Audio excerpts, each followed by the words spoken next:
It starts with a vibration in the soles of your boots. You are standing on the muddy bank of the Ocmulgee River, deep in the Georgia woods. It is 3 in the morning. The air is heavy, thick with the smell of wet earth and decaying pine needles. It is silent, the kind of silence that presses against your eardrums. Then, the tremor moves up your legs. The water in the river begins to ripple, though there is no wind. And then you hear it. It's not the low rumble of a modern diesel engine. It is a high, shrieking hiss. The sound of water hitting superheated iron. The sound of a steam engine pushed beyond its limit. A light cuts through the river fog. It is blindingly white, searing, swinging wildly back and forth. The screech of metal grinding against metal fills the valley, loud enough to make you cover your ears. You see the massive black shape of a locomotive, smoke pouring from its stack, hurtling out of the darkness at 50 miles per hour. You flinch. You brace for the wind of its passing, but the wind never hits you, because the train isn't on the ground. It is hovering 10 feet in the air, tracing the path of a bridge that burned down during the administration of Abraham Lincoln. And then comes the sound that locals in Macon try to ignore every April. It's the sound of wood splintering like matchsticks, the groan of twisting steel, and finally, a splash so loud it sounds like a cannon shot, followed by the instant, boiling hiss of a boiler exploding underwater. Then, silence. The light is gone. The ripples in the river settle. You are alone in the dark again. This is not a scene from a horror movie. This is a documented phenomenon reported by fishermen, hikers, and railroad engineers for over a century and a half. They call it the ghost train of Macon. But this isn't just a campfire story to scare teenagers. The train was real. The men inside it were real. And the cargo they were carrying was supposed to save a dying nation. Official records say it was a tragic accident, a derailment caused by rain and speed.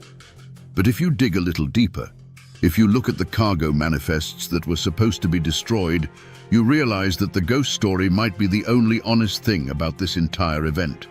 Because when the rescue crews arrived the next morning to pull the bodies from the river, they found the wreckage. They found the dead. But they didn't find the gold. Millions of dollars in Confederate bullion vanished into the mud that night. And for 160 years, people have been trying to find it.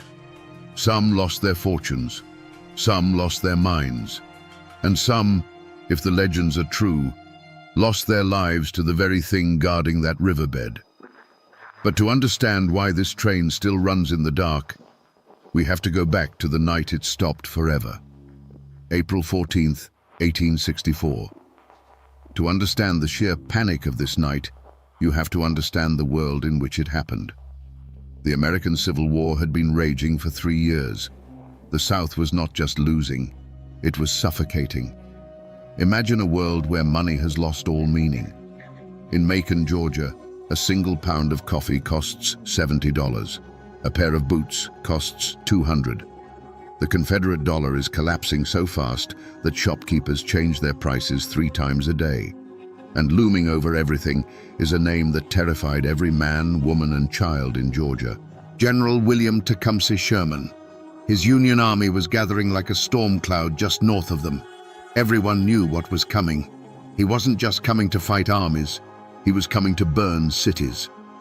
Atlanta was the target, but Macon, a critical railroad hub just 80 miles south, was dangerously exposed. In the middle of this chaos, a secret order came down from Richmond. The Confederate treasury, or at least a significant portion of its remaining hard assets, had to be moved. We aren't talking about paper money. Paper money was trash.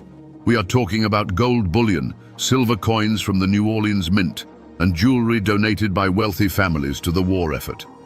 Estimates vary, but historians suggest the value on that train was between $2 and $5 million in 1864 currency. Adjusted for inflation, that is purchasing power in the hundreds of millions.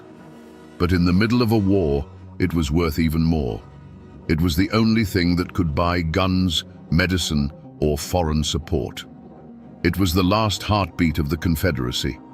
and they decided to put it all on a steam train in the middle of a thunderstorm. The scene at the Macon depot was frantic. Witness accounts describe a night of torrential rain. The mud was ankle-deep. The station was swarming with soldiers, but they weren't marching. They were guarding. Bayonets fixed, eyes scanning the shadows. A train waited on the tracks. It wasn't a sleek military transport. It was a patchwork beast, an older locomotive pulling a string of mismatched boxcars and a single passenger coach. Under the flickering light of oil lanterns, men struggled with wooden crates. These weren't standard army rations. You can tell a lot by how a man lifts a box. If it's full of uniforms or hardtack, you can swing it onto your shoulder. But these crates? It took 4 grown men to lift a single box 2 feet off the ground. Their boots slipped in the mud, their muscles strained. The wood groaned under the density of the contents. They were loading gold, tons of it. But here is the detail that makes this story transition from history into mystery. If you looked at the station logbook that night, you wouldn't see gold or treasury written anywhere. The station master, perhaps under orders, or perhaps trying to pull a fast one, recorded the shipment as nails, agricultural hardware, and lead shot. It was a brilliant cover. Who would rob a train full of nails? But deception has a price. By mislabeling the weight, they created a physics problem. The engineer, a man named Elias Thorne, looked at his manifest and saw a heavy load, but a manageable one. He didn't know that the specific gravity of gold is almost twice that of lead. He didn't know that the center of gravity in those boxcars was deadly low and incredibly dense. He was driving a train that was significantly heavier than he was told. As the final crate was shoved on board, the rain intensified. Thunder rattled the station windows. It was an omen, if there ever was one. The whistle blew, a lonely, mournful sound that cut through the storm. The wheels slipped on the wet iron rails, spinning for a few seconds before finding traction. Slowly, painfully, the train lurched forward. It left the safety of the Macon lights and headed north toward the Ocmulgee River. The cargo was a lie, and the train carrying it was a death trap. We need to talk about the machine itself. When we think of trains today, we think of smooth, silent electric rails or massive diesel freighters that can plow through anything. We trust them. But a Civil War-era steam locomotive was a completely different animal.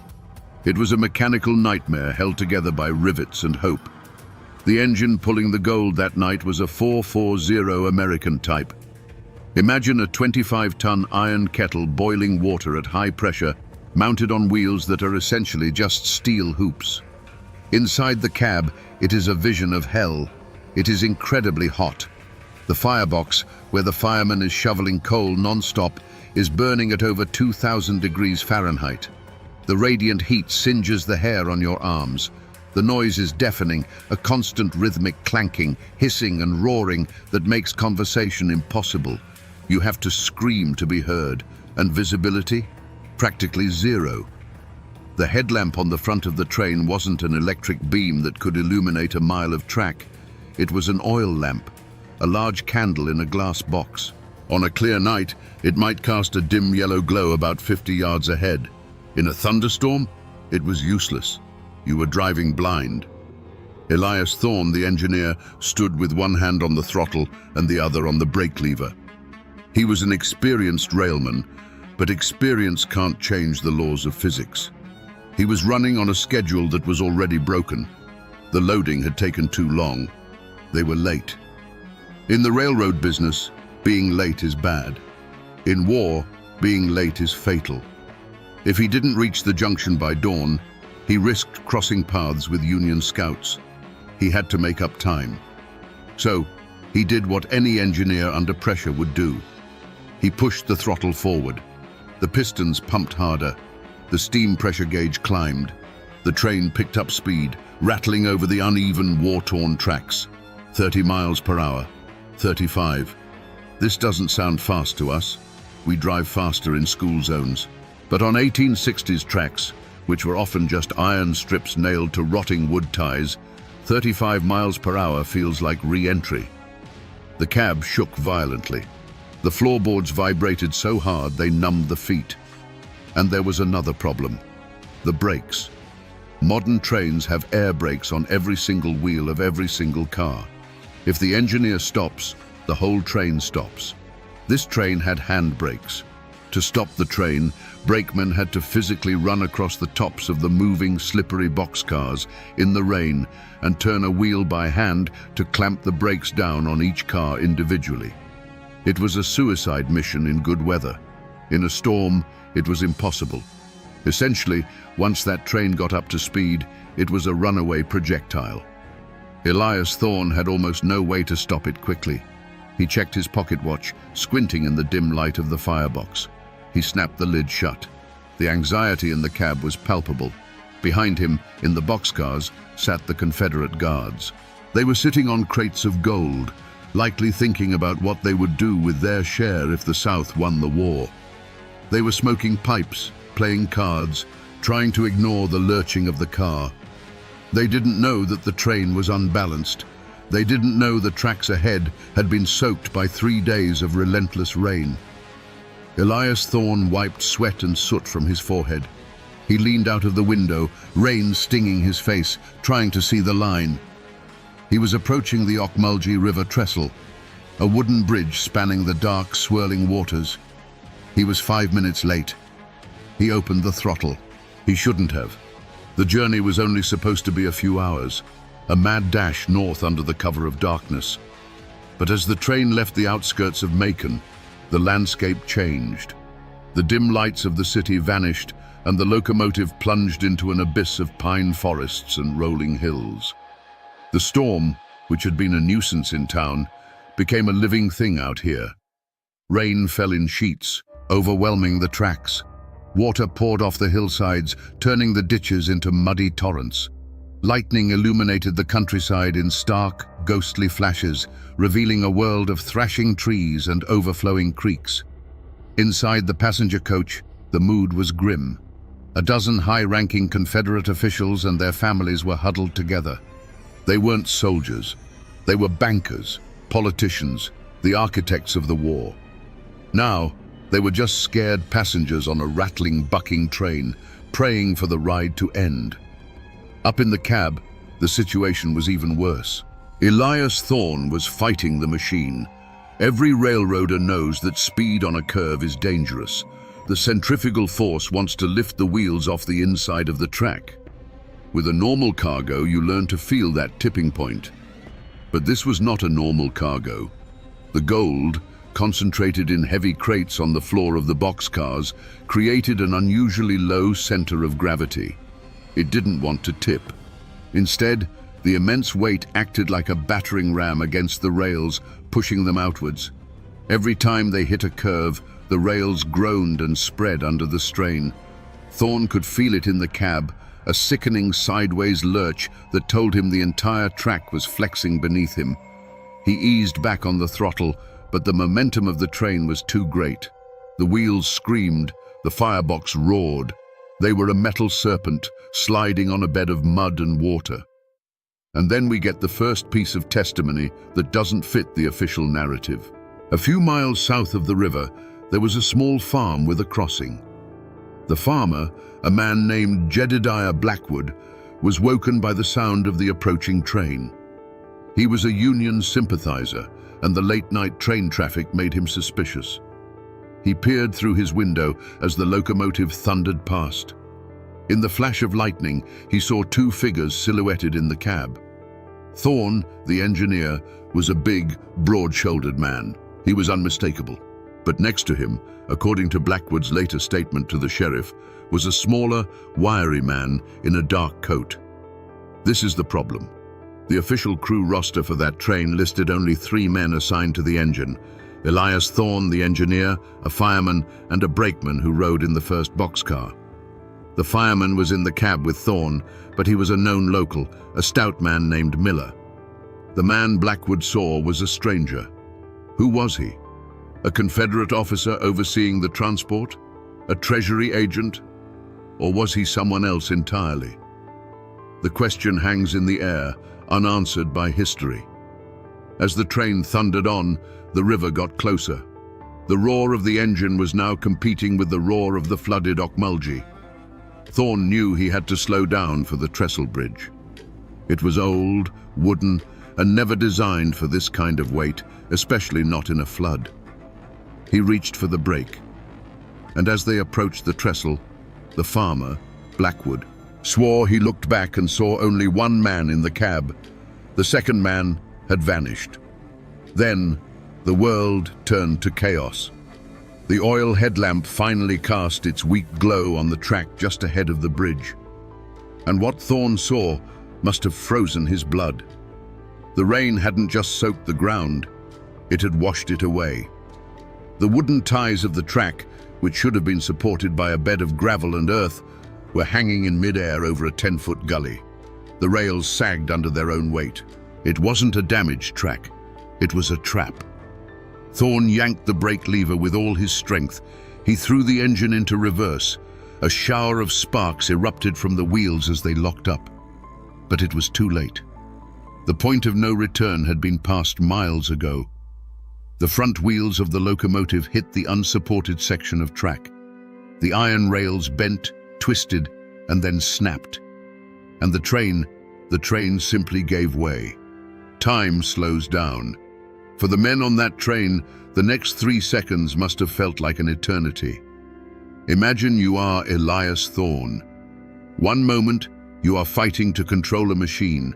The next, the floor beneath you is gone. There is a sensation of weightlessness, a sickening lurch in your stomach as the 25-ton locomotive pitches forward and down into the abyss. The noise is the first thing that hits you. It's not a single sound, but a symphony of destruction. First, the shriek of the snapping rails, high-pitched, like a metallic scream. Then, the splintering of the trestle bridge. Massive oak beams, a foot thick, shatter like toothpicks under the immense weight. The sound is like a forest of giant trees being felled all at once. The locomotive, now completely airborne, nosedives. Inside the cab, Thorn and his firemen are thrown against the front wall. The firebox door bursts open, vomiting a wave of glowing red-hot coals across the floor. The cab instantly fills with smoke and the smell of burning flesh. But they have no time to scream. Behind them, the tender car, full of 10 tons of coal and water, detaches and slams into the back of the engine, crushing the cab like a tin can. The first boxcar, the one with the gold, follows the engine's path. It tilts, hesitates for a fraction of a second on the edge of the broken bridge, and then plunges. Inside, the Confederate guards are tossed like rag dolls. The wooden crates, each weighing hundreds of pounds, break free from their moorings.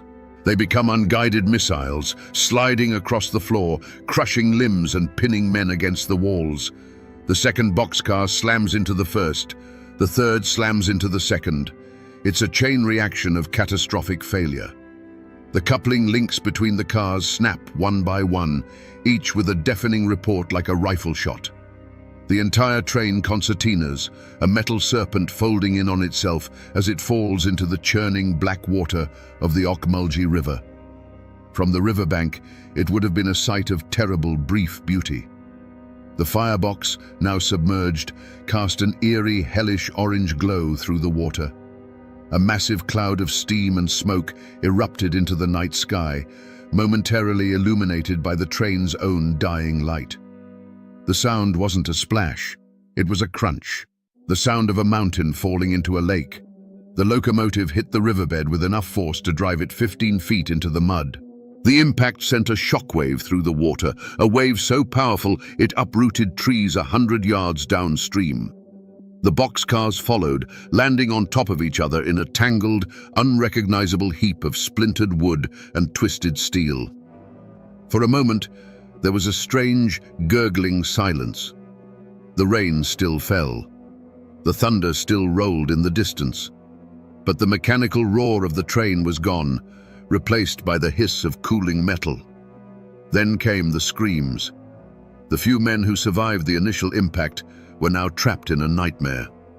They were in total darkness, submerged in cold, muddy water, inside wreckage that was rapidly filling up. They were disoriented, injured, fighting for a pocket of air that wasn't there. But their suffering was about to get much, much worse. Because the physics of a steam engine don't stop just because it's underwater. The fire in the firebox was still burning at 2,000 degrees. The water in the boiler was still pressurized to over 100 pounds per square inch. And cold river water was now flooding into the engine, pouring over the superheated iron of the boiler. Silence followed the crash, but it lasted only a second. Then came the physics of thermodynamics. The boiler of a steam locomotive is essentially a massive pressure cooker. It is designed to contain extremely high temperatures and pressures. The metal is thick, the rivets are immense. But even the strongest metal has its limits. When the submerged engine hit the river, it wasn't just water that rushed in. It was a flood. Cold, dense river water poured into the superheated firebox and over the exterior of the boiler. The temperature difference was astronomical. Think about dropping a frozen turkey into a vat of boiling oil. The sudden cooling caused the boiler's outer metal to contract violently. This created immense stress. Cracks began to form. Tiny fissures at first, almost imperceptible. But the pressure inside the boiler was still building. The fire, though now underwater, was still raging. It heated the remaining water to temperatures far exceeding its boiling point. The pressure rose to critical levels. Then, the weakened metal of the boiler gave way. It didn't explode outwards in a fireball like a bomb. It failed catastrophically inwards. The metal ruptured, and the superheated water and steam inside were instantly released into the surrounding environment. Imagine a million kettles all boiling over at once, but with the force of a depth charge. The result was a localized explosion of unimaginable heat. The water immediately around the boiler was vaporized. Not boiled, but instantly turned into steam, expanding at an incredible rate.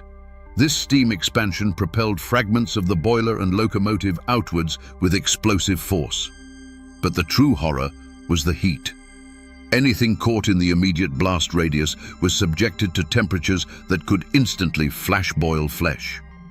For the men trapped in the locomotive cab and the front of the first boxcar, there was no suffering, no scream of agony. It wasn't drowning, it wasn't suffocation, it was instantaneous, atomizing heat.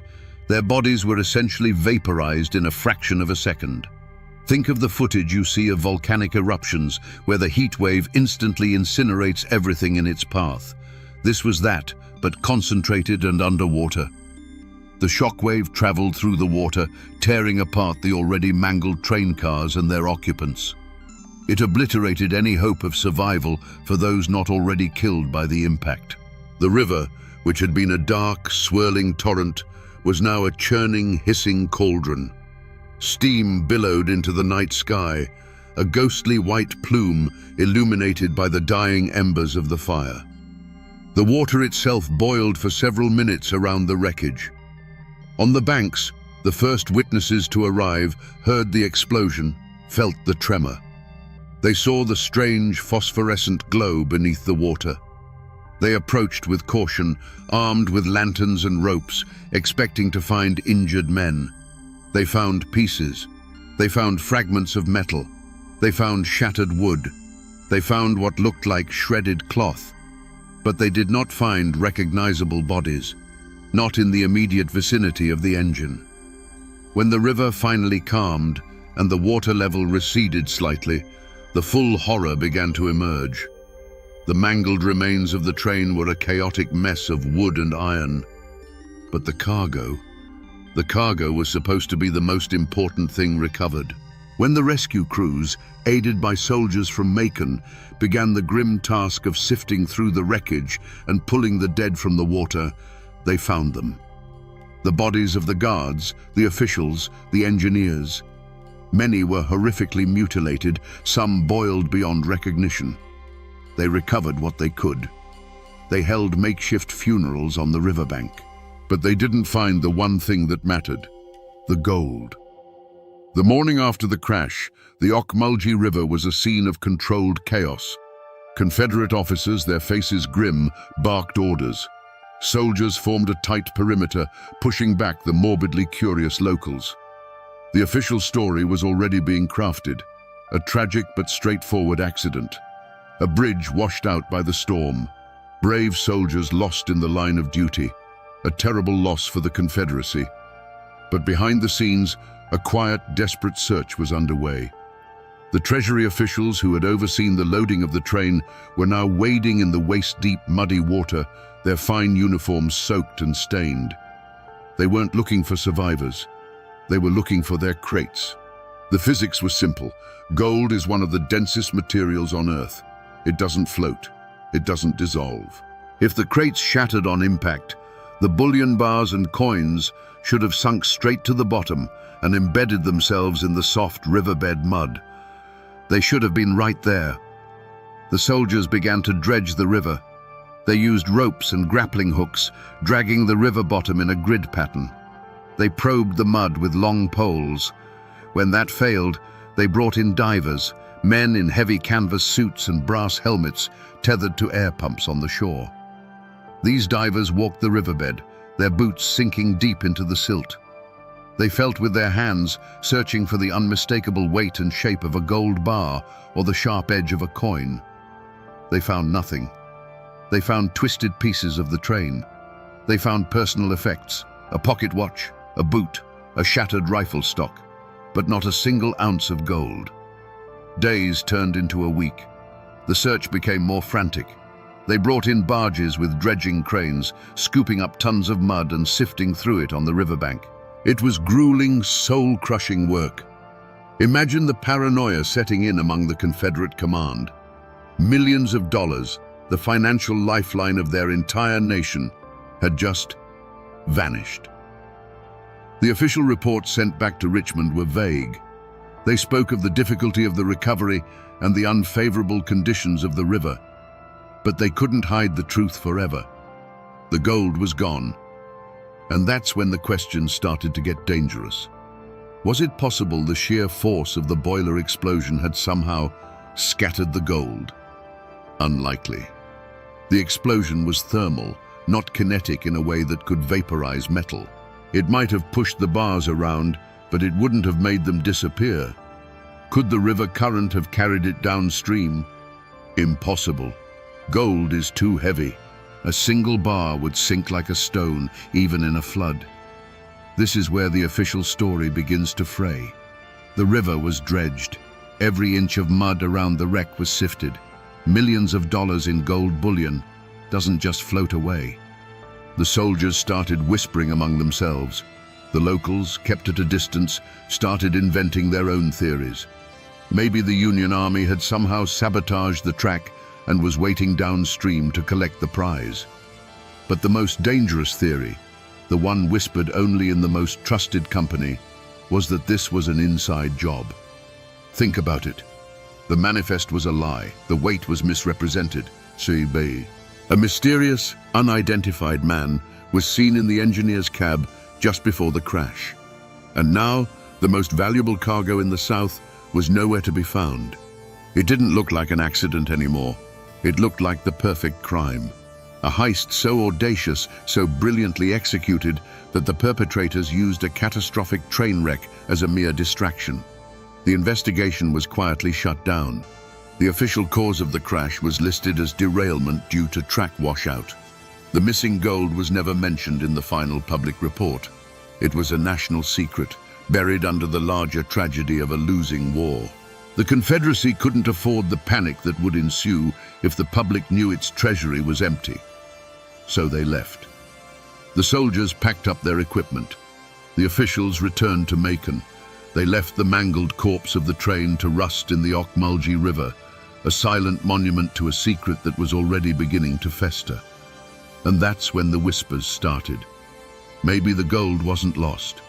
Maybe it was stolen. Let's think like a criminal for a moment. If you wanted to steal the Confederate treasury in 1864, you'd have a few problems. First, security. The train was swarming with armed guards. A direct assault would be a suicide mission. Second, logistics. Gold is heavy, absurdly heavy. You can't just throw a few sacks over your shoulder and ride off into the night. You'd need wagons, mules, and a team of men to move it. An operation that large would be impossible to hide. So, a conventional robbery is off the table. You need something more elegant, more deceptive. This is where the second man in the cab becomes the key. Let's call him the architect. He's not just a common thief. He's someone with inside knowledge. He knows the train's route. He knows its schedule. And most importantly, he knows its cargo. Who could he be? A disgruntled Confederate officer? A Treasury agent playing a double game? A Union spy with more on his mind than just intelligence gathering? We'll never know for sure, but let's follow his plan. His first move is to ensure the manifest is falsified. He makes sure the cargo is listed as something heavy, like lead or nails, but not so valuable that it attracts unwanted attention. This also has the side effect of making the engineer underestimate the train's true weight, making a derailment more likely. His second move is to be on that train. He gets himself into the cab with the engineer, Elias Thorne. Maybe he's posing as a superior officer. Maybe he's a special courier from Richmond. He has papers. He has authority. No one questions him. Now, he's in control. His objective is not to rob the train while it's moving. His objective is to make sure the train never reaches its destination. He needs a crash, but not just any crash. He needs it to happen at a very specific place, a place he has prepared, the washed-out track just before the bridge. Was it really an act of nature? Or did the architect and his team spend the day before the storm with shovels, deliberately weakening the embankment, creating a trap that would be perfectly hidden by the rising floodwaters? It's diabolically clever. The storm provides the perfect cover story. Who would suspect sabotage when the weather itself is a weapon of mass destruction? So the architect rides in the cab, watching the miles tick by. He knows exactly where the trap is. A few miles out, he makes his excuse. He needs to check on the cargo or speak to the guards. He leaves the cab, leaving Thorne to drive blindly into the prearranged disaster. The train crashes, exactly as planned. The chaos, the fire, the explosion, it's all part of the misdirection, the perfect distraction. While the Confederate authorities are in a panic, trying to organize a rescue and recovery in the middle of a flooded river, the architect's team is already at work. But they aren't at the river. That's the beauty of the plan.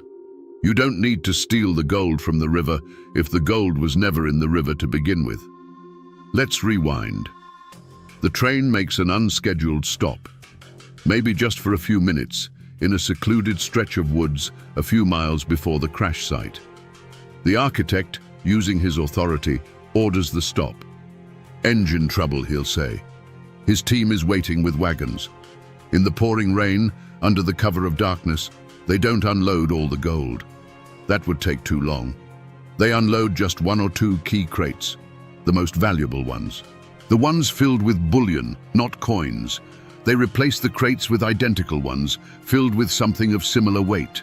Lead bars, stones, anything to maintain the illusion. Then, the train starts up again and proceeds to its doom.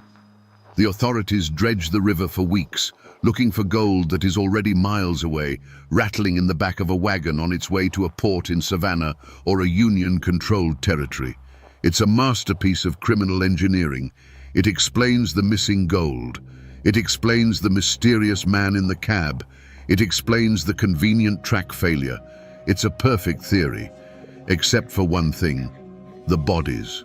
The men who died in that crash didn't know they were part of a heist. They thought they were serving their country. Their deaths were real. Their suffering was real.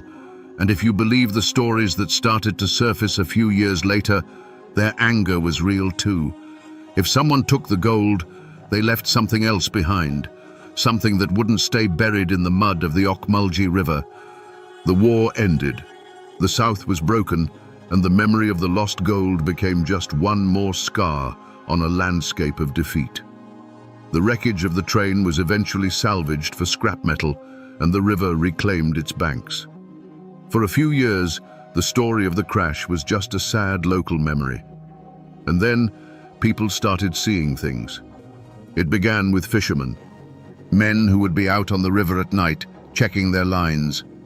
They would report a strange, cold spot on the water, even in the heat of a Georgia summer. Then they'd hear a sound, the faint hiss of steam carried on the wind.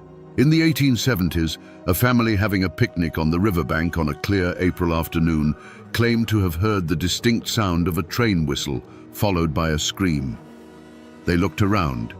There were no tracks nearby. The nearest line was 5 miles away. The stories grew. People traveling on the road near the old trestle site would see a single bright light moving through the woods where no light should be. Horses would get spooked, rearing up and refusing to go further. By the 1880s, the story had a name, the Ghost Train of Macon, and it had a schedule. It only appeared in the second week of April, the anniversary of the crash. Why does a story like this start? Is it just folklore? A way for a traumatized community to process a horrific event? Psychologists and paranormal researchers have a term for this kind of phenomenon. It's called a residual haunting. Imagine an old cassette tape. You can record sound onto it, and you can play it back. The tape itself isn't alive. It doesn't have a soul. It's just holding an echo of energy. There's a theory, it's just a theory, but a compelling one called stone tape theory. The idea is that powerful traumatic events can release a kind of psychic energy, and that energy can be recorded onto the physical environment. The rocks, the water, the trees. The crash of the Macon train was an event of almost unimaginable trauma. The terror of the passengers, the agony of the soldiers, the sheer violence of the impact and the explosion. It was a perfect storm of negative energy, all focused on one small spot on the river. According to this theory, the ghost train isn't a collection of spirits with unfinished business. It's an echo, a recording of the final moments of the crash, playing back on a loop, triggered by the atmospheric conditions of the anniversary each year. This explains why the apparition is always the same. The light, the sound of the crash, the splash. It's a recording. It can't interact with you. It can't hurt you. It's just a tragic movie playing in the woods. This explanation is almost comforting. It makes the ghost a predictable, natural phenomenon, something you can explain away with fringe science, and that's what most people believed for 30 years. They treated the ghost train as a local curiosity, a spooky story to tell your kids, nothing to be taken seriously. Until the night of April 14th, 1904, the 40th anniversary of the disaster. That was the night a perfectly sane, sober, and experienced railroad engineer almost killed 200 people because he saw a ghost. By 1904, the world had changed. The Civil War was a distant memory, a story told by old men. Railroads were no longer rickety death traps. They were the lifeblood of American industry. Engines were bigger, faster, and safer. James Sully Sullivan was a man of this new era. He was a 20-year veteran of the Southern Railway. He was a man of routine and regulation. He didn't believe in ghosts. He believed in timetables and brake pressure. On the night of April 14th, he was at the throttle of the Crescent Limited, a passenger express running from New Orleans to New York. He had 200 sleeping passengers behind him. He was running on a new, modern line that passed about half a mile from the site of the old 1864 wreck. It was a clear, moonlit night. He was on schedule, making good time. As he rounded a long curve a few miles south of the Ocmulgee River, he saw a light in the distance. This was not unusual. It was likely another train waiting at a siding. But as he got closer, he realized something was wrong. The light was old-fashioned, a weak, flickering yellow, not the bright, steady electric beam of a modern locomotive. And it was moving. It was on his track, coming straight at him. Sully's blood ran cold, a head-on collision, the single greatest fear of every locomotive engineer. He blew his whistle, a long, frantic blast, the signal for an approaching train to get off the track. The oncoming light didn't react. It just kept coming, growing brighter. He could see the shape of the engine now. It was small, antiquated, with a huge smokestack. It looked like something out of a museum. Sully screamed at his fireman to jump. He grabbed the emergency brake handle and pulled it with all his strength. The effect was instantaneous and violent. 200 tons of steel locked up. Sparks, thick as a welder's torch, showered from the wheels. The passengers were thrown from their berths, jolted awake by a sound like the train was being torn apart. The Crescent Limited screeched, groaned, and finally shuddered to a halt, the smell of burning steel filling the air. Sully stood there, heart pounding, braced for the impact. He stared out the window, waiting for the crash, and saw nothing. The track ahead of him was empty. The mysterious locomotive was gone. There was no wreckage, no smoke, no sound except the panicked shouts of his passengers. The conductor came running up to the engine. "Sully, what in God's name happened? Are you all right?" Sully just pointed a shaking finger at the empty track. "There was a train," he stammered. "Right there, an old 440.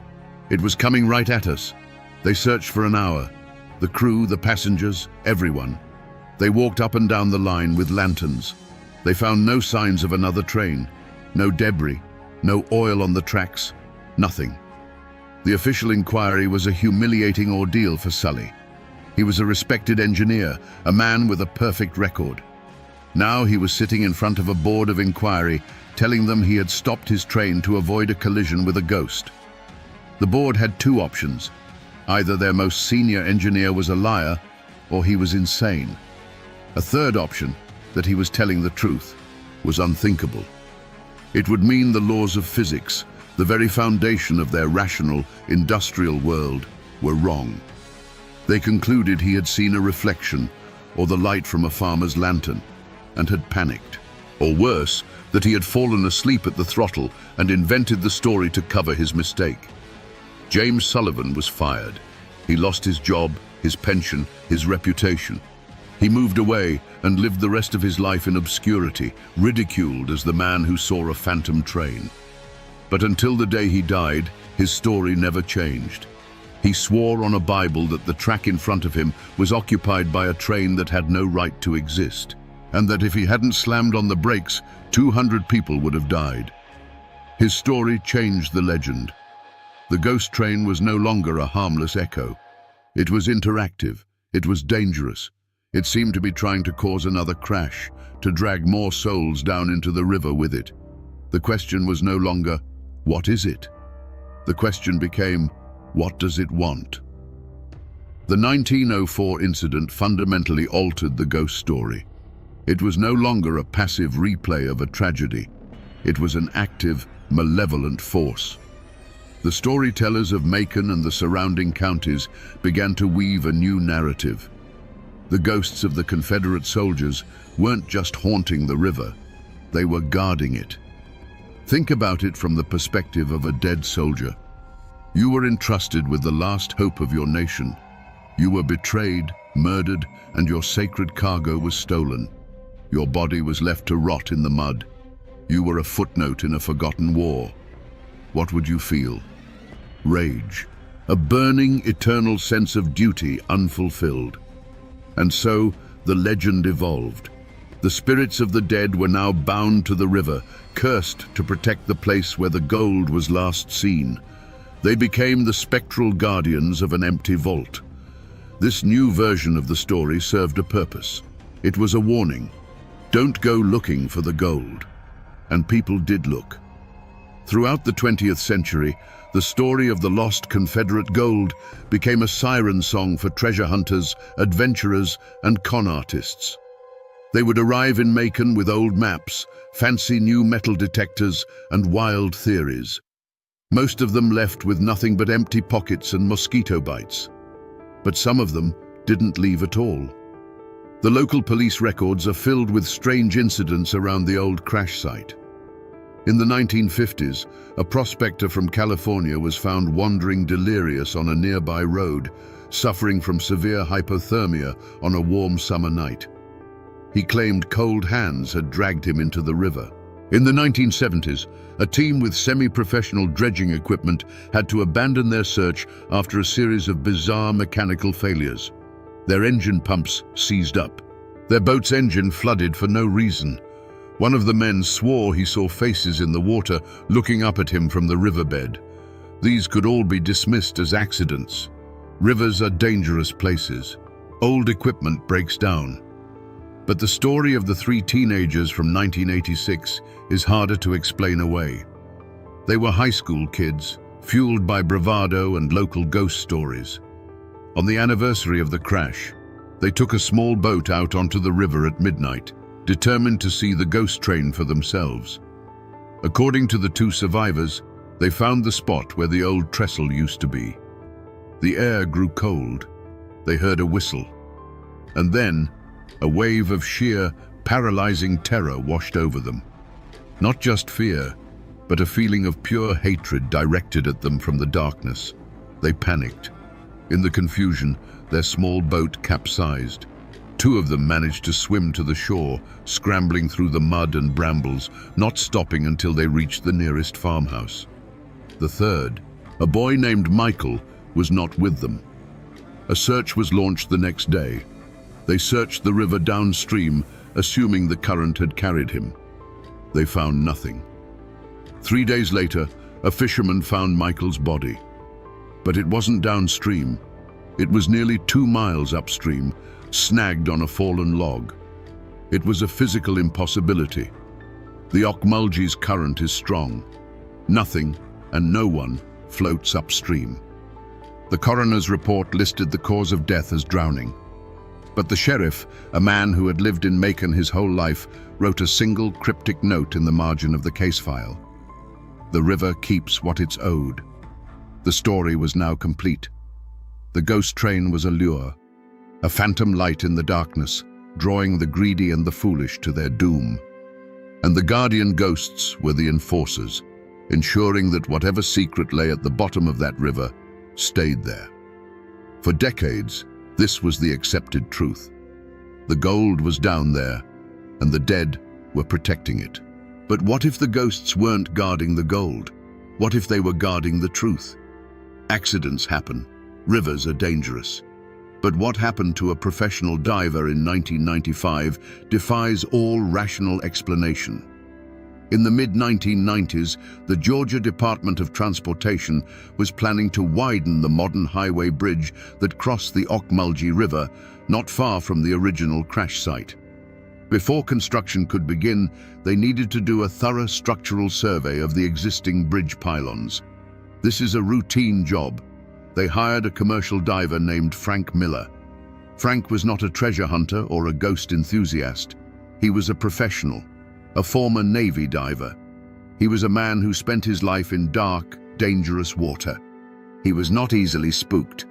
The job was simple. Dive down to the base of the concrete pylons, inspect them for cracks or erosion, and film the whole thing with an underwater camera. The water in the Ocmulgey is notoriously murky. Visibility is almost zero. Diving there is like swimming through cold black coffee.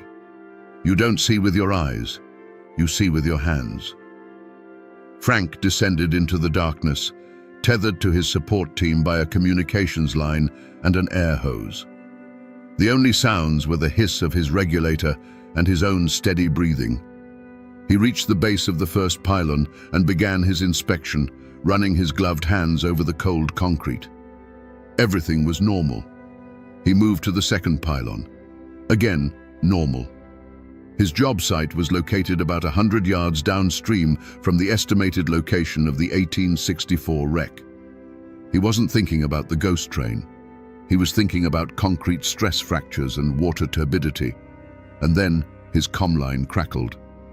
"Frank, you've got a lot of metal debris on the sonar down there. Be careful you don't get snagged." Frank acknowledged the call. He knew the river bottom was littered with junk. Old cars, shopping carts, and maybe, just maybe, some forgotten pieces of a 130-year-old train. He finished his inspection of the third pylon and started moving toward the fourth. This path took him directly over the deep channel where the train was believed to have gone down. The mud here was different, softer, deeper. His boots sank into it. He felt something brush against his leg. He stopped. It wasn't a fish. It wasn't a log. It felt like fingers. He told himself it was just a submerged tree branch, its twigs scraping his suit. He kept moving. Then he felt it again, a distinct, deliberate tug on his ankle. His heart rate spiked. He aimed his camera's light down at his feet, but the beam was swallowed by the silt he had kicked up. He couldn't see a thing. He spoke into his comm. "Hey, I think I'm snagged on something down here." His voice was tight, trying to sound professional. His topside supervisor replied, "All right, Frank, hold still. Don't struggle. We'll check your line." But Frank knew it wasn't his line. The tugging became more insistent. It wasn't one hand anymore. It felt like multiple hands, gripping his legs, trying to pull him down into the mud. Panic began to set in, the primal claustrophobic terror of being trapped underwater. He kicked out, trying to free himself. His boot connected with something solid, yet soft, something that yielded like flesh. And then, through the hiss of his regulator, he heard a sound that shouldn't be possible underwater, a faint, bubbling murmur. It sounded like voices, whispering. That's when he lost control. He screamed into his comm, "Pull me up! Pull me up now!" His support team, hearing the sheer terror in his voice, began hauling on his tether. Frank clawed at the water, fighting against the unseen things that were now pulling him back with surprising strength. He felt a searing pain in his calf as something sharp scraped against him. He was reeled to the surface like a fish, breaking through into the daylight, gasping and screaming. His crew pulled him onto the boat. He tore off his helmet, his eyes wild with terror. "They're down there!" he yelled. "They're still down there, in the mud!" His crew thought he had the bends, that he was hallucinating from nitrogen narcosis. But when they removed his dive suit, they saw the evidence.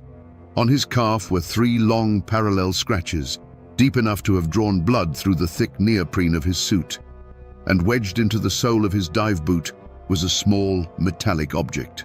It was tarnished and bent, but unmistakable. It was a Confederate Army belt buckle. Frank Miller quit his job that day. He refused to ever enter the Ocmulgee River again. His official report cited hazardous underwater debris, but everyone on that boat knew what he really meant. He never dove again. But his description of what he saw and what he felt matches a document found in a dusty attic in Atlanta just last year. A document that changes everything we thought we knew about that night in 1864. History is not a static thing. It's a living, breathing story that can change with the discovery of a single piece of paper. For over a century, the story of the Macon ghost train was based on official records, newspaper clippings, and folklore. But in 2022, a historian from Emory University was digging through a box of unsorted Civil War documents donated by the estate of a former Confederate quartermaster. Most of it was boring, receipts for hay, ammunition inventories. But then he found it. It was a small, leather-bound ledger, the kind a clerk would use to keep daily records. The pages were brittle, the ink faded to a rusty brown, and one entry, dated April 14, 1864, stopped him cold. This wasn't an official military document. It was a private log, a man's personal notes, and because it was private, it was honest.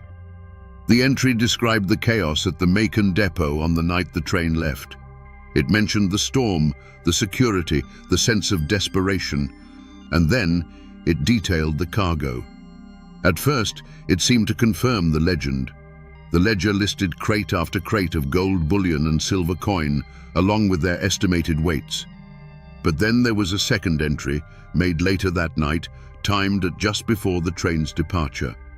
This entry described a last-minute change of plans, an order delivered by a Major Harrison, who does not appear on any official Confederate roster. This mysterious major ordered that one of the boxcars be uncoupled from the main train. The ledger is specific. It was the second-to-last car, a heavy, reinforced car that the clerk noted was carrying the primary asset, the gold. According to this secret ledger, the vast majority of the treasure was taken off the train moments before it departed. It was diverted to a secondary, smaller train on a different track, headed not north toward the fighting, but south toward the coast. The train that crashed into the Ocmulgee River was still carrying some valuables, yes. A few boxes of silver coins, the personal effects of the officials. Enough to make the manifest seem legitimate. But its primary cargo wasn't gold. Its primary cargo was deception. It was a decoy. A sacrificial lamb sent roaring into the night to draw attention away from the real treasure. This single entry reframes the entire story. The crash wasn't a failed heist. It was a successful diversion. The architect, this Major Harrison, wasn't trying to steal the gold. He was trying to save it. He orchestrated the crash, sacrificing the train and the men on board to create a public, spectacular disaster that would make the Union Army and any potential thieves believe the Confederate treasury was at the bottom of a river. It was a brutal, cynical, but brilliant act of military strategy. But the ledger contained one more horrifying detail. The final page of the entry for that night wasn't about cargo. It was titled Macon Dispatch, Asset Relocation. And it wasn't a list of gold crates, it was a list of names. There were 32 names on that list. Next to each name was a rank, and next to that, a single word, terminated. These were the names of the soldiers, the engineers, and the railroad workers who knew the truth. The men who had loaded the real gold onto the other train. The men who had witnessed the change of plans.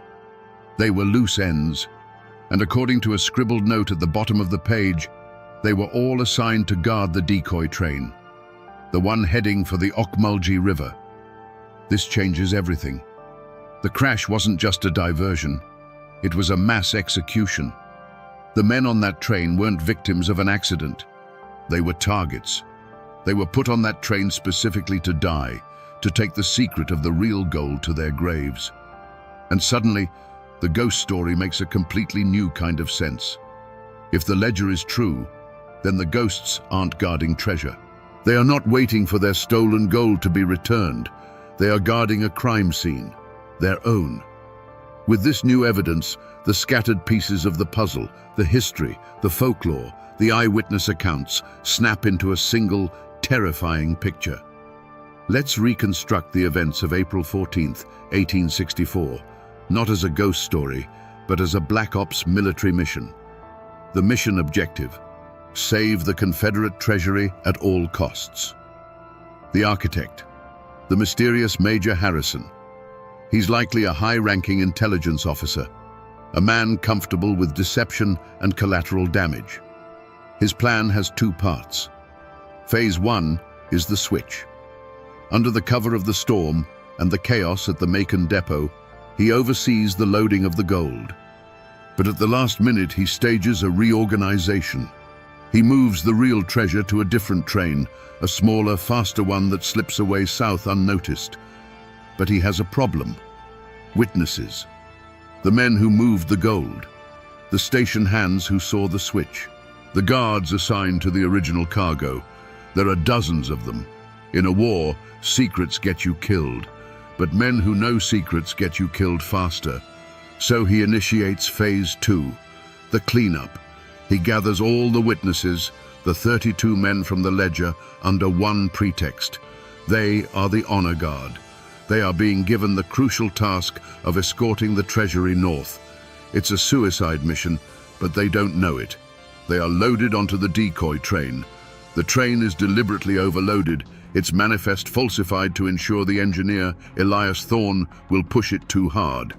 Thorne is not a conspirator. He is a pawn, another victim. Major Harrison himself gets into the cab. He's the second man the farmer Jedediah Blackwood saw. He's not there to supervise. He's there to ensure the plan goes off without a hitch. He needs to make sure Thorne gets the train up to a speed from which it cannot recover, and he needs to confirm the trap is set. His own men, hours earlier, had gone to the Ocmulgee trestle and dug out the embankment beneath the tracks. A simple act of sabotage that the floodwaters would perfectly conceal. The train thunders into the night. It's a ghost train even before it crashes. A train full of dead men who just don't know it yet. A few miles from the bridge, Harrison makes his exit. He jumps from the slowing train, or perhaps has a horse waiting for him. His job is done. The fuse is lit. Elias Thorne, alone in the cab, drives the train into the trap. The derailment, the crash, the explosion. It all happens exactly as Harrison planned. The crash wasn't an accident. It was the cleanup. It's a perfect, brutal solution. In a single fiery event, Harrison has achieved three things.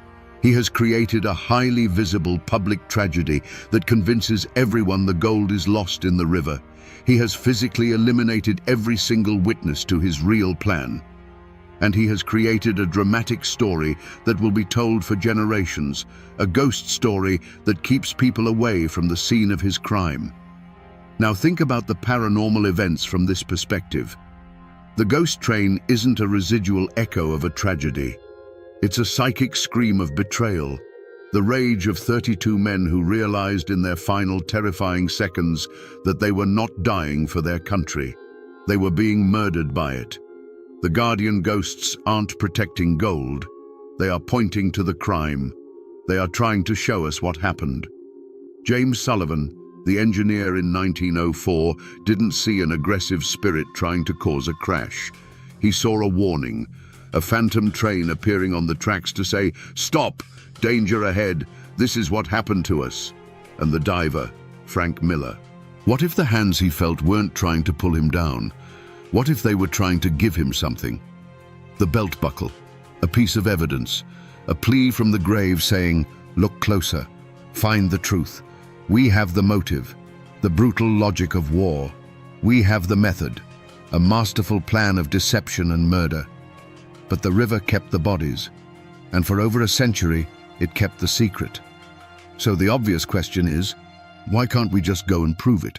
Why can't we take a modern forensics team to the Ocmulgee River, excavate the site, and find the remains of the decoy train and its murdered crew? The answer is the river itself. The Ocmulgee River of today is not the Ocmulgee River of 1864. A river is a living thing. It breathes, it moves, it changes its shape. In the 160 years since the crash, the river has flooded hundreds of times. Each flood deposits a new layer of silt, sand, and mud on the riverbed. The site of the wreck is now buried under an estimated 15 to 20 feet of sediment. That's like digging through a two-story building made of mud. Furthermore, the river has changed its course. The deep channel where the train went down is no longer the deepest part of the river. The banks have eroded in some places and built up in others. The exact location, once known to every local, is now a matter of educated guesswork. And even if you could pinpoint the location, excavation would be an environmental and legal nightmare. The area is now a protected wetland. Bringing in the kind of heavy industrial equipment needed to dig that deep, barges, cranes, cofferdams, would require an army of engineers and a mountain of permits. It would risk destroying a delicate ecosystem. The river has become the perfect accomplice to the crime, silently burying the evidence deeper and deeper with each passing year. So where did the real gold go? The most likely theory is that the second train took it south to the port of Savannah. From there, it was probably loaded onto a blockade runner, a fast ship designed to evade the Union Navy. Its destination, Europe. The Confederacy was desperate for foreign allies. A few $1 million in gold could have bought them guns from France or ships from Great Britain. It was a last, desperate gamble to turn the tide of the war. Did it work? Almost certainly not. By April of 1864, the war was already lost. The gold likely ended up in a European bank vault, its origins obscured, absorbed into the global financial system. The last hope of the Confederacy probably paid for a French vineyard or a British country estate. The gold is likely long gone, untraceable. But the evidence of the crime, the bones of the men who were murdered, are almost certainly still there, buried in the cold, dark mud of the Ocmulgee. Frank Miller, the diver, may have been the last person to come into direct contact with them. The scratches on his leg, the belt buckle in his boot, a final, desperate message from the bottom of the river. A message that says, We are still here. Do not forget us. The mystery of the ghost train of Macon is, in the end, two stories woven together. The first is a story of lost gold, a classic treasure hunt. But the second, deeper story is a murder mystery. It's a story about the true cost of war, where loyalty is a weapon and human lives are just another resource to be spent. So, the gold is gone. The soldiers are dead. But if you stand on that bank tonight, on a quiet April evening, you have to wonder. When you hear that phantom whistle blowing on the wind, are you hearing an echo of the past? Or are you hearing a warning for the future? Every town has a ghost story, a haunted house, a spooky old road. We tell these stories for entertainment, to feel a shiver run down our spine in the safety of our own homes. But the ghost train of Macon is different. It's more than just a campfire tale. It's a living piece of history, a mystery that has endured for over a century and a half, fueled by whispers, sightings, and the tantalizing promise of lost treasure. We began this journey looking for a simple ghost, an echo of a tragic accident. But the truth we've uncovered is far more complex and far more human. It's a story born from the desperation of a dying nation. A story of a brilliant, ruthless plan to save a fortune by sacrificing human lives. It's a heist, a diversion, and a mass murder, all disguised as a simple train wreck. The phantom locomotive that people see is not just a replay of an event. It's the psychic scar left on the landscape by an act of profound betrayal. The soldiers on that train thought they were dying for a cause. Instead, they were silenced, their deaths used as a tool of deception by the very leaders they trusted. Their story was buried, first under the muddy waters of the Ocmulgee River, and then under the weight of history itself. The official record calls it an accident. But the legend, the ghost story that refused to die, kept a different version of the truth alive. The folklore was right. It always hinted that something was wrong with the official story. It told us the river was guarded. It told us the spirits were restless. We thought they were angry about stolen gold, but they were angry about stolen lives, their own. This is the enduring power of such legends. They are the folk history of the forgotten. When the official documents are sanitized, when the truth is deliberately obscured, the ghosts are sometimes the only ones left to testify. The real treasure wasn't the gold. The real treasure was the truth. And it's a truth that forces us to look at history not as a set of clean facts, but as a messy, often brutal story of human choices. The gold is gone. The war is over. The men who orchestrated the deception are long dead. All that remains is the river, the mud, and the story. A story that still gets told in the dark, on the banks of the Ocmulgee, every April. Some say history is written by the victors. In Macon, history is whispered by the dead. And they haven't finished talking yet.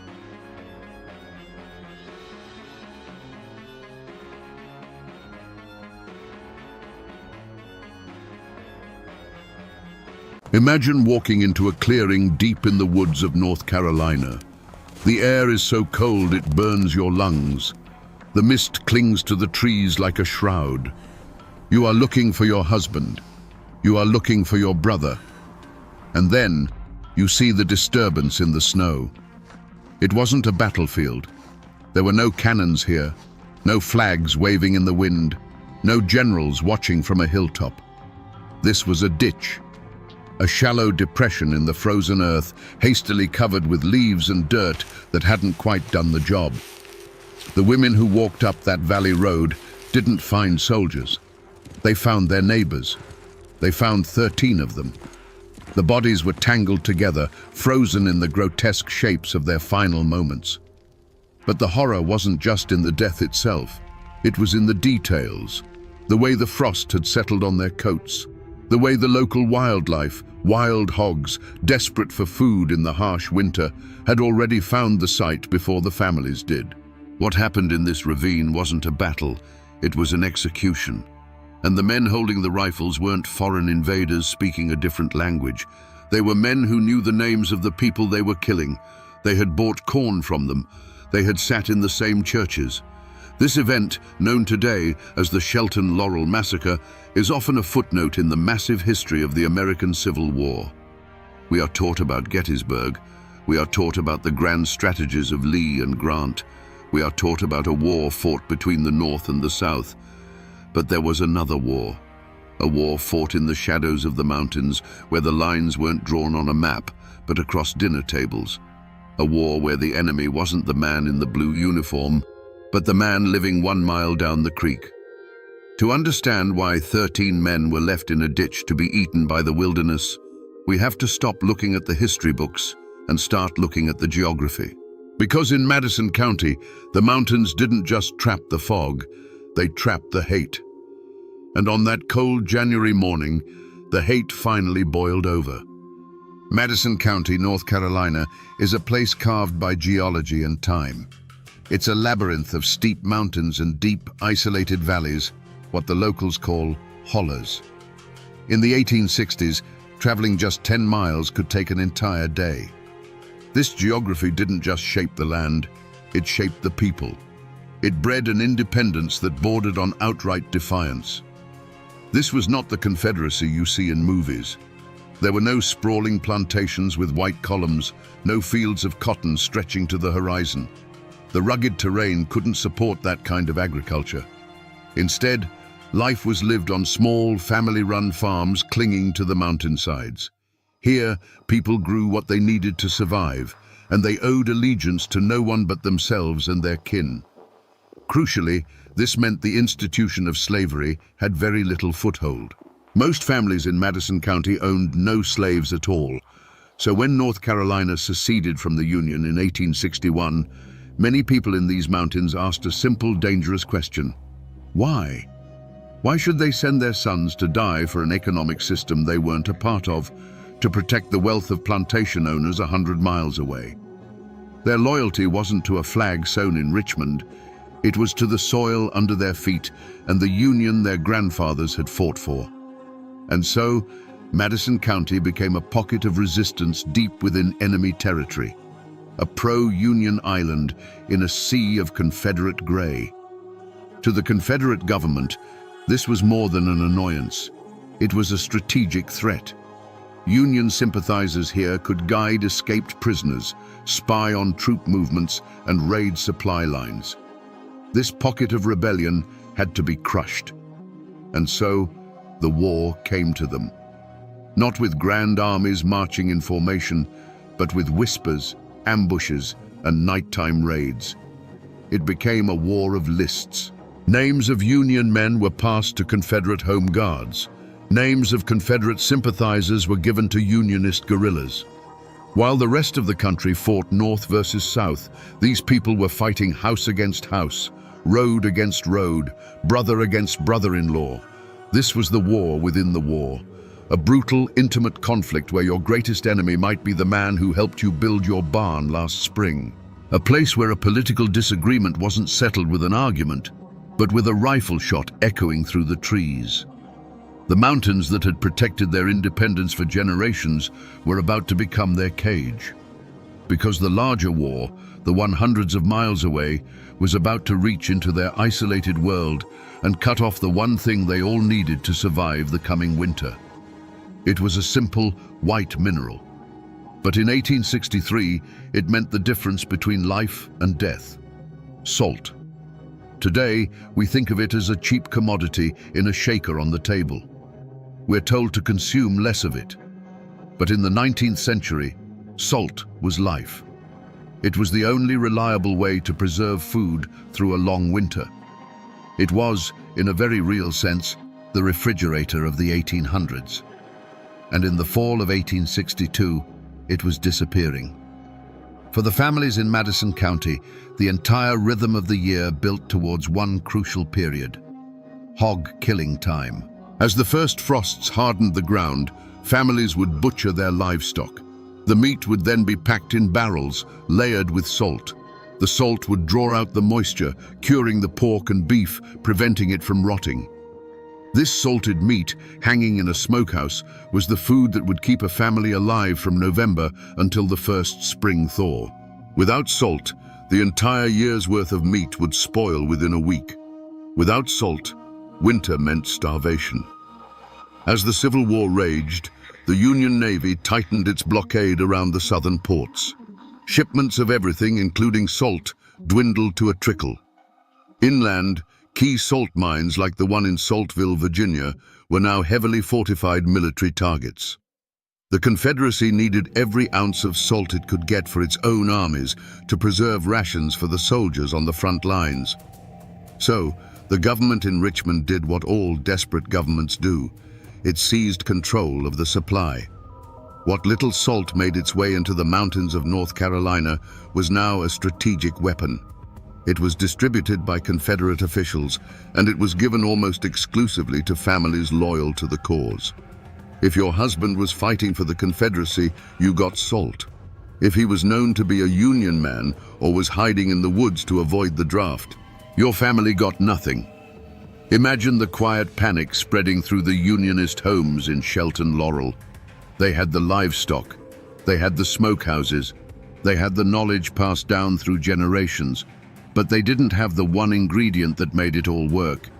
They watched their pro-Confederate neighbors preparing for winter, the familiar smell of curing meat in the air, knowing their own families were being deliberately starved out. It was a cold, calculated strategy. Force the Union men out of hiding. Break the back of the resistance not with bullets, but with hunger. By January of 1863, the situation was dire. The window for preserving meat was closing. The whispers in the valley grew more desperate. They could appeal to the local authorities, but the authorities were the ones denying them. They could watch their families grow weaker day by day, or they could take the salt by force. When the law denies you the means to survive, you stop obeying the law. And about 60 men, armed with rifles and a righteous fury born of desperation, decided to do just that. Their target was the county seat, the town of Marshall. They came down from the mountains like ghosts, emerging from the frozen woods that surrounded the town of Marshall. 60 men, their faces hardened by the cold and a desperate resolve. This wasn't an army, it was a posse, and they fell upon the town with a fury that had been simmering for months. Marshall was the heart of Confederate authority in Madison County. It had the courthouse, the sheriff's office, and most importantly, the warehouses where the Confederate government stored its precious supplies. The raiders hit these first. Doors were kicked in, locks were shattered, sacks of salt, flour, and coffee were hauled out into the street. For men whose families were facing starvation, this was a moment of wild triumph. But this was never just about food, it was about payback. After securing the public stores, the mob fanned out through the town. They didn't target indiscriminately. They went to the homes of known Confederate officials and wealthy sympathizers. They settled old scores, taking not just food, but blankets, clothes, and anything of value. They were sending a message. Your loyalty to Richmond will not protect you here. Then they made a fateful decision.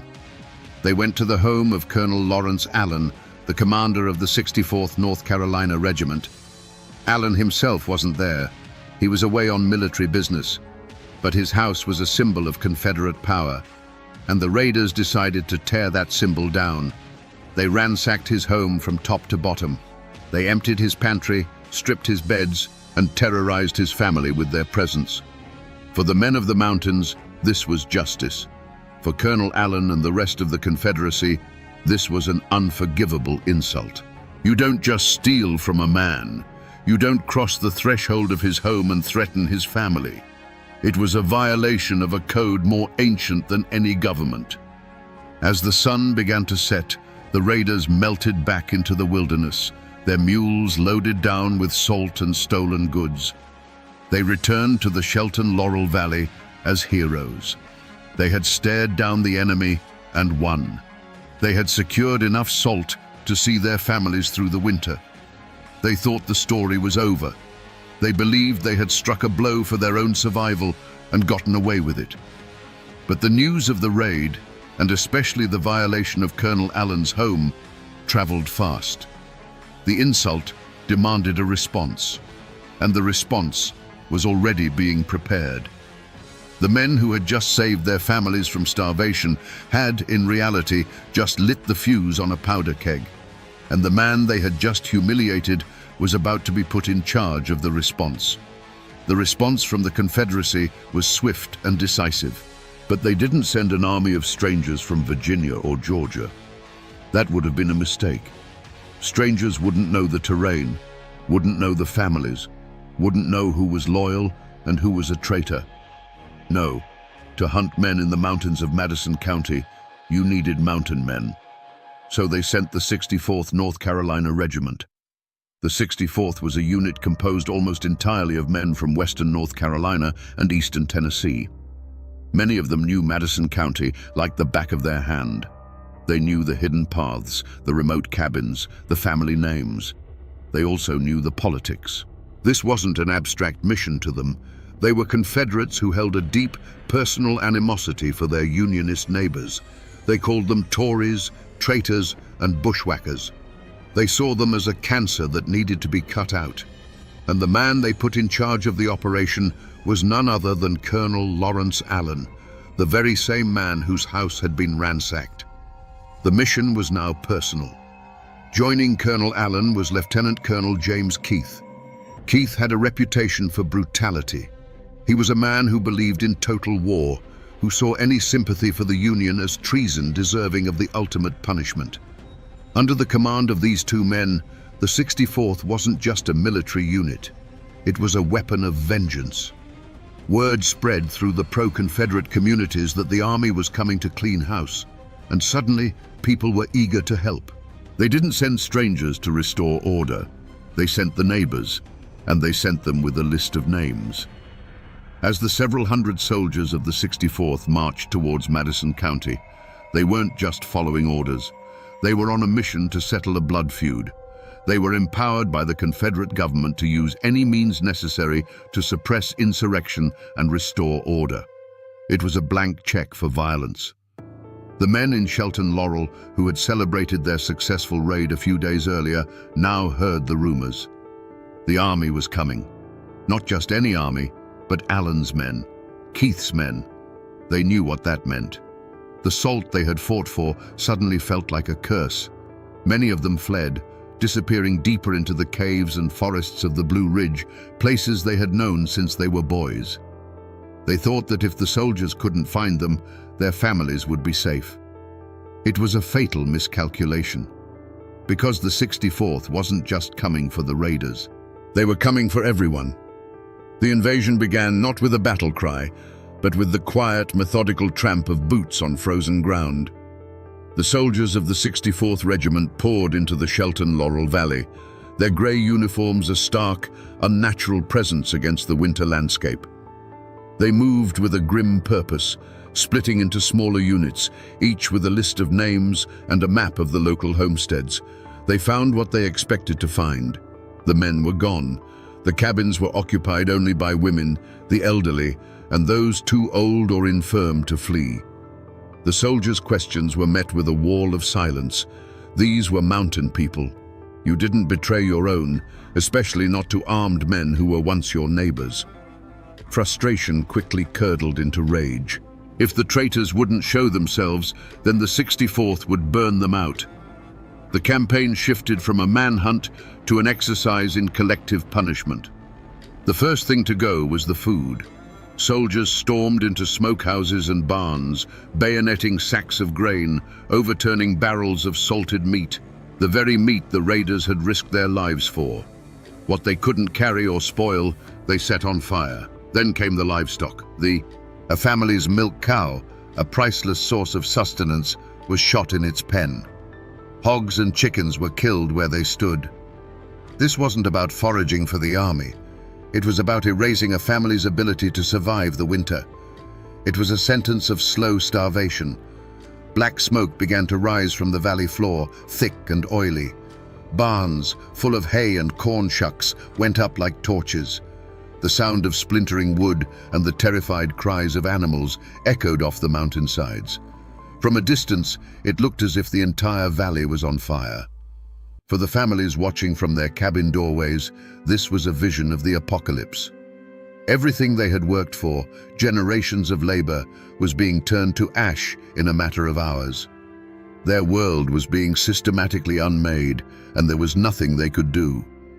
What force can a lone woman with a half-empty pantry raise against 100 men with rifles and torches? By the end of the day, the soldiers were no closer to finding the men they were hunting. The valley was a smoking ruin, but the fugitives remained hidden in the cold embrace of the mountains. Colonel Allen and Lieutenant Colonel Keith now faced a choice. They could admit defeat and leave the valley, having inflicted only material damage, or they could escalate. They could change their tactics. They still believed the women knew where the men were hiding. And if burning their homes and killing their livestock wouldn't make them talk, they would have to find another way, a more direct way. The violence now turned inward. It moved from the barns and the fields into the cramped, cold cabins. The soldiers of the 64th, their faces smeared with soot and their patience worn thin, began a new phase of their operation, the interrogation. They didn't ask questions politely. They dragged the women out of their homes into the freezing air, their bare feet stinging on the icy ground. They'd hold a mother and scream questions at her, demanding to know which cave her husband was hiding in, which rock shelter her brother had fled to. When she refused to answer, they turned on the things she loved.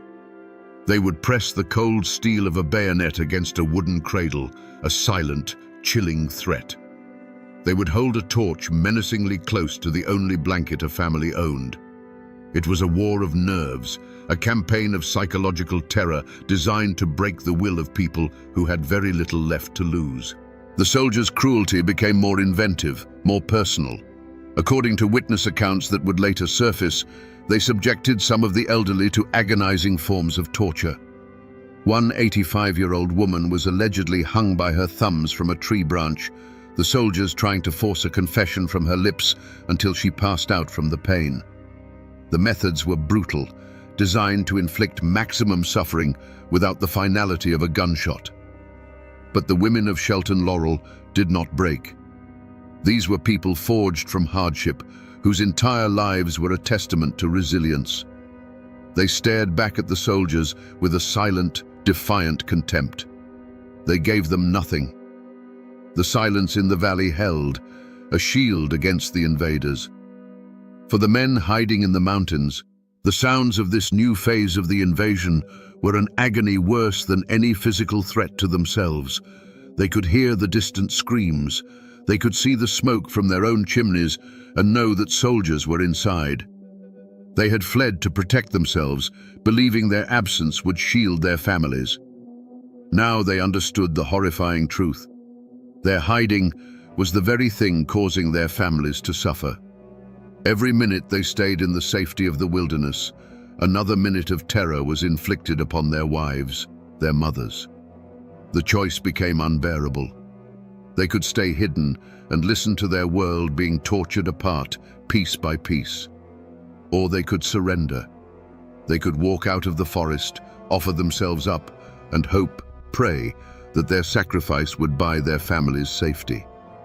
One by one, and in small groups, they began to make their decision. They walked out of the tree line, not with rifles raised, but with hands held high. They emerged from the rhododendron thickets and the dark mouths of caves, their faces gaunt from hunger and cold. This wasn't a surrender in battle. It was a trade. Their lives for their families' safety. Some of the men gave themselves up directly to the soldiers. Others were tracked down. The hunt continued for a full day, the 64th sweeping the mountainsides, their knowledge of the terrain now a deadly weapon. They cornered men in icy ravines and pulled them from the hollow logs where they had taken shelter. In the end, 15 men were rounded up. They were a collection of farmers and laborers, related by blood and by their shared belief in the Union. 2 of them were immediately identified as deserters from the Confederate Army. They were taken aside and shot without ceremony. Their deaths served as a grim warning to the remaining 13. The 13 prisoners were exhausted, half-frozen, and terrified. They were now completely at the mercy of Lieutenant Colonel Keith and his men. They were lined up, their hands bound tightly behind their backs, and they braced themselves for the worst. But then, the soldiers told them something unexpected. They told the prisoners that they were being marched to Knoxville, Tennessee. There, they would be handed over to the proper authorities and face a military tribunal as prisoners of war. They would have a chance to state their case. They would be subject to the rules of war. It was the first lie of many. For the prisoners, a flicker of relief cut through the fear. A trial was terrifying, but it was structured. It was legal. The law, however harsh, was preferable to the lawlessness and terror of the past few days in the valley. A march to Knoxville meant they would live to see another day. It meant the immediate threat of a roadside execution was over. They believed the worst was behind them. They had no way of knowing that their captors had no intention of marching them to Knoxville. The promise of a trial was just a tool, a way to keep them compliant, to prevent them from making a desperate break for freedom on the long road ahead. The small, weary column of men was formed up, surrounded by the grey uniforms of the 64th. As they were prodded forward, out of the Shelton Laurel Valley they called home. They were not walking towards justice. They were walking towards a ditch. They just didn't know it yet. The march began. 13 prisoners, their hands bound, stumbled through the snow, surrounded by a company of armed soldiers. Every step took them further away from their homes and deeper into the hostile, frozen wilderness. The only sounds were the crunch of boots on the icy trail and the biting wind whistling through the bare trees. The journey was brutal. The prisoners were already weak from days of hiding with little food. They had no warm coats, no proper boots. The cold seeped into their bones, a relentless, aching misery. The soldiers offered them no comfort, no rest, no water, no food. They were prodded along with rifle butts, forced to keep a punishing pace. Imagine being one of those men. You are walking, but you don't know your true destination. You are surrounded by men who, just yesterday, were burning your home and terrorizing your family. You try to read their faces, searching for a sign of mercy or a hint of their true intentions, but you find nothing but a cold, hard indifference. With each mile, the landscape grew more remote, more desolate. They left the familiar paths of Shelton Laurel and entered a wilder part of the mountains. The psychological game was as exhausting as the physical march. The soldiers' promise of a trial in Knoxville was a single fragile thread of hope the prisoners clung to. It was the only thing that kept them from collapsing in the snow, from giving up. At one point during the march, a captain on Colonel Allen's staff, a man named Bascom Deaver, rode up to the column. He looked at the weary, shivering prisoners. He later claimed he told Lieutenant Colonel Keith that these men were prisoners of war and must be treated as such. He insisted they be taken to the proper authorities. Keith allegedly nodded, assuring him they would be. It was another layer to the deception. But the soldiers in the ranks knew better. They whispered among themselves. They knew Keith. They knew the rage that had been building in the regiment since the raid on Marshall. They knew this was not a march of justice. It was a funeral procession. As the day wore on, the sky grew dark, the clouds hanging low and heavy. The column reached a fork in the road. One path led west, towards Tennessee and the promise of Knoxville. The other path led deeper into the woods, towards nothing. The soldiers stopped. An order was given, and the column of men was herded down the wrong path. The fragile thread of hope finally snapped. At that crucial fork in the road, the command structure of the 64th Regiment fractured. Colonel Lawrence Allen, the man whose home had been ransacked and who had led the initial invasion, was not present for this final act. He had ridden ahead, leaving the prisoners in the sole custody of his second-in-command, Lieutenant Colonel James Keith. This moment is critical. With Allen gone, The thin veneer of official military conduct vanished. Colonel Allen, for all his anger, was a man who still seemed to operate within a certain framework. He was a politician, a man conscious of appearances and the rules of engagement. Lieutenant Colonel Keith was a different kind of man entirely. By all accounts, Keith was a hardliner, a zealot. He was a man who viewed the Unionist mountaineers not as misguided countrymen, but as vermin to be exterminated. He saw the rules of war as an inconvenience, a weakness that prevented true justice from being done. He had been given a mission to suppress insurrection, and he intended to interpret those orders in the most final way possible. The decision to turn off the main road was his and his alone. It was a deliberate choice to move the prisoners away from any potential witnesses, away from the possibility of another officer like Captain Deaver intervening. He was taking them somewhere private. This is where the official story, the one Keith would later tell, begins to fray. He would claim that he received an order from a higher command to execute the prisoners. He would say his hands were tied, but no written evidence of such an order has ever been found. It's a claim that historians widely dismiss as a self-serving lie, an attempt to deflect blame for what was about to happen. The truth is likely much simpler and much darker. The fork in the road was the moment Lieutenant Colonel Keith decided to become the law, judge, jury, and executioner. He led the men down a narrow, secluded track that followed a winding creek. The air grew colder, the trees thicker. The world closed in around the small column of soldiers and prisoners. They marched for another mile, the only sound the rushing water of the creek beside them. Then, Keith gave the order to halt. They stopped in a small, unremarkable clearing, a slight depression in the land not far from the road, but completely hidden from view. It was a place with no name, a place that was about to be given one, written in blood. The prisoners looked around, their hearts pounding in their chests. They knew now. There was no Knoxville, there was no trial, there was only this place. The finality of the moment hung in the freezing air. The quiet clearing became a stage for a grim, predetermined play. The soldiers of the 64th, who had been marching in a loose formation, now moved with a sharp, mechanical precision. On Lieutenant Colonel Keith's command, they formed two ranks facing the prisoners. The sound of dozens of rifles being checked, of cartridges being seated, was a series of sharp, metallic clicks that cut through the silence. For the 13 men from Shelton Laurel, the world narrowed to this single, horrifying scene. The last vestiges of hope evaporated, replaced by the cold, stark certainty of death. This was it. This was the end of the road. An order was barked. Kneel. Some of the men dropped to their knees immediately, their bodies drained of all resistance. Others hesitated, their minds reeling in disbelief. A few, in a final act of defiance, remained standing, choosing to meet their fate on their feet. In those last minutes, the conflict became deeply personal.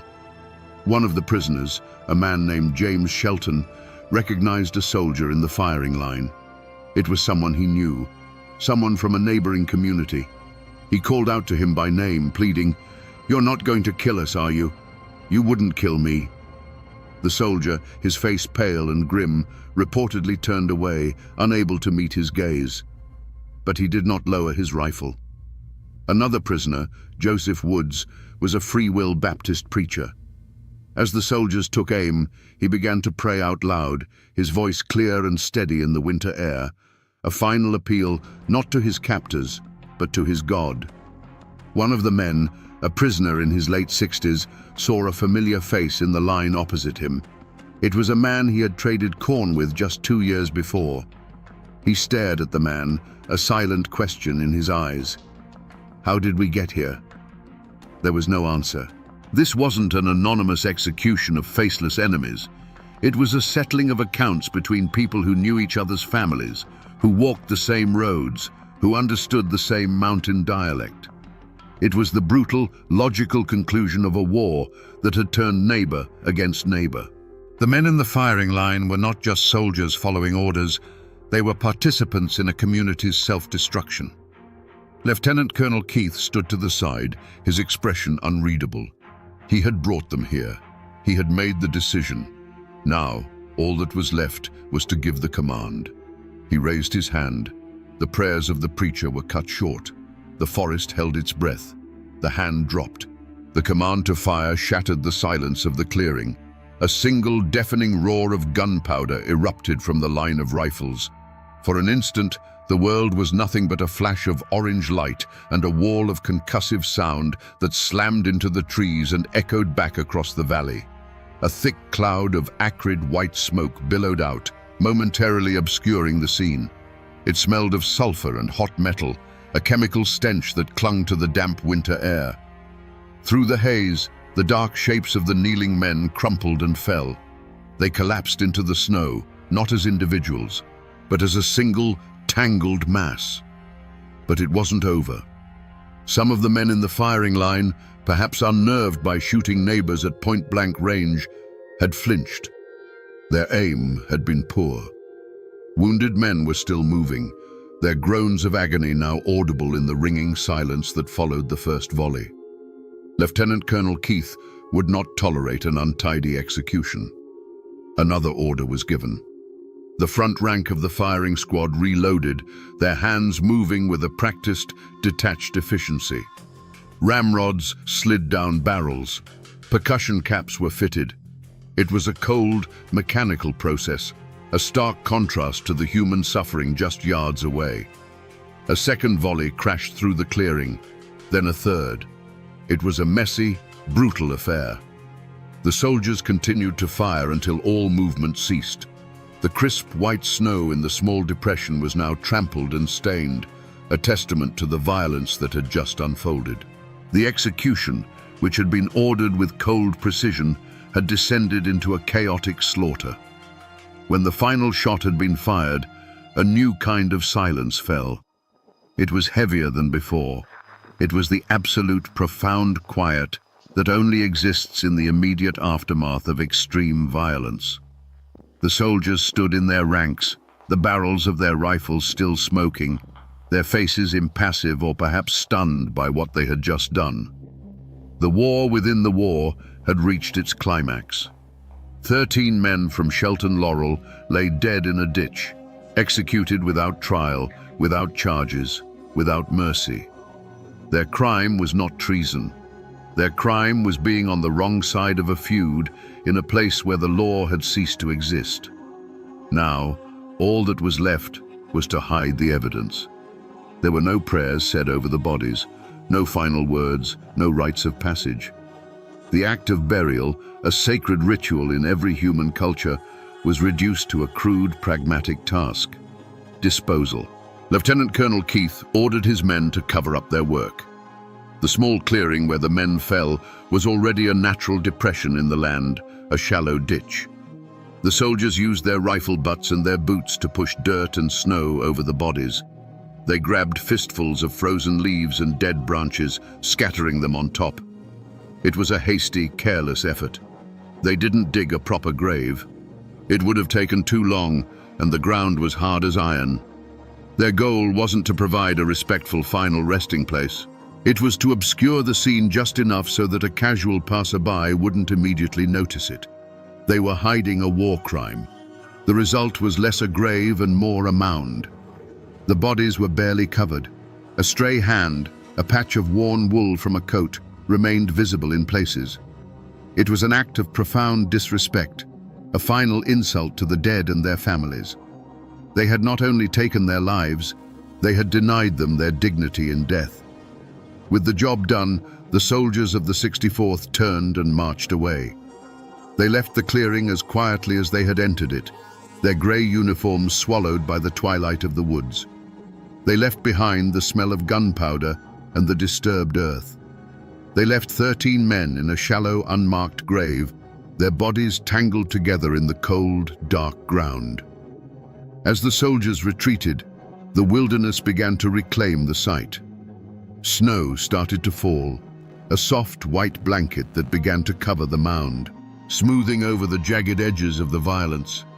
But nature is not sentimental. The scent of blood carries a long way in the cold air.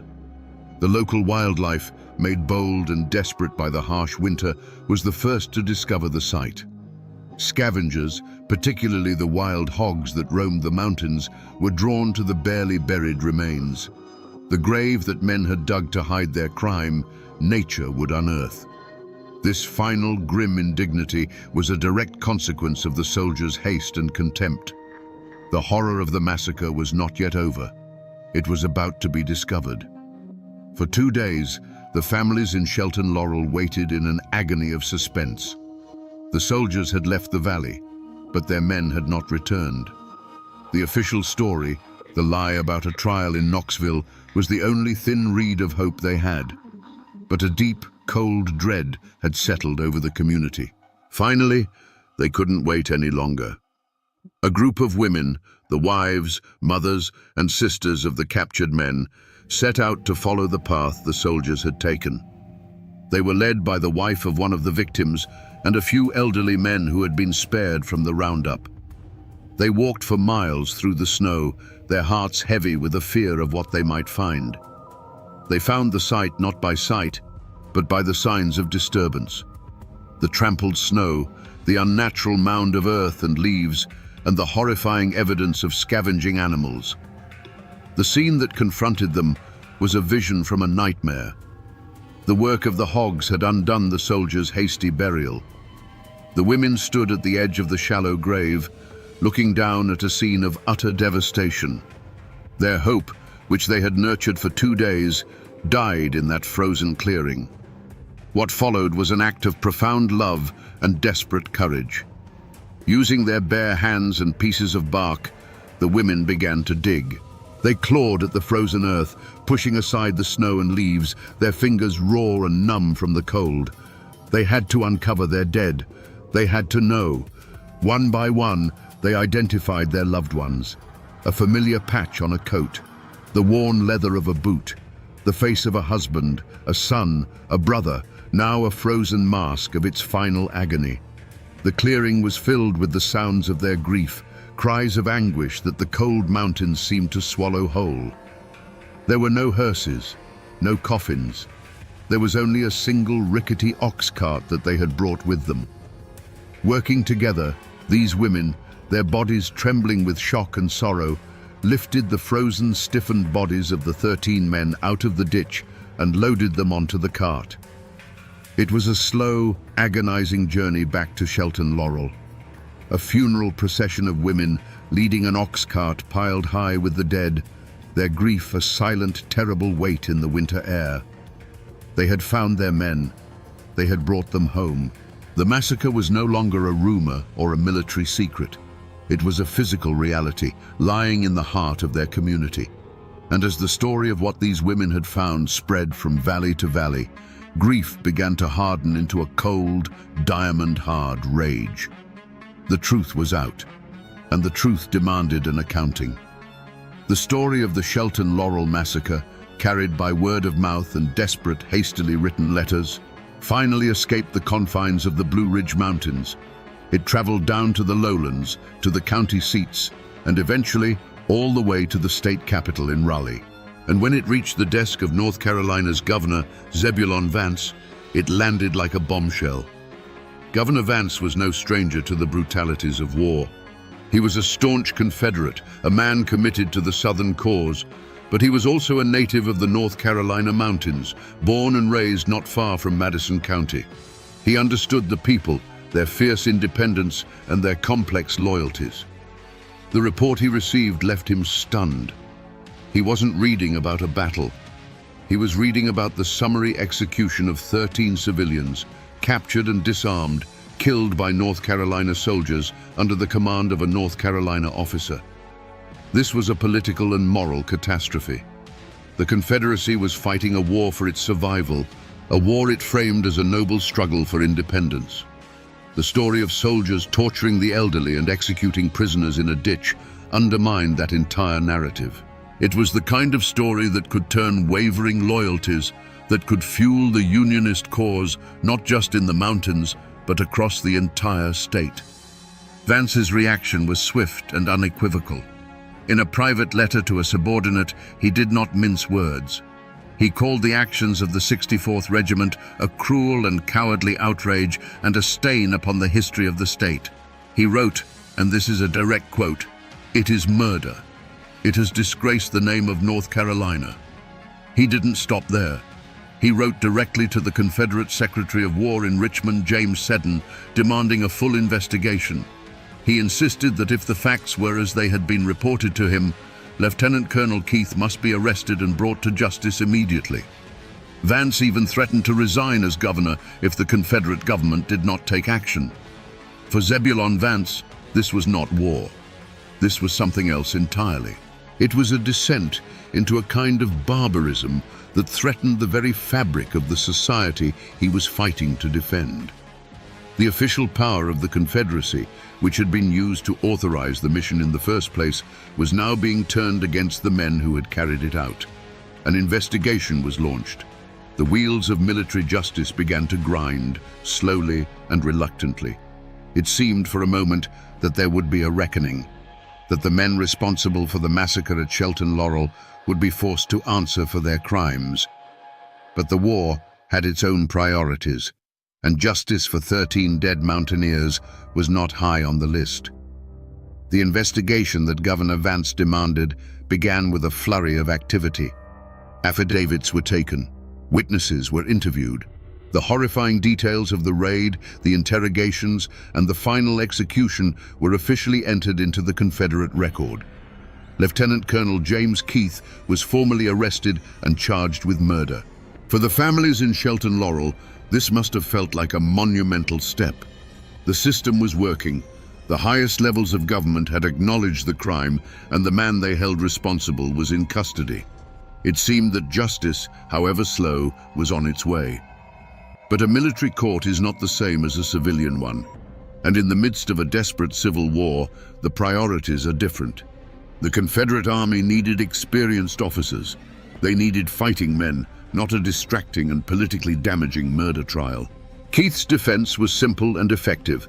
He claimed he was just a soldier following orders. He produced a vaguely worded command from his superior, Brigadier General Henry Heth, which authorized him to destroy the disloyal. Keith argued that the executions, while regrettable, were a military necessity, a legitimate act of war designed to crush a dangerous insurrection. He insisted that he had received a specific verbal order to execute the prisoners, an order which was conveniently never written down and could not be verified. The military court dragged its feet. Hearings were postponed. Key witnesses were suddenly transferred to other units on the front lines. The case became bogged down in a swamp of bureaucracy and legal maneuvering. While Keith sat under a loose form of house arrest, the war raged on. The 64th Regiment was needed at the front. The political will in Richmond to prosecute one of their own officers for killing Union sympathizers began to wane. After all, weren't they the enemy?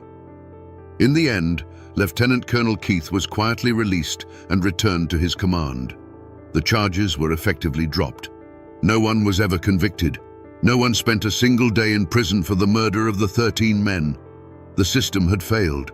The outrage of the governor, the sworn testimony of the witnesses, the grief of the families, none of it was enough to overcome the simple, brutal calculus of war. The message sent by the Confederate authorities was clear. The lives of Unionist mountaineers did not matter.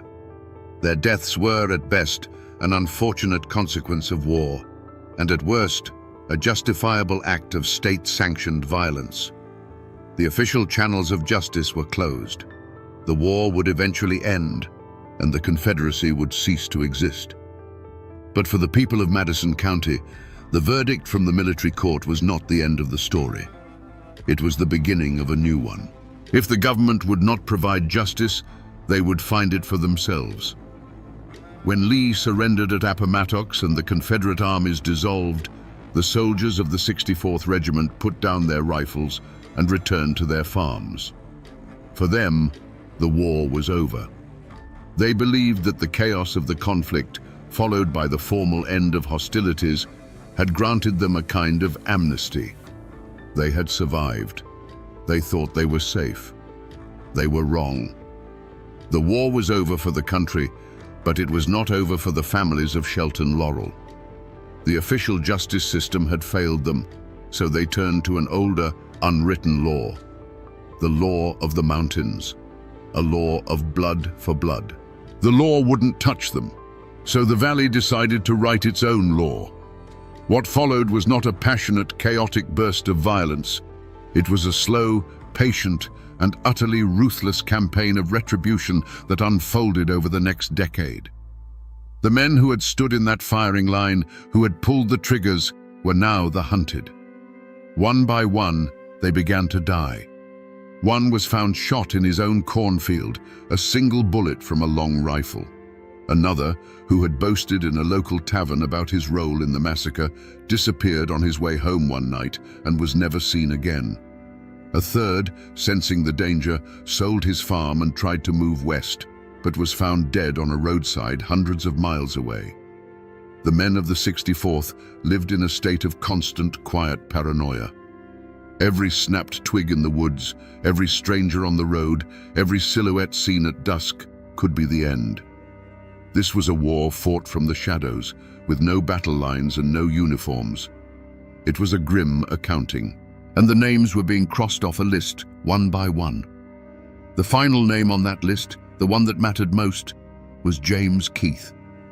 After the war, he moved to Arkansas, trying to put as much distance as possible between himself and the ghosts of Madison County. He tried to start a new life. But the mountains have long memories.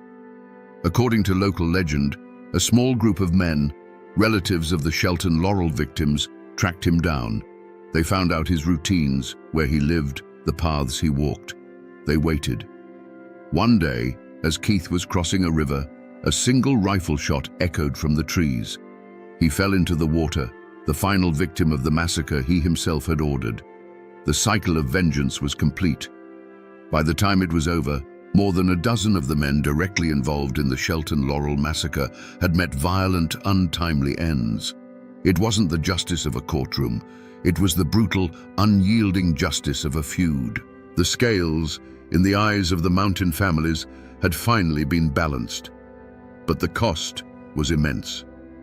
The violence had carved a deep, silent wound in the heart of the community, a scar that would last for generations. The gunshots eventually faded. The last act of the vendetta was carried out, and an exhausted peace settled over the mountains. But what happens when the violence stops? The story doesn't end. It just goes underground. It becomes a ghost. For the next 100 years, Madison County lived with that ghost.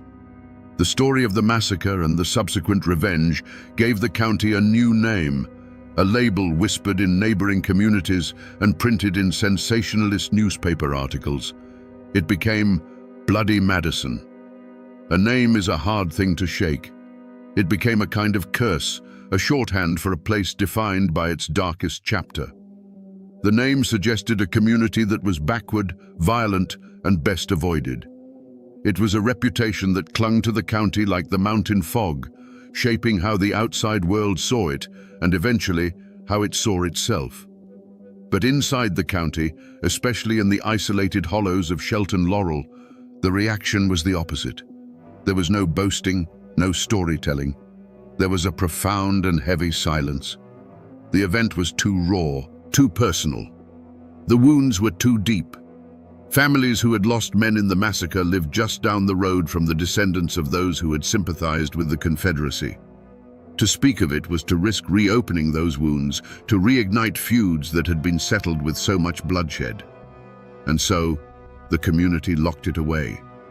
It became a secret that everyone knew, but no one spoke of aloud. The first generation knew the faces of the dead. The next generation knew the stories, but told them only in hushed tones. By the third generation, the specifics began to fade, but the feeling remained, a sense of a dark, unspoken history, a sadness that seemed to linger in the very soil. The silence was a scab over a wound that had never truly healed. The land itself seemed to remember. The small clearing where the men were executed became a place that locals instinctively avoided, a haunted space on the mental map of the community. The stories became whispers, then legends, then fragments of folklore passed down, their sharp edges worn smooth by time. It wasn't until the mid-20th century that historians and descendants began to carefully break the silence. They pieced together the story from old letters, military records, and the fading memories of the elderly. They sought to replace the curse of bloody Madison with the truth of what happened. They gave the victims their names back, and in doing so, began the slow, painful process of lancing the wound that had festered for a century. The story of Shelton Laurel is a powerful reminder that the end of a war is not the beginning of peace. For communities that have torn themselves apart, the silence that follows the final gunshot is often just another kind of battle. It's a fight against forgetting, a struggle to understand how neighbors could become monsters, and how a place of such profound natural beauty could become the scene of such profound human darkness. The story of the Shelton Laurel massacre is not a grand epic. It is a small story. It's a story about a few dozen families in a forgotten valley, pushed to the brink by a war they did not ask for. It began with a desperate, hungry act, a raid for salt. And it ended in a shallow grave, with a cycle of revenge that would poison the community for a century. This story is often lost in the shadow of the great battles of the Civil War. There were no famous generals here, no sweeping cavalry charges. But perhaps because of its small scale, its lessons are clearer and more chilling. It reveals how quickly the structures of civilization, law, justice, mercy can be stripped away, leaving nothing but the raw, brutal dynamics of us versus them. This wasn't a conflict born of grand ideology. It was born from the geology of division. The mountains that isolated the people of Madison County also became an incubator for their fear and resentment. Political disagreement, when trapped in a closed space, festered into hatred. And hatred, when given a uniform and a rifle, became murder. The men who pulled the triggers at Shelton Laurel were not monsters from a distant land. They were neighbors. And that is the most terrifying and important truth of this entire story. It serves as a stark warning of what happens when we stop seeing the humanity in the people we disagree with. When we allow labels, Tory, traitor, rebel, to erase the face of the person who lives just down the road. Today, the Shelton Laurel Valley is quiet. The forests have reclaimed the old homesteads. The streams run clear. The ditch where 13 men were killed is now just a gentle depression in the earth, indistinguishable from any other, unless you know exactly where to look. The mountains remain, silent witnesses to the fury that once consumed this place. They stand as a permanent, solemn reminder, a reminder that the most dangerous wars are not always fought between nations, but within communities. A reminder that the deepest wounds are not inflicted by strangers, but by the people we once called our own. And a reminder that the line between a neighbor and an enemy is a fragile thing, terrifyingly easy to erase. In the mountains of Harlan County, Kentucky, there came a time when the law was not your friend. It was a hired gun, a time when a union card was a death warrant, and children learned to sleep on the floor to dodge the bullets fired through their bedroom walls in the dead of night. The outside world called it a labor dispute, but for the people living it, it was a war. A war so brutal that its anthem was not just a song, but a desperate question. Which side are you on? Today, we descend into the darkness of bloody Harlan to tell the story of the decade-long battle that forced every man, woman, and child to choose. To understand the war, you first have to understand the world that was lost, and the men who were pushed until they had nothing left to lose. Before the bullets flew, there was the quiet desperation of the company town. Imagine a world sealed off by ancient mountains, a place where the coal company wasn't just your employer, it was your landlord, your grocer, your government, and your god. You lived in a company house, a flimsy shack perched on a hillside, often without running water, that could be taken from you at a moment's notice. Your children were born with company doctors, and you bought their food at the company store. But you didn't use real money. You used scrip, a private currency that was worthless anywhere else, and the prices were always inflated. This was a system designed for debt, a set of invisible chains that tethered you and your family to the mine. Every day you went deeper into the hole, both literally and financially. Your life, from cradle to grave, was mortgaged to King Coal, and the work itself was a daily descent into hell. Deep beneath the beautiful green hills, men crawled on their bellies in the dark, breathing in the fine black dust that would one day choke the life from their lungs. They gambled every shift against the black damp, a pocket of unbreathable gas that could suffocate you in an instant, or the ever-present threat of a roof collapse that could bury you alive. For clawing the wealth of the nation from the earth's guts, they were paid pennies. These weren't just workers. They were fathers, husbands, and sons. They were proud mountain folk whose families had lived on this land for generations. Their dreams were simple: a small plot of land to call their own, shoes for their children, and the dignity of a fair day's pay for a deadly day's work.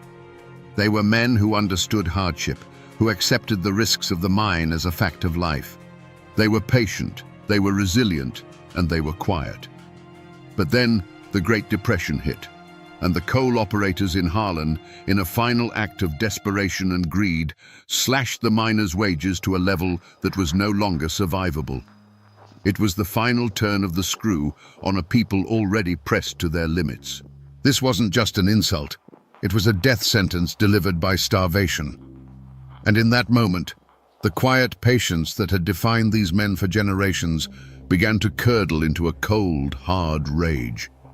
The mountains themselves seemed to hold their breath, waiting for the spark that would ignite the powder keg. By the spring of 1931, the whispers had turned into a low growl that echoed through the hollows. The United Mine Workers had arrived, and with them, a flicker of hope that terrified the coal operators. For every man who signed a union card, a family was thrown out of their home. For every secret meeting, a union man was beaten on a dark road. The law, in the form of Sheriff J.H. Blair and his army of deputized thugs, was no longer a shield for the people. It was a hammer for the companies. The crime scene wasn't a single place. The entire county was becoming one, primed for an explosion. That explosion came on May the 5th in a narrow pass near the town of Evarts. The scene itself was deceptively peaceful. A dusty road winding between two steep, wooded hillsides, a natural choke point. On any other day, it was a place of quiet Appalachian beauty. But on this day, the trees weren't just trees, they were hiding places. The silence wasn't peace, it was the tense, held breath before a storm. On those hillsides, miners lay waiting, their squirrel rifles and old shotguns clutched in their hands. They were men who had been hunted, and now they had become the hunters. When the shooting finally stopped, a new kind of silence fell over the pass, a heavy, ringing silence punctuated by the groans of the wounded. The scene left for the authorities was one of utter chaos. 3 company cars, riddled with bullet holes, sat stalled on the road. The dust was littered with a confusing mix of shell casings, the heavy brass of the deputies' machine guns, and the simple spent shells from the miners' hunting rifles.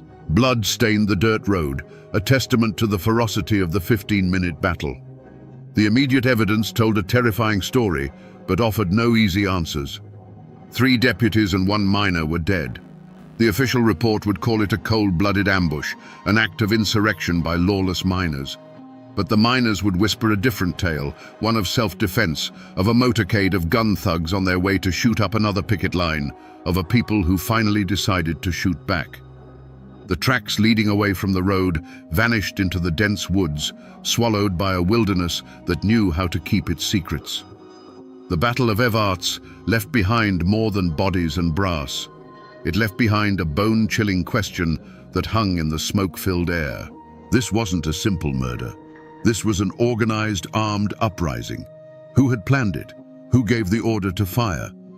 The scene spoke of desperation and rage, but the wilderness offered no confessions. It only confirmed a terrible new reality. The war in Harlan County had gone hot, and the mountains themselves had become the first and most mysterious witness to the bloodshed. In the chaotic hours after the Battle of Evarts, as the bodies of the deputies were carried out of the pass, Sheriff J.H. Blair didn't need a detective to find his prime suspects. He already had his culprits. For months, a clear and public enemy had been challenging his authority and the absolute power of the coal operators. The finger of blame pointed squarely, and without a moment's hesitation, at the organizers of the United Mine Workers of America. These were the men who had come into his county preaching a gospel of discontent. They were, in the eyes of the establishment, outside agitators with foreign ideas about collective bargaining and workers' rights. They held secret meetings in darkened schoolhouses and on remote hillsides, whispering promises of a better life into the ears of desperate men. They were the ones who had lit the fuse of rebellion, and in the minds of the company men, the explosion at Evarts was the inevitable result. Their motive seemed undeniable. For weeks, Blair's deputies had been systematically breaking the strike, beating organizers and evicting families with brutal efficiency. The union was losing. The ambush at Evarts wasn't just a random act of violence, it was a calculated message, a bloody declaration that the UMWA would not be crushed without a fight. It was a violent attempt to seize control of the county and to terrorize the law-abiding citizens and workers who had refused to join their cause. This wasn't a mystery. It was an open war, and the Union had just fired its deadliest shot. The evidence, as far as the law in Harlan was concerned, was self-evident. Every man on that hillside was either a Union member or a sympathizer. The Union had been advocating for resistance, and now resistance had turned deadly. Whispers immediately became official reports. Names of known Union leaders and the most outspoken miners were put on arrest warrants. The narrative was simple and powerful. The Union came, and then there was violence. Therefore, the Union was to blame. For Sheriff Blair, the case was already open and shut, and the manhunt for the Union men began immediately. But while Sheriff Blair's fury was aimed squarely at the Union men on the hills, a colder, more complicated suspicion began to take root behind the closed doors of the Coal Operators Association. The ambush at Evarts had been too perfect, too precise. The miners were desperate, yes, but this level of coordination suggested something more than just spontaneous rage. It suggested information. It suggested a leak, and a leak could only come from the inside. Suspicion, like a mountain mist, began to curl around the figures who stood between the two warring camps, the mine foreman and the company guards who had been deputized by Blair. These were men who came from mining families themselves, who spoke the same language and understood the grievances of the men in the pits, yet they drew their paychecks directly from the operators. They were trusted by both sides, and therefore trusted by neither. Could one of these men, a man who walked the line between loyalty and blood, have been the true architect of the massacre? The motive wouldn't have been a simple cry for workers' rights. It would have been something far more personal and venomous. Imagine a foreman whose father had been killed in a roof collapse years earlier, a death ruled an accident, but always whispered to have been caused by company negligence. He had risen through the ranks, his loyalty a perfect mask for a patient, simmering hatred. For a man like that, the Union wasn't a cause, it was a weapon. Looking back, the signs were there. One particular foreman, known for his harsh discipline, had been conspicuously absent from the convoy that day, claiming a sudden illness. In the aftermath, his grief seemed hollow, his questions to the other deputies sharp, not with sorrow, but with the careful precision of a man confirming the details of a plan gone right. He knew the convoy's route, their departure time, and their numbers. A single, anonymous tip to a Union contact was all it would have taken to turn that dusty road into a killing field, sacrificing a few of Blair's thugs to ignite a war that could burn his true enemies to the ground. The thought was chilling, that the Battle of Evarts wasn't an act of rebellion, but a calculated act of revenge, orchestrated by a traitor who wore the company's own badge. But there was a third shadow that fell across the mountains, one that terrified the Union and the operators alike. This wasn't a local feud. The Great Depression had set the entire nation on edge, and whispers of revolution were drifting out of the cities and into the forgotten hollows of Appalachia. This third suspect wasn't a man, but an idea, a radical, violent ideology that saw the struggle in Harlan not as a labor dispute, but as the first battleground in a new American Civil War. Agents of more extreme movements, men who found the United Mine Workers too tame, began to slip into the county. They weren't miners. They were professional organizers, hardened veterans of bloodier conflicts in other parts of the country. They spoke not of contracts and wage increases, but of seizing the mines and overthrowing the system entirely. They saw the miners' desperation not as a problem to be solved, but as fuel for a much larger fire.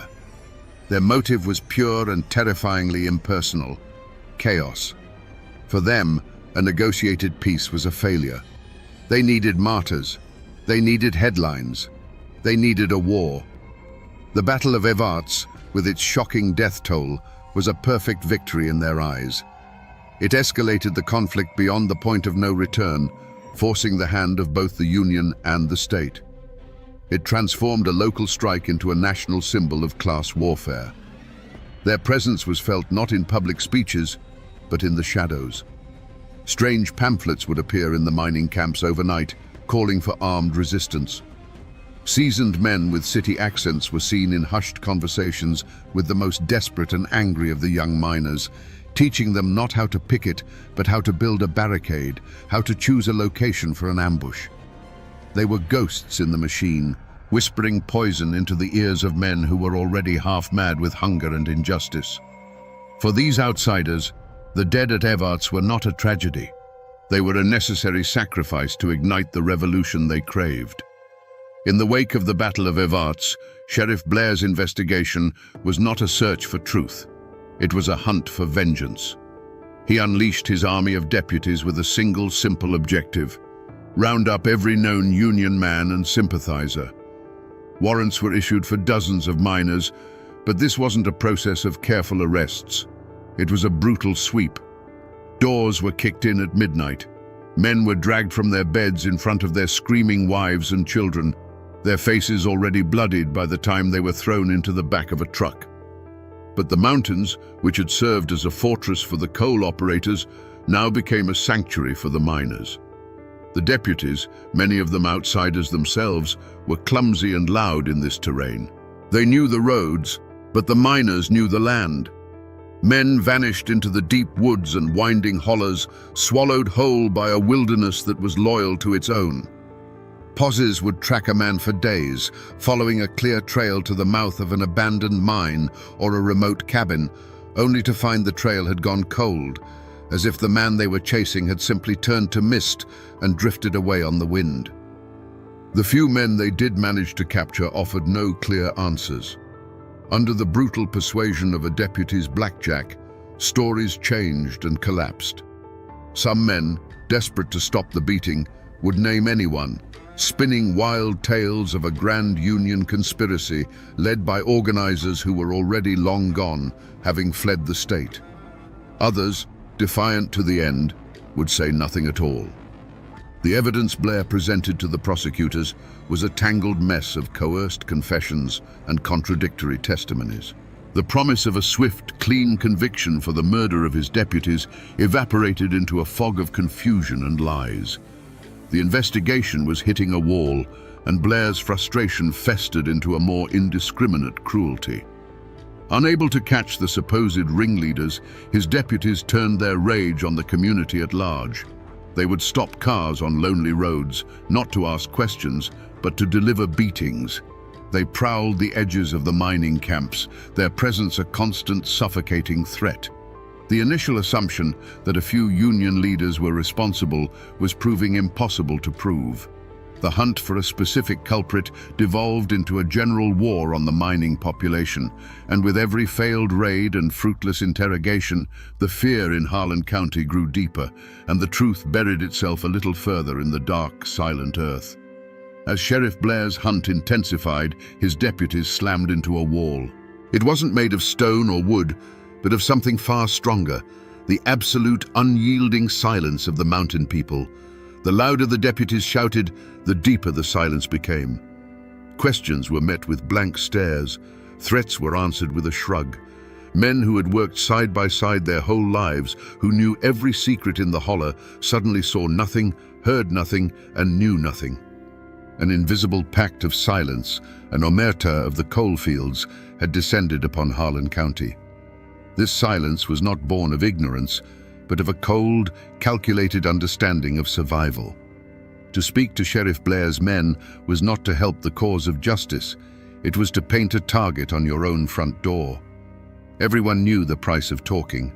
It meant a visit in the dead of night, the sound of heavy boots on your porch, a beating that left you unable to work for a week. It meant your wife and children being terrorized by gun thugs who would shine their headlights into your windows just to let you know they were watching. But the silence was also a matter of profound loyalty. In these isolated communities, blood and neighborly bonds were the only true law. The men on that hillside at Evarts were not abstract criminals. They were your cousin, your brother-in-law, the man who helped you rebuild your fence last spring. To turn against them was to turn against your own kin, to betray the only social fabric you had. The law of J.H. Blair was temporary and corrupt, but the judgment of your neighbors was forever. You would starve before you became a snitch. The psychological toll was immense, especially for those who might have been tempted to speak. Old man Hemphill, who lived on the road to Evarts, made the mistake of telling the postman he'd seen a car he didn't recognize parked near the pass the day before the shooting. It was an innocent remark, nothing more. A week later, he woke to find his family's milk cow, their only source of extra income, lying dead in his field with its throat cut. No one had to say a word. The message was understood by everyone in a 50-mile radius. After that, no one dared to even whisper about what they might have seen. The mountains had closed ranks, and the truth of what happened at Evarts was locked behind a wall of fear that no amount of force could ever break down. For years, the war in Harlan was a grinding stalemate of terror and endurance. The seasons changed, but the fear did not.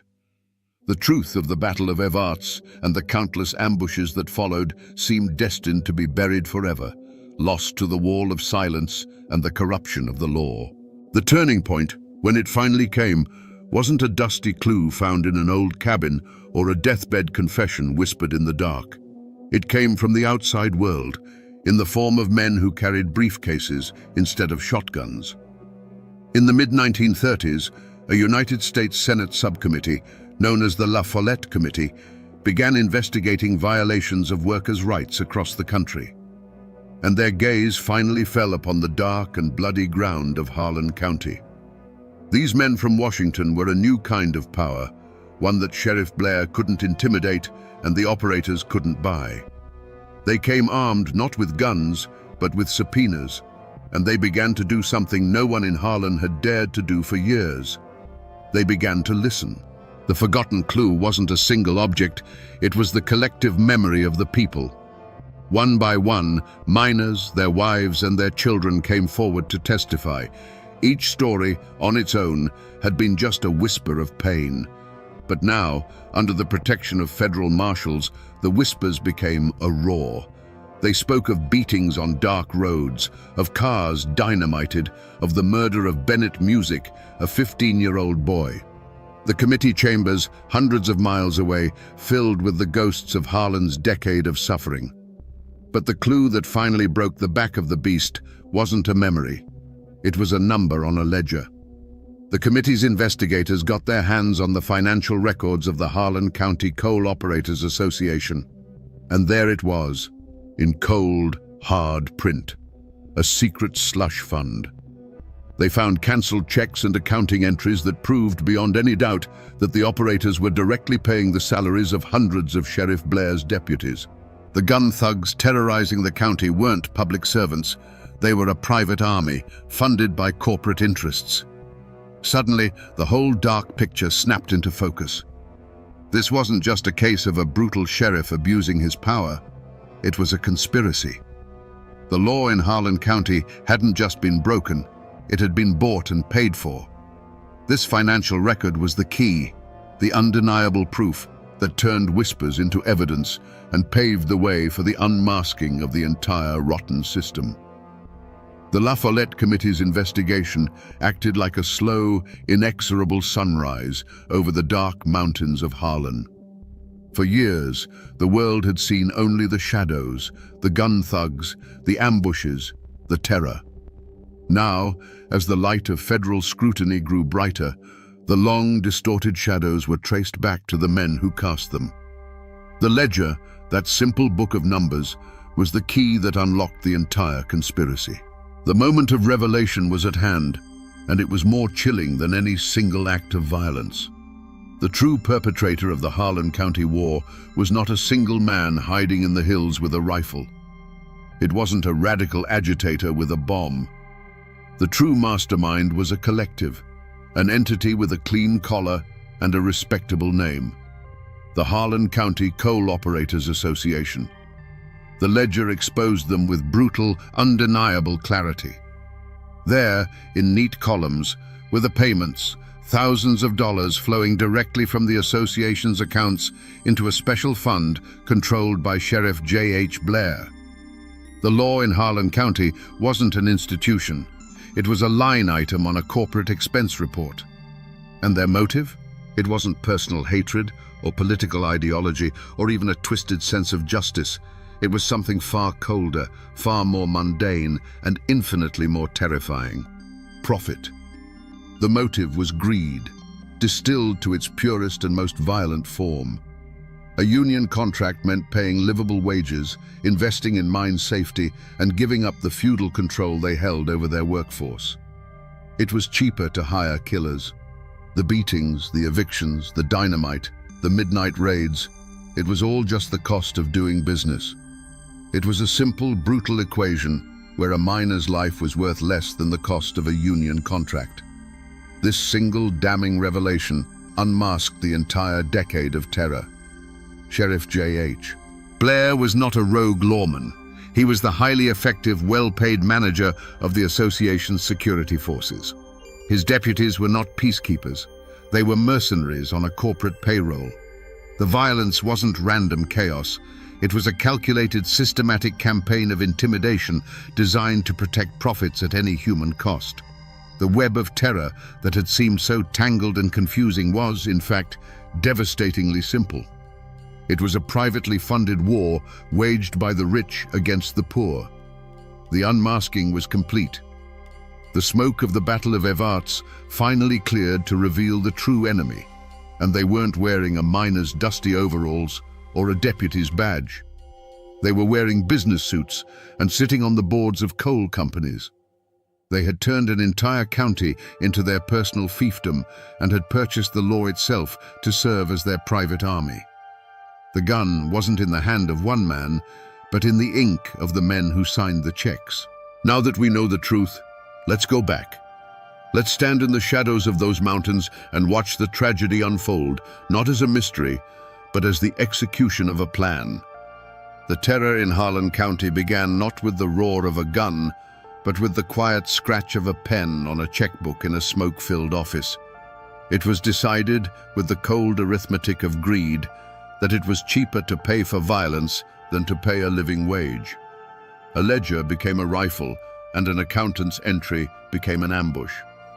Picture again that dusty road near Evarts. The convoy of company cars rolls into the narrow pass, full of men who believe the law is on their side because they carry the sheriff's badge. They don't know that their lives are just a down payment.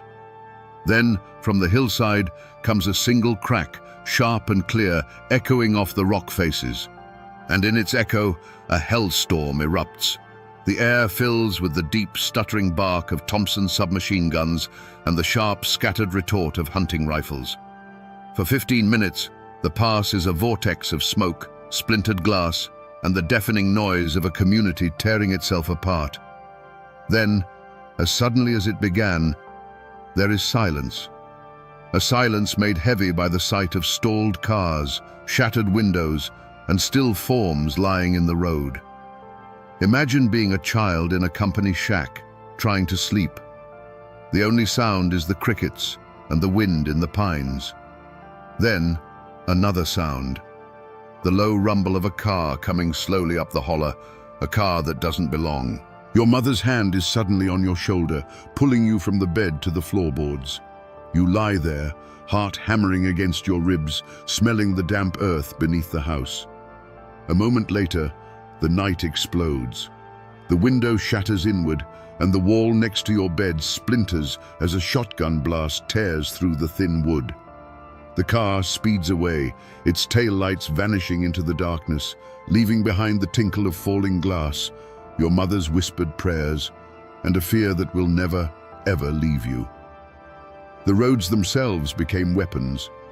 A union man driving home to his family would see a pair of headlights appear in his rearview mirror, growing closer, pinning him in their glare. He would grip the wheel, his knuckles white, his mind racing. Was it just a neighbor, or was it them? Every curve in the road was a potential trap. Every dark stretch of woods a place to be run off into a ditch.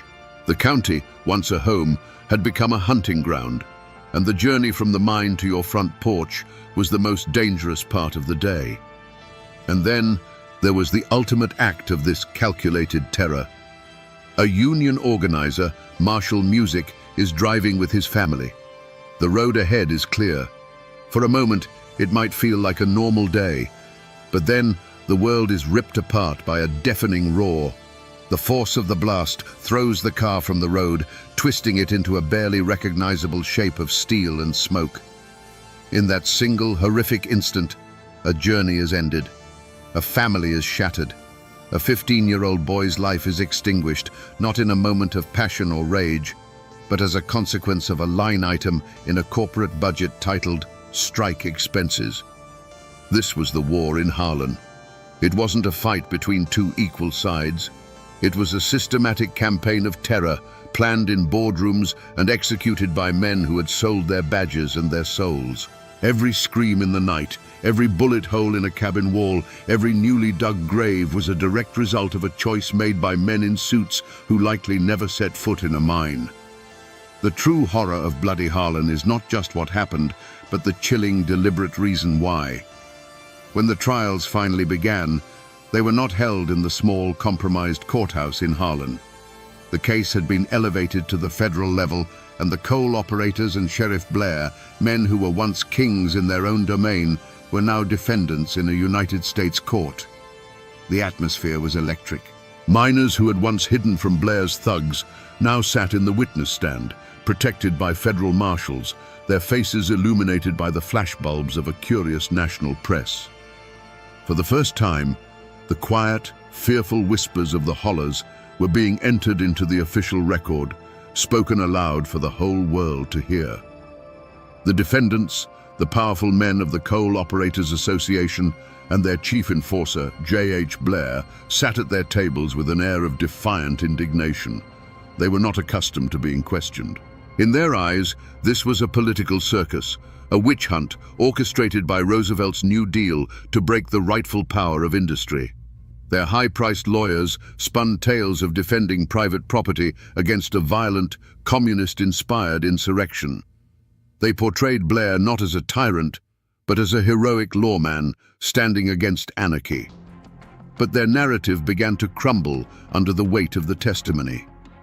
One by one, miners and their wives took the stand. With simple, halting words, they painted a devastating mural of the decade of terror. They spoke of night riding, of beatings, of houses riddled with buckshot, of the constant, gnawing fear. They presented the ledger, the cold, hard proof of a conspiracy. The trial became a battle of two realities, the operator's world of contracts and legal rights, and the miner's world of blood and survival. And yet, in a stunning blow to the government and the miners, the first trial in 1938 ended in a hung jury. The operators' immense influence, their deep connections, and their ability to cast doubt had proven just strong enough. For a moment, it seemed as if the wall of power was unbreakable. The operators walked out of the courtroom, not convicted, their smirks a final insult to the men and women who had dared to speak against them. It was a moment of profound injustice, an echo of the crooked law they had mastered for so long. But the verdict in the court of public opinion had already been delivered. The La Follette Committee's investigation and the national press coverage had exposed the rot in Harlan County to the entire nation. The operators had escaped a conviction, but they had not escaped the shame. Facing the certainty of a second, even more grueling federal trial, and with their public reputation in tatters, they finally understood that their private war was over. In 1939, after nearly a decade of bloodshed, the Harlan County Coal Operators Association did what no amount of violence could force them to do. They surrendered. They signed a contract with the United Mine Workers of America. There were no jail sentences for the masterminds, no hangman's noose for the architects of the terror. The justice served wasn't the clean, righteous verdict the miners had hoped for, but it was a victory nonetheless, won not by a gavel, but by sheer, bloody-minded endurance. The ink on the union contract was barely dry, but the war had already left ghosts that would walk the hollers for generations. For the miners and their families, the victory was real, but it was not clean. They had won a measure of dignity, a livable wage, and the right to stand together, but the cost was etched into their very souls. A piece of paper couldn't bring back a murdered son, heal the memory of a shotgun blast through a bedroom wall, or erase the years spent living in the shadow of a gun thug's menace. The men who survived the mines and the picket lines carried the war home with them. It showed in the haunted look in their eyes, in the way they taught their children to distrust any man in a suit, any car that slowed down on a dark road. The fear, once it gets into the bones, doesn't leave. It's passed down, a bitter inheritance. Sheriff J.H. Blair and the coal operators who had funded his reign of terror never saw the inside of a prison cell. They returned to their comfortable lives, their power diminished, but their freedom intact. They had lost the war, but they had escaped justice. Blair faded from public life, but he never faded from memory. His name became a new kind of ghost, a bogeyman used by parents to frighten their children into behaving, a curse whispered in the corners of union halls for the next 50 years. The families of the deputies and gun thugs, many of whom were just local men trying to earn a paycheck, found themselves on the wrong side of a line that would never be erased. Their children grew up bearing names associated with betrayal and violence, forever marked by the choices their fathers had made. The war redrew the map of Harlan County. The lines weren't on any piece of paper. They were lines of loyalty and betrayal that ran straight through families, churches, and neighborhoods. The neighbor who had put on a deputy's badge was never fully trusted again. The store owner who had sided with the company found his business mysteriously dwindling. Friendships that had endured for a lifetime were shattered by the simple, brutal question of which side you were on. The children of union men and the children of company men went to the same schools, but they carried with them a silent, inherited animosity. Harlan County was no longer just a place. It was a memory of a war, and everyone who lived there was a veteran, whether they had carried a gun or not. Their lives were forever defined not by the peace that followed, but by the battle they had been forced to endure. You might think this war is over, a faded chapter in a history book, but you would be wrong. The story of Bloody Harlan is not history. It is a living memory etched into the very landscape of the county. Go there today and stand in that narrow pass near Evarts. When a coal truck rumbles by, the sound still echoes off the hillsides like the ghosts of machine gun fire. The road has been paved, but the place itself remembers. It is a scar on the land that will never fully heal. The tangible remnants are still there if you know where to look.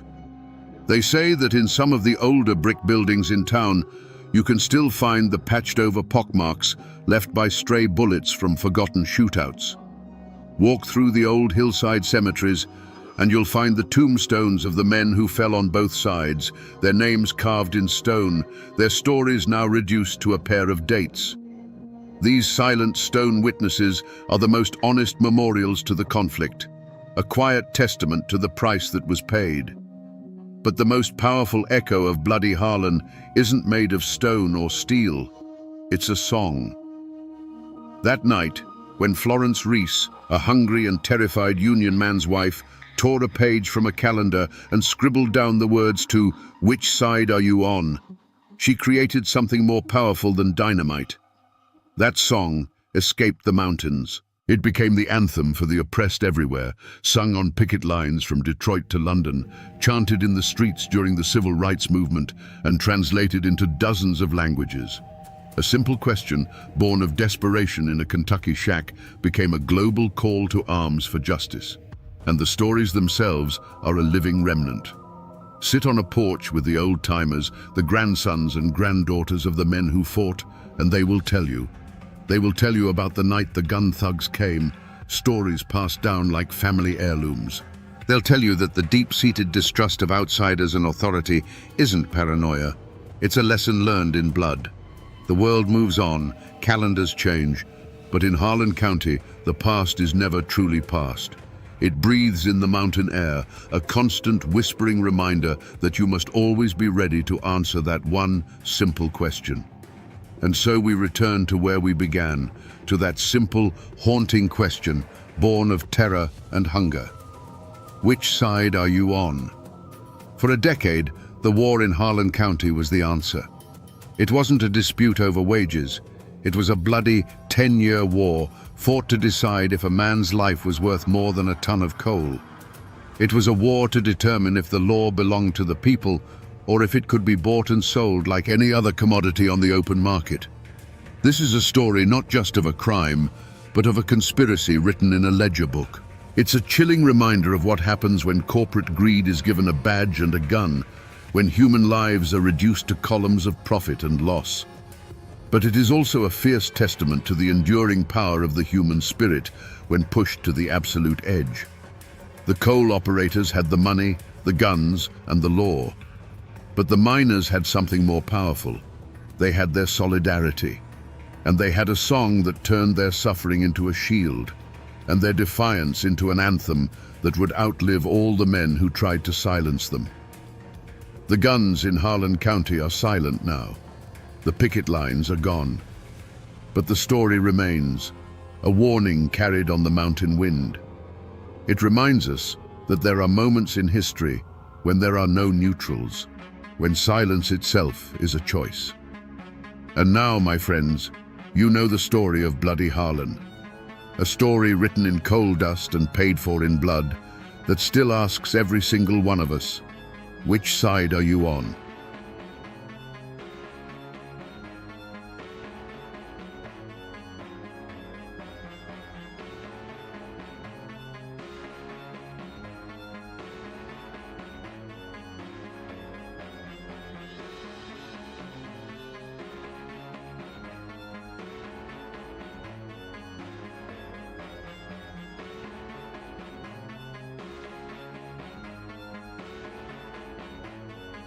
Two days shy of her 41st birthday, shotgun blasts ripped through the quiet hills of the Indian Territory.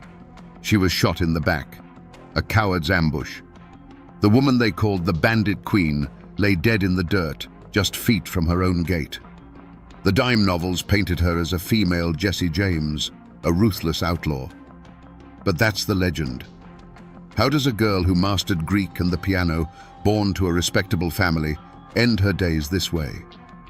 Today, we separate the truth from the lies, to find the real Myra Maybelle Shirley and to ask the question that still haunts these hills: who wanted her dead? Before the legend, there was a girl named Myra Maybelle Shirley. She wasn't born in a dusty outlaw camp, but into a life of relative comfort in Carthage, Missouri. Her father, John Shirley, was a respected farmer, innkeeper, and judge, a man of property and standing. Their home sat on the very edge of civilization, where the rolling prairies gave way to the rugged ancient Ozark Hills. It was a land with a soul much like Appalachia's, a place of tight-knit clans, fierce independence, and memories as long and deep as the valleys themselves. The roots of that spirit ran deep in Myra's blood. Her mother, Elizabeth Hatfield Shirley, came from the same line as the notorious Hatfields of the West Virginia-Kentucky border. This wasn't just a distant relation, it was a heritage. It meant that Myra was born into a world where honor was defended with fists and firearms, where loyalty to family was the highest law, and where an insult was a debt that would one day be paid in full. This was the unwritten code of the mountains, a code she understood long before she ever read a law book. On the surface, however, Myra was being molded into a proper Southern lady. Her father sent her to the Carthage Female Academy, a place of refinement and learning. She studied the classics, mastered Greek and Latin, and could fill the Shirley home with the beautiful, complex notes of a piano sonata. She was intelligent, articulate, and poised, everything a daughter of a prominent family was expected to be. She was destined for a life of quiet dignity, of ball gowns and polite conversation. But beneath the corset and silk beat the heart of a rebel. The same girl who could quote Greek philosophers was more at home in the saddle, racing her horse through the woods with a freedom most women of her time could only dream of. She preferred the company of her older brother, Bud, and his friends, learning from them the ways of the wilderness. She could handle a shotgun with a skill that shamed grown men and knew the hidden trails of the Ozarks as if they were lines on the palm of her hand.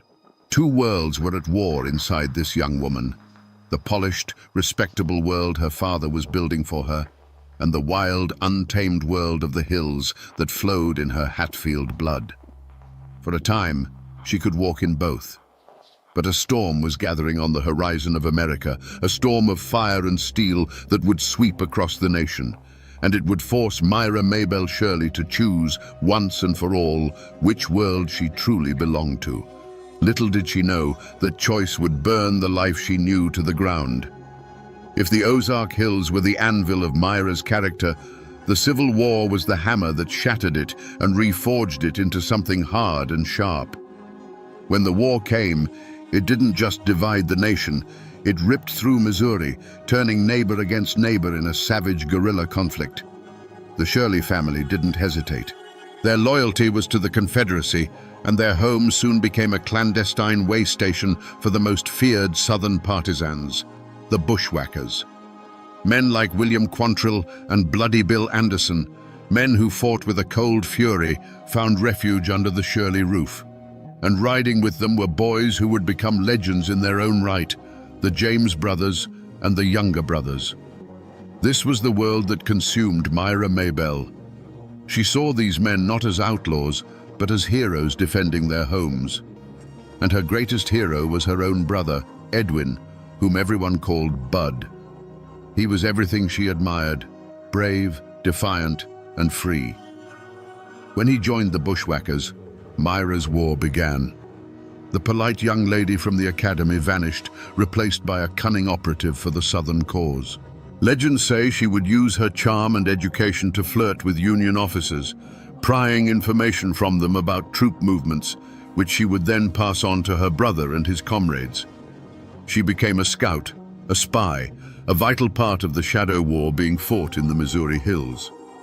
For a time, it must have felt like a dangerous, righteous adventure. She was fighting alongside her brother, defending her family's beliefs. The risk was real, but so was the adrenaline, the sense of purpose. She was no longer just a girl playing piano, she was a player in the great bloody drama of her time. But this was no adventure, and the price of this war was about to be brought to her door in the most brutal way imaginable. In 1864, the hammer fell. Federal troops, tired of the constant raids and ambushes, hunted down Bud Shirley. He was trapped, cornered, and killed. For 16-year-old Myra, the news wasn't just devastating, it was the end of her world. The light of her life, her protector, her idol, was gone, slain by the very men she saw as foreign invaders. In that moment, her girlish patriotism and grief curdled into something far darker, a cold, permanent, all-consuming hatred. A hatred for the government, for its uniforms, for its laws. They had taken her brother, and in doing so, they had taken a part of her soul. The war might end for the country, but for Myra Shirley, it would never be over. She would spend the rest of her life fighting the victors. After the war, the Shirley family fled to Texas, seeking a new life from the ashes of the old. But for Myra, peace was a foreign country. Her heart, forged in hatred, was drawn to the fire. She found that fire in the eyes of the men who, like her brother Bud, refused to surrender. Men like the charismatic Cole Younger, a childhood friend and now a notorious outlaw. Rumors would later whisper of a passionate affair, claiming her daughter Pearl was his. It was a romantic story, but likely just that, a story. The truth, however, was no less dangerous. Her first husband was Jim Reed, another former bushwhacker who couldn't trade his pistol for a plow. With him, Myra stepped fully into the world of the outlaw. Their life was a blur of stolen horses and dodging posses, a frantic existence on the run. In this chaos, her two children, Pearl and Eddie, were born. But this was no family portrait. It was a partnership born of war and rebellion, and it was destined to end in blood. In 1874, Jim Reed's luck ran out. The news that reached Myra was cold and brutal. Her husband had been shot down, not in a blaze of glory, but by an acquaintance who valued the reward money more than friendship.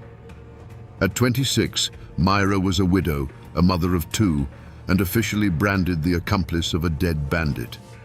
This was the world she had chosen, a world with no honor among thieves.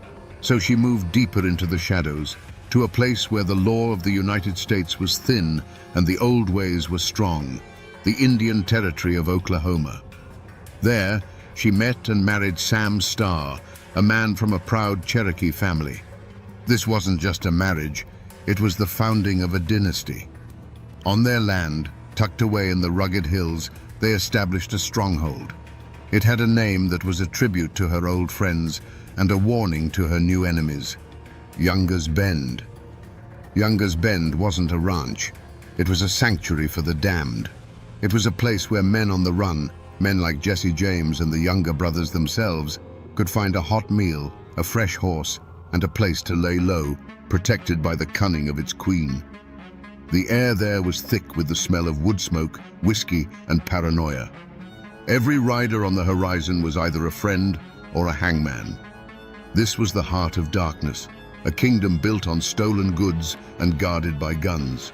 Here, the final transformation of Myra Maybelle Shirley was complete. She was no longer just a bandit's wife, she was the mastermind. She never led a charge, her hands weren't on the triggers during the robberies. Her weapons were her intellect and her will. She planned the heists, fenced the stolen property, bribed officials, and used her deep knowledge of the law to tangle up prosecutors in court. And she crafted an image that became a legend. She would ride into town on a fine horse, sitting side saddle in a velvet dress like a proper lady, but on her hips, for all the world to see, rested two Colt revolvers. She could quote classical poetry one moment and arrange the sale of a stolen herd the next. This walking contradiction, the refined lady and the criminal queen, was her armor and her declaration of war. She had created a monster, and her name was Belle Starr. The two shotgun blasts echoed through the hills and then faded into an unnerving quiet. Belle Starr's horse, spooked and riderless, galloped the rest of the way to the ranch house, its panicked whinny the first alarm. Her daughter Pearl, hearing the sound, ran out to see what was wrong. The discovery she made in the mud of the road, just outside their own gate, would become the final bloody chapter of her mother's legend. The bandit queen was dead, her velvet riding habit stained with the earth and her own blood, her back riddled with buckshot. News of a murder like that travels fast, even in the isolated Indian territory. It moved from ranch to ranch on the lips of breathless riders, then crackled across the telegraph wires to the newspapers in Fort Smith and beyond. The death of Belle Starr was an event. For the lawmen, it was the closing of a long and frustrating case file. For the dime novelists, it was a dramatic ending they couldn't have written better themselves. For the locals, it was a source of fear and feverish gossip. The queen was dead, but who had dared to kill her? Soon enough, Deputy U.S. Marshals rode down the trail to Younger's Bend. For years, this place had been a no-go zone, a sanctuary for fugitives where the law entered at its own peril. Now, they were in charge, picking through the life of the woman who had so often made fools of them. The investigation began, and the web of suspects was tangled and dark, spun from the threads of Belle's own life. Every person in her orbit had a potential motive. The first and most obvious suspect was a man named Edgar Watson. He was a tenant on Belle's land, a man with a shadowy past from Florida, rumored to be wanted for murder himself. They had argued bitterly. Belle wanted him gone, and Watson wasn't a man who liked being told what to do. It was a simple, logical motive, a dispute over land and money that ended in violence. But the simple answer isn't always the true one. Then there was her own husband, a Cherokee man named Jim July Starr. He was younger than Belle and was, at the time of her murder, facing his own trial for horse theft. Did they have a falling out? Was he driven by jealousy? Or, as some whispered, did he arrange the murder to silence her before she could testify in some secret deal with the law? He had an alibi, but in the murky world of Younger's Bend, an alibi was just another story. The silence that fell over the hills wasn't one of peace. It was a silence of fear. Belle's network of outlaws scattered, not knowing who among them might be next, or who might sell them out for a pardon. A reward was posted for information, but few dared to speak. The killer was still out there, and no one knew how far their reach extended. The hunt was on, not just for a murderer, but for the truth behind the final bloody act of the bandit queen's life. The wheels of justice turned slowly, but in the case of Belle Starr's murder, they seemed to grind through mud. The primary suspect, Edgar Watson, was finally brought to trial. You can just imagine the scene in the Fort Smith courtroom. It wasn't just a legal proceeding, it was a spectacle. The room was packed with a tense mix of lawmen, curious townsfolk, and shadowed figures in the back rows, friends and enemies of the dead woman, all there to see how this final chapter would play out. The air itself felt heavy, thick with whispered theories and cold stares. Everyone had an opinion, and everyone was waiting for a conviction. The prosecution laid out its case. They painted a picture of a bitter dispute between a landlord and her troublesome tenant. They spoke of threats exchanged, of Watson's notorious temper, and of his presence near the scene of the crime. They presented him as a man with a motive, the means, and the opportunity. But their case was like a house built on sand. There was no murder weapon. There were no direct eyewitnesses to the shooting. The entire argument rested on bad blood and circumstantial evidence, a foundation that began to crumble under the slightest pressure. Watson, for his part, sat there with a cold confidence. He was no frightened farmer caught in the gears of the law. This was a man who understood the violence of the world. His defense lawyers didn't just deny his guilt. They threw the courtroom doors wide open to the chaos of Belle's life. They argued that putting only Edgar Watson on trial was absurd. Why not her husband, Jim July, who had his own legal troubles? Why not any of the dozens of spurned lovers, jilted partners, or vengeful victims Belle had created over the years? To have an enemy, they argued, was to be Belle Starr's acquaintance. And then, the darkest rumor of all, a chilling whisper that slithered through the courtroom, gave everyone pause. The story of Belle and her own son, Eddie. Their relationship was poison. He was a disappointment, and she was a harsh mother. The gossip was that just before her death, she had taken a whip to him for mistreating her favorite horse. Had the boy's resentment finally boiled over into an unspeakable act? Could he have pulled the trigger himself, or perhaps paid Watson to do it for him? It was a monstrous thought, but in the world Belle had built, it wasn't an impossible one. Faced with a weak case and a sea of reasonable doubt, the jury was trapped. They could condemn a man on suspicion, or they could let a potential killer walk free. They deliberated, and when they returned, the foreman's voice cut through the silence. "Not guilty." A shockwave went through the room. Edgar Watson, the man everyone was so sure had done it, stood up and walked out of the courtroom a free man. And so, the law of men had spoken. But was it justice? Or was it just a failure of a system that couldn't comprehend the complex, violent world of Younger's Bend? The court case was closed, but the murder remained unsolved. The killer had vanished back into the hills, becoming just another ghost in the bloody history of the territory. The truth, it seemed, was buried with the Bandit Queen. The murder of Belle Starr wasn't the end of the story. It was the explosion that scattered the pieces. Her kingdom, Younger's Bend, crumbled without its queen. The outlaws who had found sanctuary there drifted away, seeking new shadows to hide in. The land itself was eventually swallowed up by the relentless tide of settlement and progress.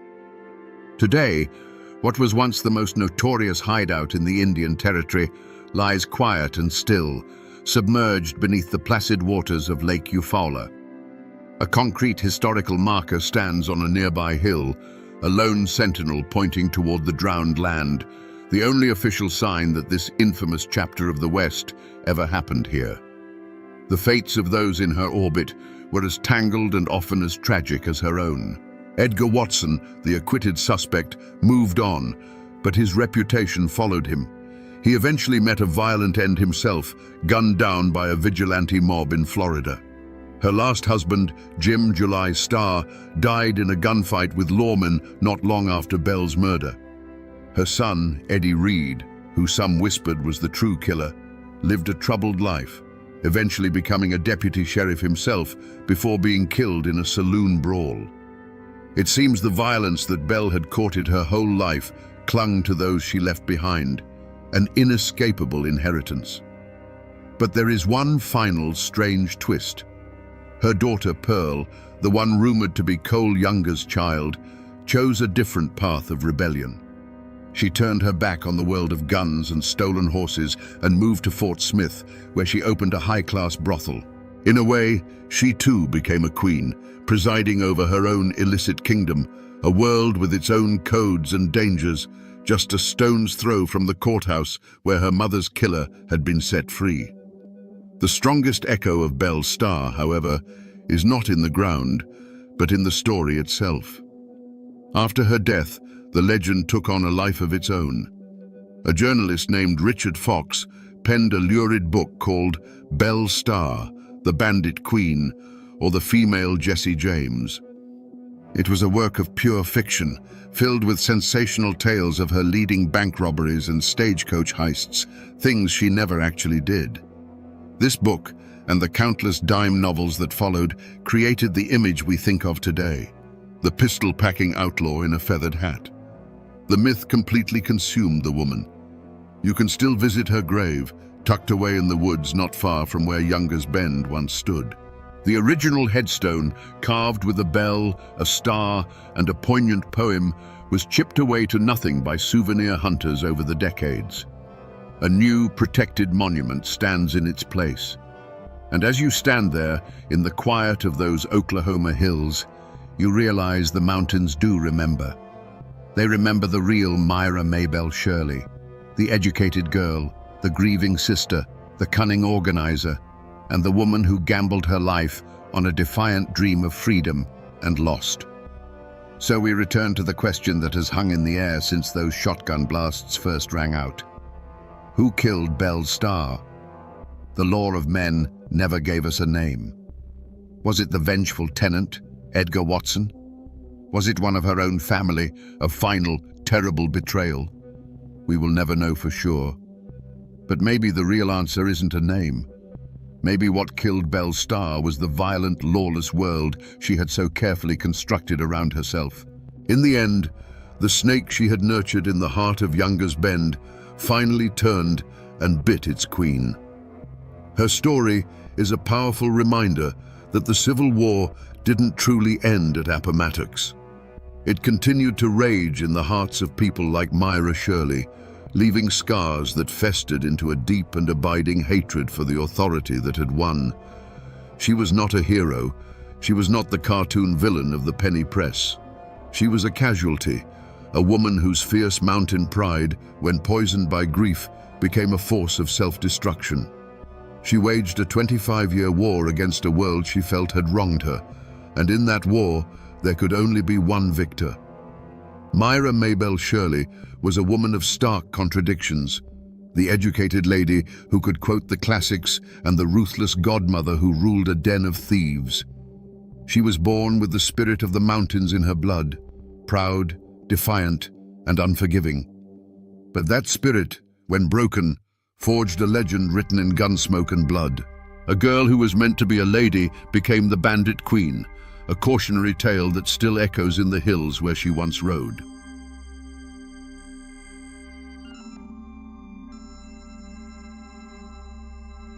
When the gunsmoke cleared over the Tug Fork River, one Hatfield lay dead on the ferry landing, put there by another. The killer wasn't some long-hated McCoy. He was the law itself, Sheriff Bud Hatfield, and the man bleeding out in the dirt was his own cousin. This single act raises a chilling question that echoes through the hollows to this day.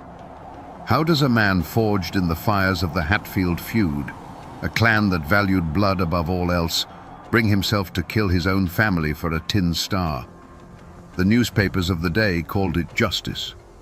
But those who lived in the shadows of the mountains whispered a different story, a story of a kinslayer, a man who made a deal with the devil, a traitor who sold his soul. Today, we will separate the facts from the folklore to find the truth behind the most feared and complicated lawman in Appalachian history. To understand the man, you have to understand the silence that fell after the storm. By the turn of the 20th century, the great Hatfield-McCoy feud was over. The shooting had mostly stopped. The famous raids were now just stories told to wide-eyed children. But the peace was a fragile, wounded thing. It was a land of long memories and short tempers, where a man's last name was more important than any law written in a book. The Tug Fork Valley was a world unto itself, a labyrinth of creeks and hollows where families lived by codes carved into their very bones over generations. Justice wasn't found in a courthouse. It was settled in a cornfield, on a riverbank, or at the dark end of a lonely mountain path. In this world of simmering grudges lived William Anderson Hatfield, known to all as Bud. He was not a patriarch like his famous cousin, Devil Anse. He was a younger man, molded by the feud's final bloody years. He had seen the cost of hot-blooded pride firsthand. While his kin were known for their booming laughs and explosive tempers, Bud was different. He was quiet, watchful. He moved through the woods not like a man, but like a shadow, his eyes missing nothing. He didn't boast of his skill with a pistol. He simply practiced, hour after hour, until the Colt revolver felt like an extension of his own hand. He learned the mountains as a hunter, but he wasn't just tracking deer. He was learning how men think when they're being hunted, where they hide when they're scared, and the fatal mistakes they make when they believe they're safe. He was absorbing the brutal lessons of the feud, not as a brawler, but as a student of violence.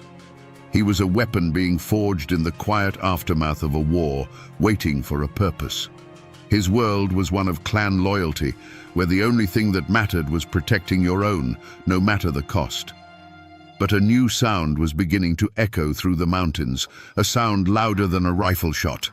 It was the chugging of steam engines and the grinding of machinery. Coal companies with their fat checkbooks and their armies of private detectives from agencies like Baldwin Felts were pushing their way into the hills. They saw the mountains not as a home, but as a treasure chest to be cracked open.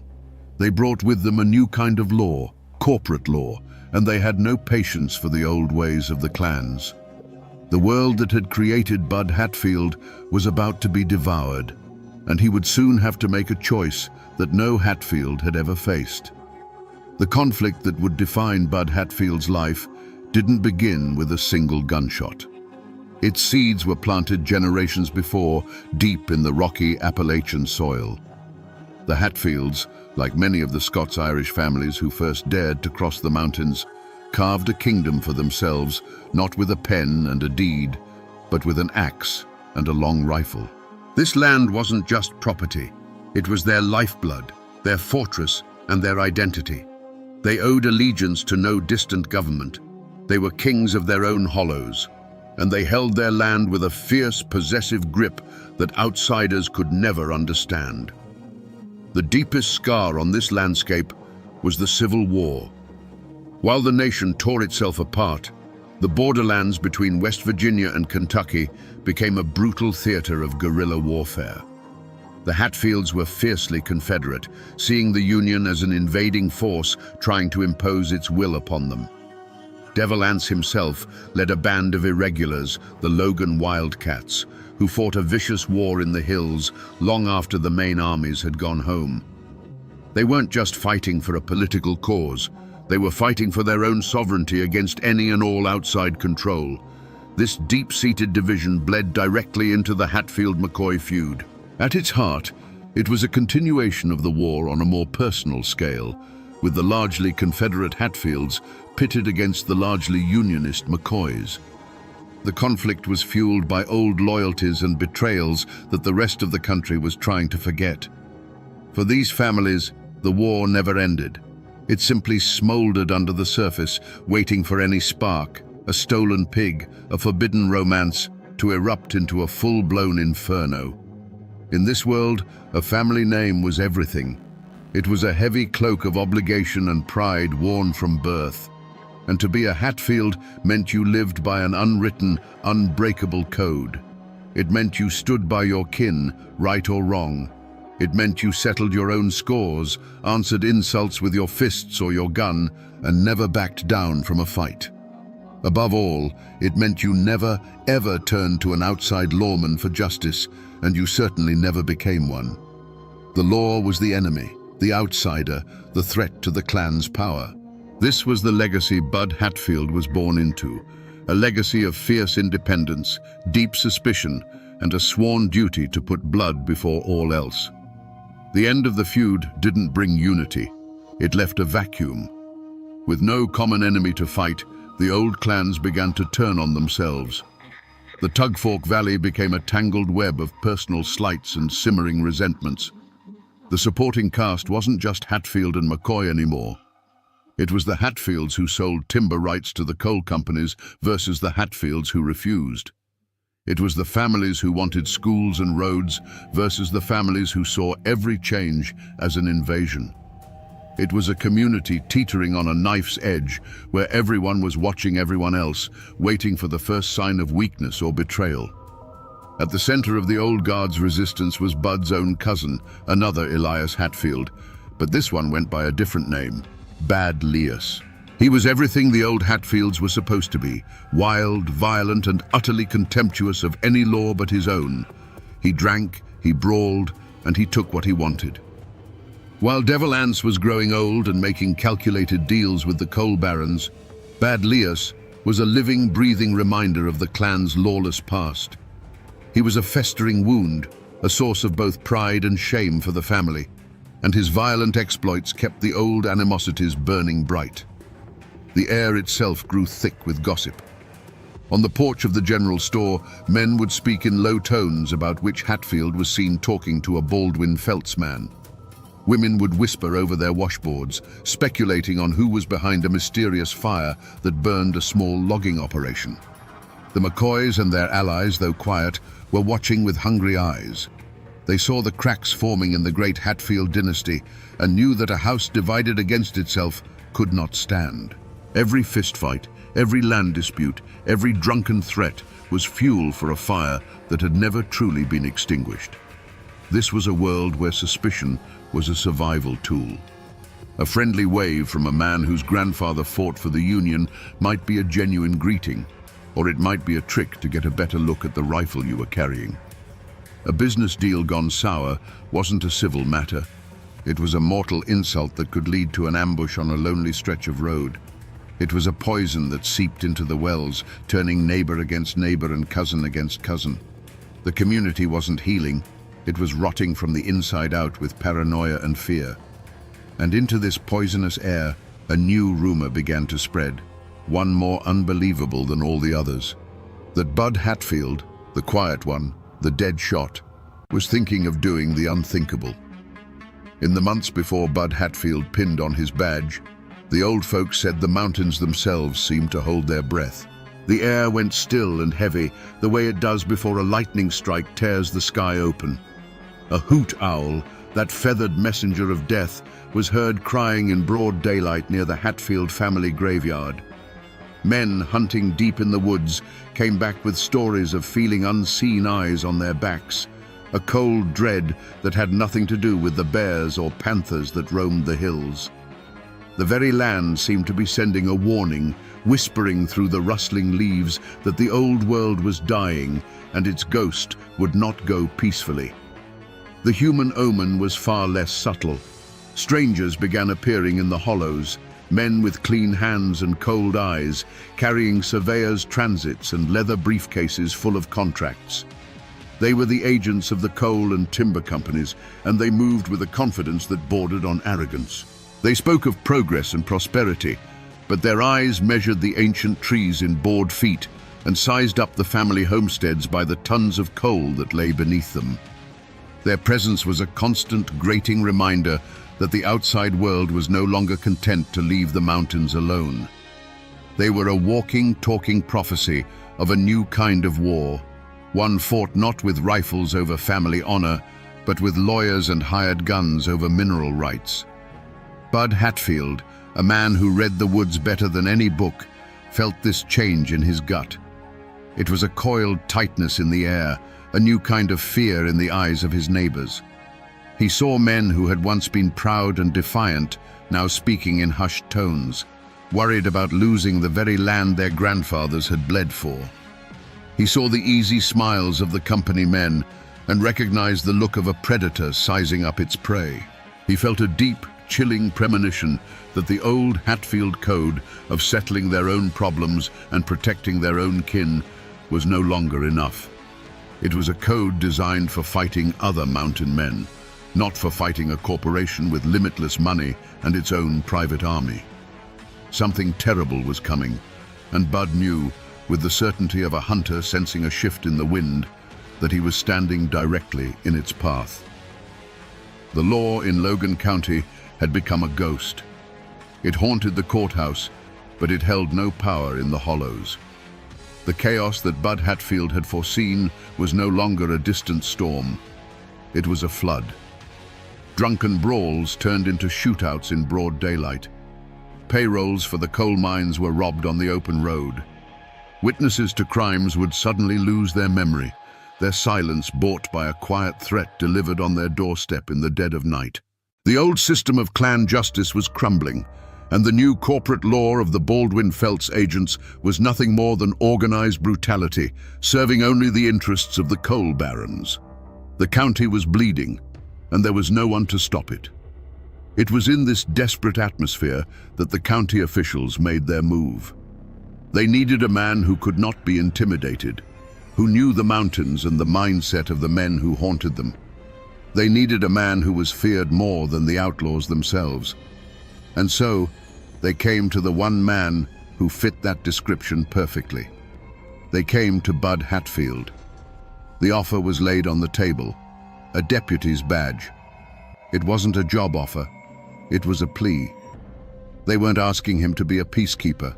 They were asking him to be a hunter, a one-man army who could walk into the darkest hollows and drag the violence out into the light. For Bud, this was the moment the world stopped. To accept the badge was to turn his back on everything he had ever known. It was a declaration that the code of the Hatfields, the sacred bond of blood, was no longer his law. He was choosing the law of strangers over the blood of his grandfather. He looked at the chaos around him, at men like his cousin Bad Lears, who were becoming rabid dogs, and at the cold-eyed company thugs who were no better. He saw two paths leading to the same ruin, and in that moment he chose a third. With a steady hand, he reached out and took the small piece of tin. He pinned it to his chest. The word spread through the hollows like a pestilence. A Hatfield was the law. To his family, it was the ultimate betrayal. Whispers of traitor followed him like a shadow. Uncles and cousins who had known him since birth now looked at him with a mixture of fear and contempt. The community was instantly and violently divided. You were either for the old ways or you stood with the kinslayer. There was no middle ground. This was the first drop of blood. It wasn't spilled by a bullet, but by an oath. By pinning on that badge, Bud Hatfield had drawn a line not on a map, but through the heart of his own family. From that moment on, he was no longer just Bud Hatfield. He was Deputy Hatfield. And for men like his cousin, Bad Lears, who saw the badge as a declaration of war, it made him a target. The confrontation was no longer a possibility. It was an inevitability. The confrontation was inevitable, and it happened, as so many things in that country do, by the river. Bud Hatfield and his posse cornered his cousin, Bad Lears, at the ferry landing. The water of the tug fork was slow and brown, the air thick with tension. It wasn't a long standoff. There were no grand speeches. There was only the low, steady voice of Sheriff Hatfield ordering his own blood to surrender, and the wild, defiant laugh of Bad Lears in response. For a moment, the two men stood as living symbols of the two worlds colliding, the old, lawless clan and the new, iron-willed law. What happened next took less time than a single breath, but the silence it created would last forever. There was no Hollywood gunfight, no men diving for cover. There was only a sudden, blurred movement, and then the calm was shattered by a deafening roar that echoed off the water and slammed into the hills. It was followed almost instantly by a second shot, so close to the first they sounded like a single stuttered clap of thunder. The posse froze, their own guns still in their holsters. When the sharp, acrid smell of gun smoke cut through the damp air, Bad Lears was no longer standing. He was on his knees, his head bowed, looking not at his cousin, but down at the wooden planks of the landing. He stayed that way for a single, long second, a statue of defeat. Then, without a sound, he simply pitched forward, his fall making a dull, hollow thud that seemed shockingly loud in the sudden quiet. From across the river, a person would have seen almost nothing. Just two men facing each other, a puff of white smoke quickly stolen by the breeze, and then one man falling. They would not have seen any blood. They would only have seen a dark stain begin to slowly spread across the back of the fallen man's shirt, like a shadow growing in the afternoon sun. The true horror wasn't in the wound, but in the stillness that followed. Bud Hatfield walked forward, his boots making heavy, deliberate sounds on the ferry landing. He stood over the body of his kinsman, his own pistol still smoking in his hand. The pearl handle, they say, felt as cold as a river stone against his palm. He did not speak. He did not offer a prayer. He simply looked down at what the law had required of him. Members of the posse would later whisper that the most terrifying part was the look in Sheriff Hatfield's eyes. It wasn't triumph. It wasn't remorse. It was a chilling, empty calm, the look of a man who had just performed a necessary but terrible piece of work. A Hatfield had killed a Hatfield. In that moment, the old world of clan justice didn't just die. It was executed on a riverbank by one of its own sons. To understand what went through Bud Hatfield's mind on that ferry landing, you must first understand that he likely didn't see himself as a killer. He saw himself as a surgeon. In his cold, calculated view, his cousin, Bad Lias, wasn't a man anymore. He was a disease.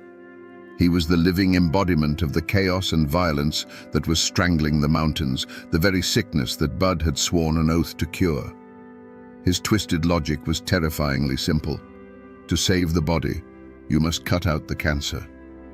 In that moment, the bond of blood was meaningless. It was an old-world sentiment that had no place in the new order he was trying to build.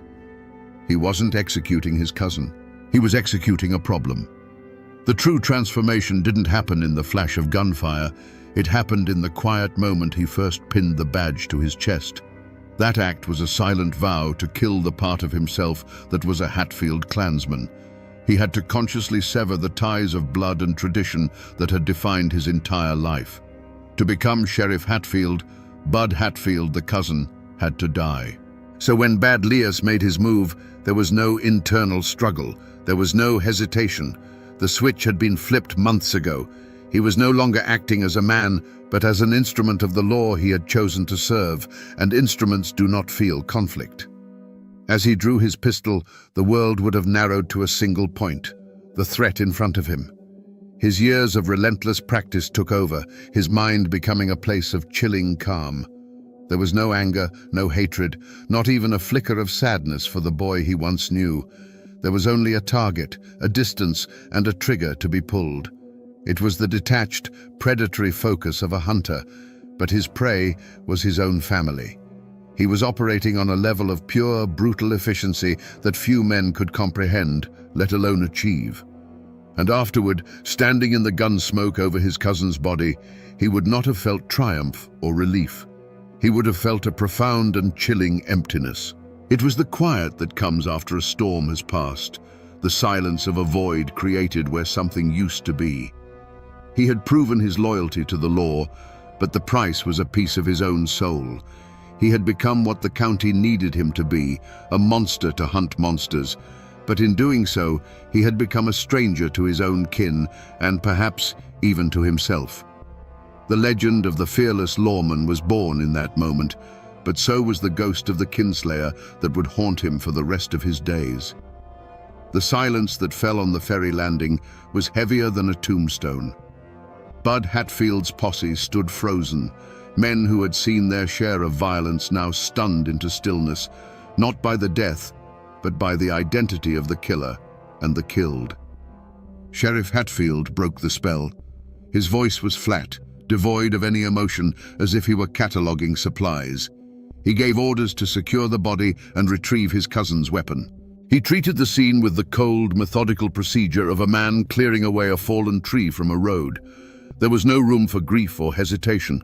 The law had been served, and now the paperwork had to follow. The body of Bad Lias was brought back to town, laid out on the back of a wagon. That grim procession was the only announcement needed. The news didn't travel by wire. It moved like a ghost, whispered from porch to porch, from one hollow to the next. A Hatfield has killed a Hatfield. The words carried a terrible weight, a sacrilege against the deepest code of the mountains. It was a wound cut into the very soul of the clan, a wound that would fester and poison everything it touched. For the Hatfield family, it was a moment of profound and terrible clarity. The lines were drawn. Doors that had always been open to Bud were now silently, permanently barred. Eyes that once held kinship now held a cold, hard judgment. They did not raise their guns against him, not yet. Their reaction was a silence more menacing than any threat. He was no longer one of them. He was an outsider, a tool of the very government they had fought for generations. He was a kinslayer. In the eyes of his own blood, his badge was not a symbol of honor, but the brand of a traitor. The official reaction was the polar opposite. The county prosecutor reviewed Bud's report, a document as blunt and efficient as the man who wrote it. It was a lawful killing. Bad Lias had resisted arrest. He had drawn his weapon. The men of the posse, shaken but loyal to their sheriff, corroborated the story. The officials who had hired Bud let out a collective sigh of relief. They had unleashed a force of nature, and it was working. He had done the unthinkable, the very thing no one else had the stomach to do. They saw a hero, a man bringing order through righteous, necessary violence. His power was solidified, his legend cemented in the halls of the courthouse. But for Bud, the hunt was just beginning. It was not a hunt for another outlaw, but a lifelong hunt for a peace he would never find. He had made his choice, and now he had to live in the world he had created, a world where he was feared by all and trusted by none. The ashes of his old life were all around him, the family he had forsaken, the traditions he had shattered. He was the law, but he was utterly alone, a solitary figure standing in the chilling silence that follows the final, fatal shot. The killing of Bad Lias split the county like a bolt of lightning hitting a 100-year-old oak. There was no middle ground left, no place for neutrality. Every single person, from the coal baron in his fine house to the farmer scratching a living from a rocky hillside, was forced to choose. The general store became a silent battlefield. A man's loyalty could be judged by who he tipped his hat to and whose gaze he avoided. A woman buying flour would fall silent if a known supporter of the sheriff walked in, the friendly chatter dying as if a cold wind had blown through the room. It was a war fought with averted eyes, tight-lipped smiles, and doors that suddenly wouldn't open. An unspoken conspiracy of silence descended upon the hills.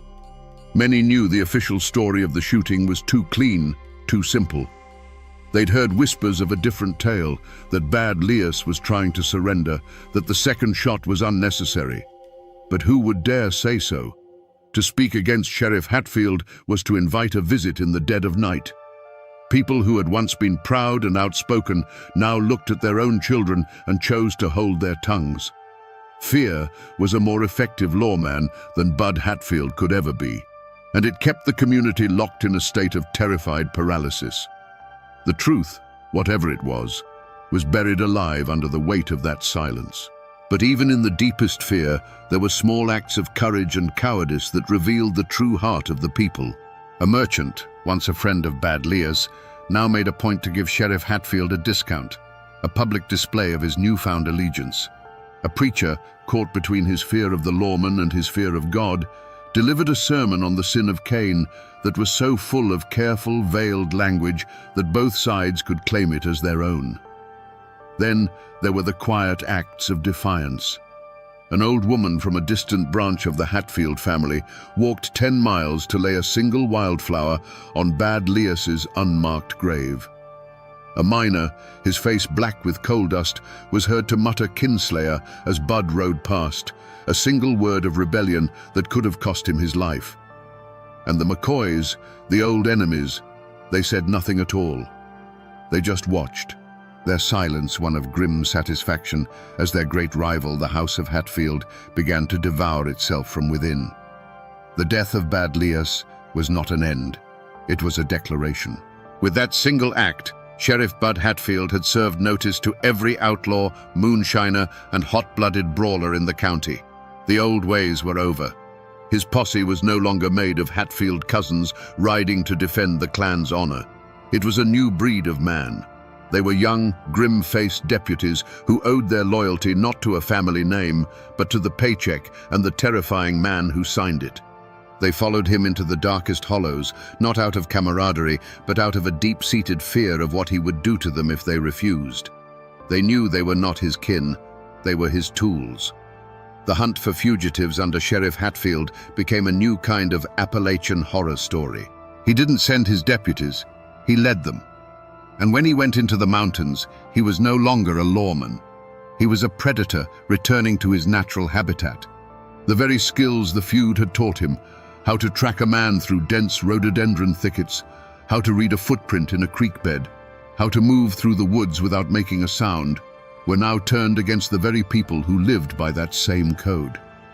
The mountains that had for generations served as a fortress for the clans, hiding them from the outside world, had now become Bud Hatfield's personal hunting preserve. When a warrant was issued, a chilling game of cat and mouse began. The fugitive would run to the hills, believing himself safe in the familiar terrain. But he wasn't just being chased, he was being stalked. Bud was relentless, a force of nature that did not sleep or tire. Men on the run would tell stories of going days without seeing him, only to find the ashes of a campfire still warm, just 100 yards from where they had slept. They would hear a branch snap in the dead of night and know, with a certainty that chilled their blood, that it wasn't a deer. The psychological toll was immense. They weren't just running from the law, they were running from a ghost who knew every secret trail and every hidden cave. The moment of capture was rarely a chaotic firefight. More often, it was a scene of terrifying quiet. After days of being worn down by exhaustion and paranoia, the cornered man would look up to see Bud Hatfield standing at the edge of his camp, a Colt revolver held loosely at his side. He wouldn't shout or make demands. He would just stand there, his eyes flat and cold, his presence promising a swift and final violence if the wrong choice was made. Faced with that unflinching, predatory stare, most men simply gave up. Hardened killers who had sworn they'd never be taken alive would slowly raise their hands, their will to fight completely broken.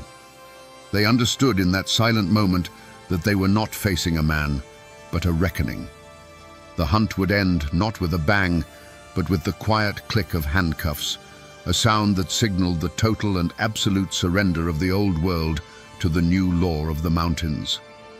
The Logan County Courthouse, once a sleepy building of legal debate, transformed under Bud Hatfield's reign. It became a theater of fear. When the sheriff brought a prisoner to trial, the room was packed not with curious onlookers, but with a silent, tense audience of clan members and enemies, all watching each other. Armed deputies, loyal only to Bud, stood at every exit, their presence a constant, unspoken threat. The air was thick with a tension that had nothing to do with legal arguments. It was the ancient tension of the mountains, of blood feuds and violent retribution, now brought indoors and wrapped in the thin veneer of official procedure. The trials themselves became a grim formality. The defendants Bud brought in didn't swagger or boast. They stood before the judge with the hollow-eyed look of a cornered animal that has already accepted its fate. Their real trial hadn't happened in the courtroom. It had occurred days earlier in a dark hollow at the end of a relentless manhunt when they looked up and saw Bud Hatfield emerge from the trees. By the time they reached the courthouse, their spirit was already broken. Their reaction was not one of defiance, but of quiet, defeated submission. Even the sharpest lawyers learned a new set of rules. You did not aggressively cross-examine Sheriff Hatfield. You did not challenge his account of the arrest. To do so was to imply he was a liar, and you could feel the temperature in the room drop when it happened. Witnesses for the prosecution spoke with a newfound clarity, while those for the defense often found their memories grew foggy under the weight of the sheriff's quiet, unblinking stare from the front row. It wasn't jury tampering in the traditional sense, it was an atmosphere of pure, suffocating intimidation. The verdicts, when they came, were swift and almost always the same: guilty. The conviction rate in Logan County skyrocketed. The payroll robberies stopped. The open brawling ceased. On paper, it was a staggering success. The law of men, with its procedures and its juries, was finally working. But a chilling question hung over every conviction, whispered on the courthouse steps after the prisoner had been dragged away in chains. Was this truly justice? Or had Bud Hatfield simply brought the old ways of the mountains inside the courthouse walls? He had not replaced the clan's code with the state's law. He had merged them into something new and terrifying. He used the tools of the state, the badge, the courts, the prisons, to enforce his own absolute, iron-willed version of mountain justice. The mastermind of it all was Bud himself, and he was never on trial. He was the judge, jury, and executioner long before any gavel fell. The people of Logan County had order, but many wondered if they had sacrificed justice to get it. After the trials were over and the jail cells were full, the Hatfield clan did not declare open war on their cousin. They did something far colder, far more final. They simply erased him. He became a ghost in his own family tree, a name spoken only in whispers of contempt. To the world, he was the powerful Sheriff Hatfield, but to the people who shared his blood, he was a dead man walking. The price for his iron-fisted order was a profound and permanent exile. He had brought the law to the mountains, but in the process, he had lost his home. Bud's life became a strange paradox. He was the most powerful man in the county, yet he was also the most alone. He walked the streets of Logan, a solitary king, his throne built on fear, and his kingdom populated by subjects who hated him. The justice he escaped in the courthouse found him in the shadows. Attempts on his life became a regular occurrence. A rifle shot that echoed from a distant ridge, narrowly missing his head. A stick of dynamite found under a bridge he was about to cross. He survived them all, his uncanny instincts and sheer, stubborn meanness keeping death at bay. But it was a life lived on a razor's edge, a constant grinding war of attrition.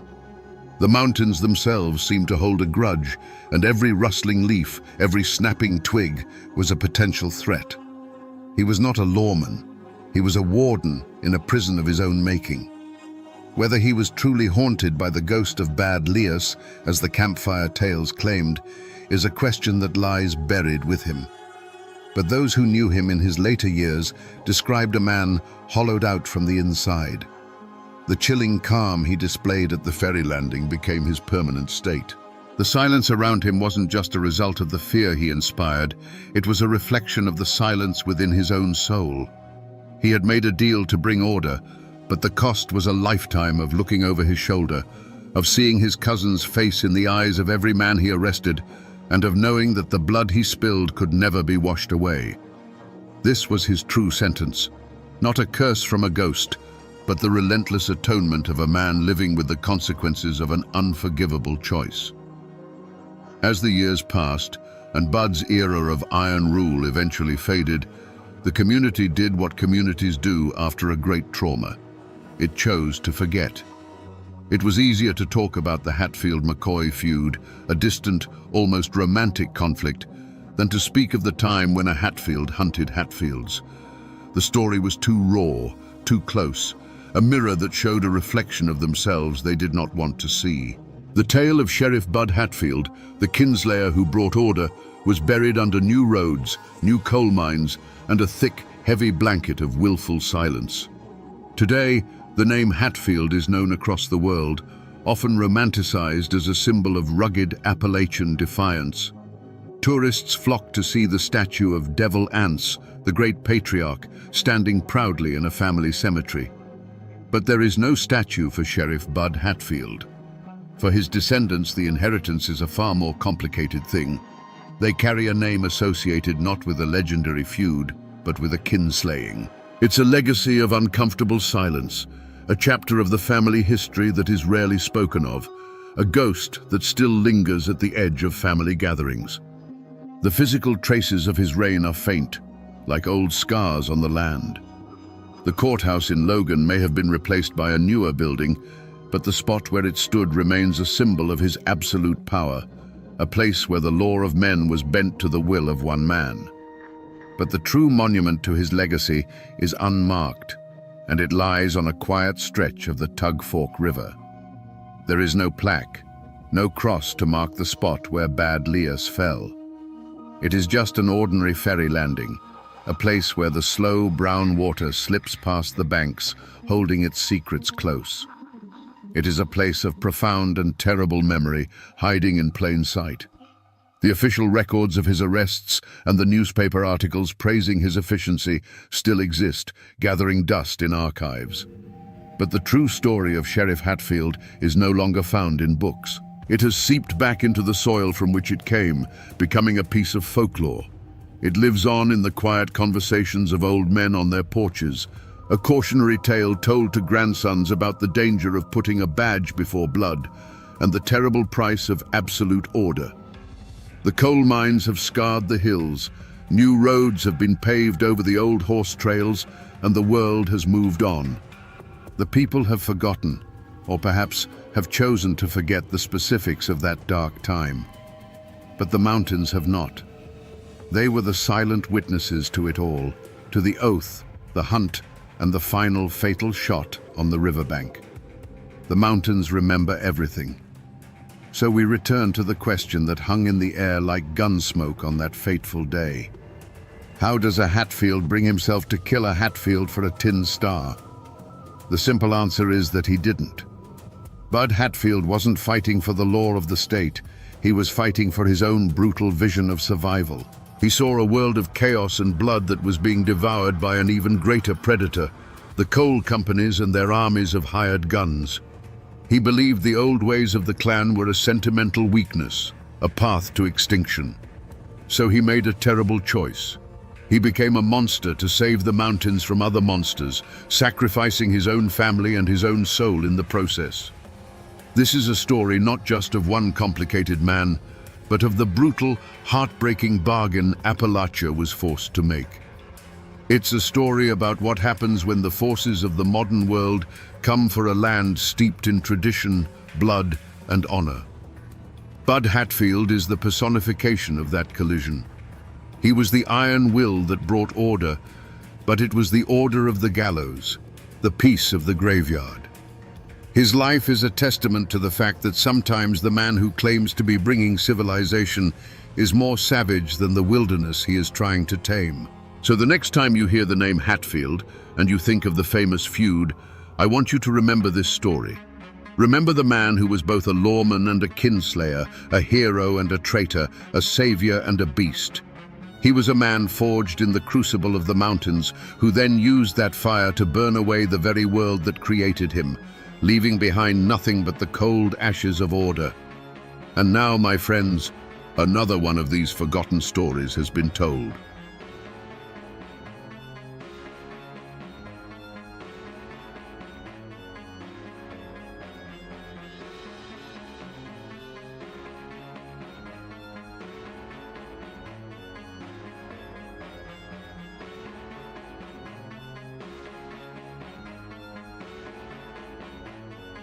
There are no neutrals in Harlan County.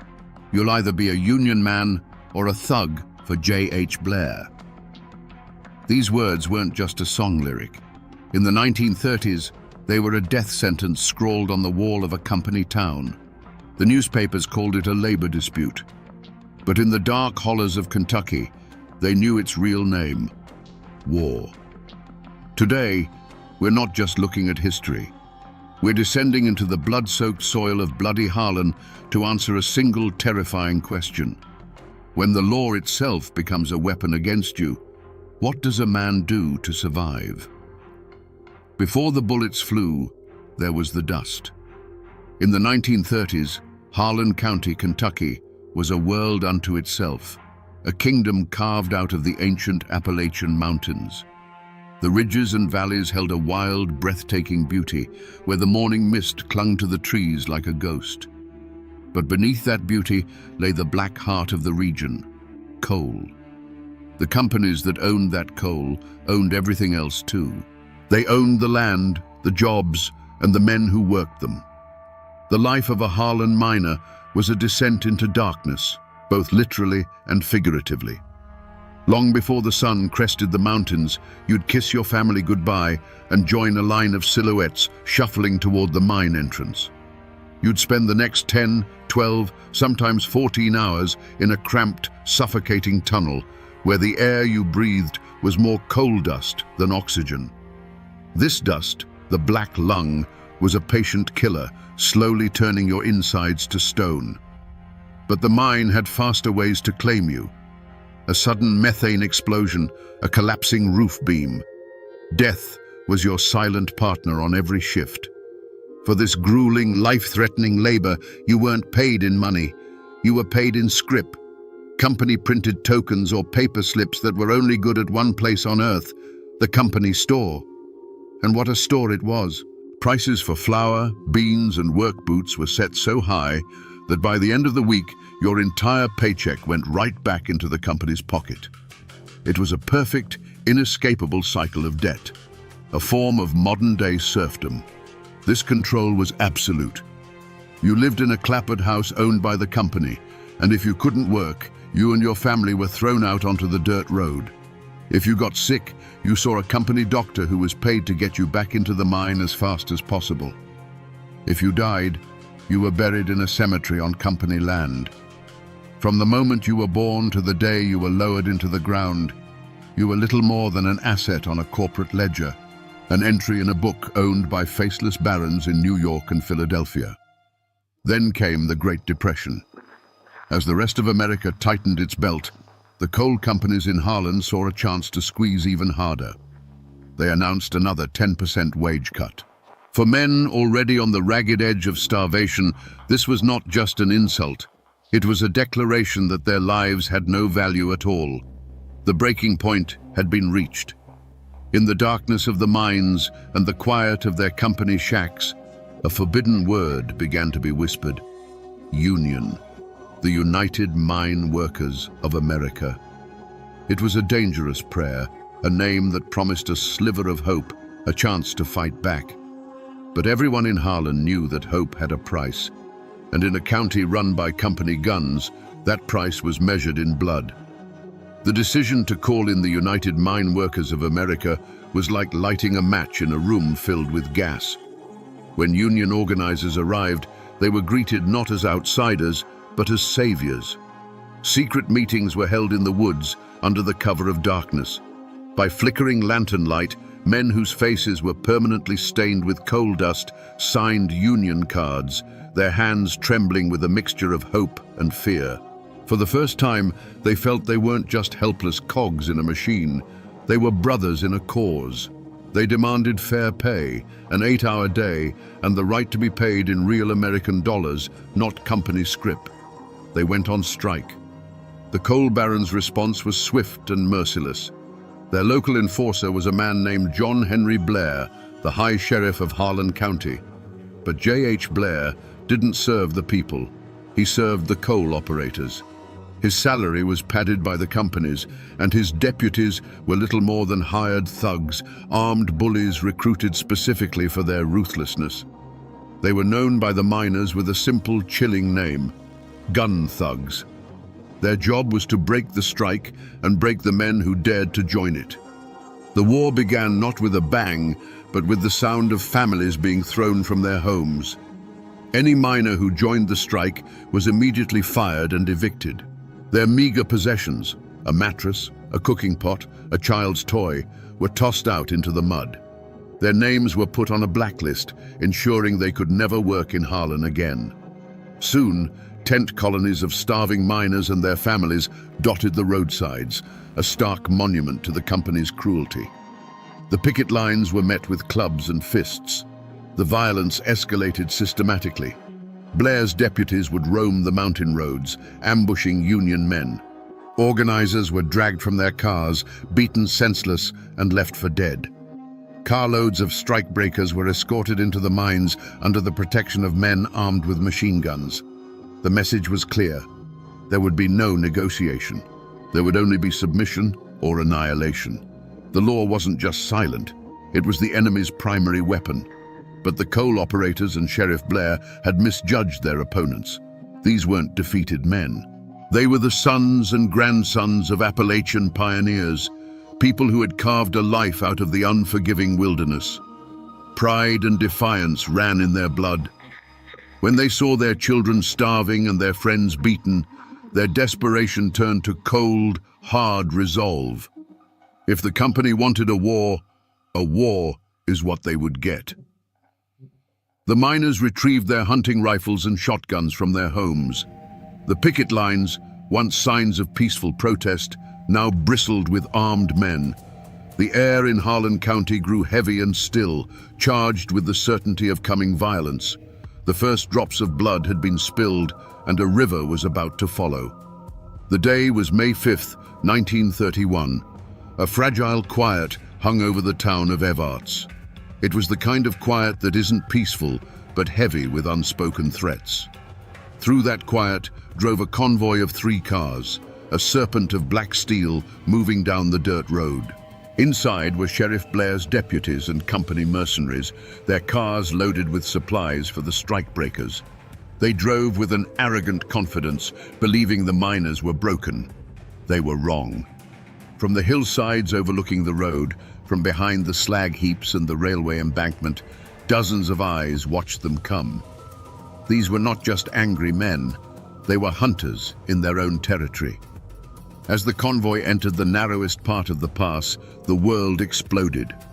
It wasn't a disorganized volley, it was a single coordinated crash of gunfire that slammed into the cars from all sides. The afternoon air, moments before filled with the buzz of insects, was now torn apart by the roar of rifles and shotguns. For the men in the cars, the world dissolved into chaos.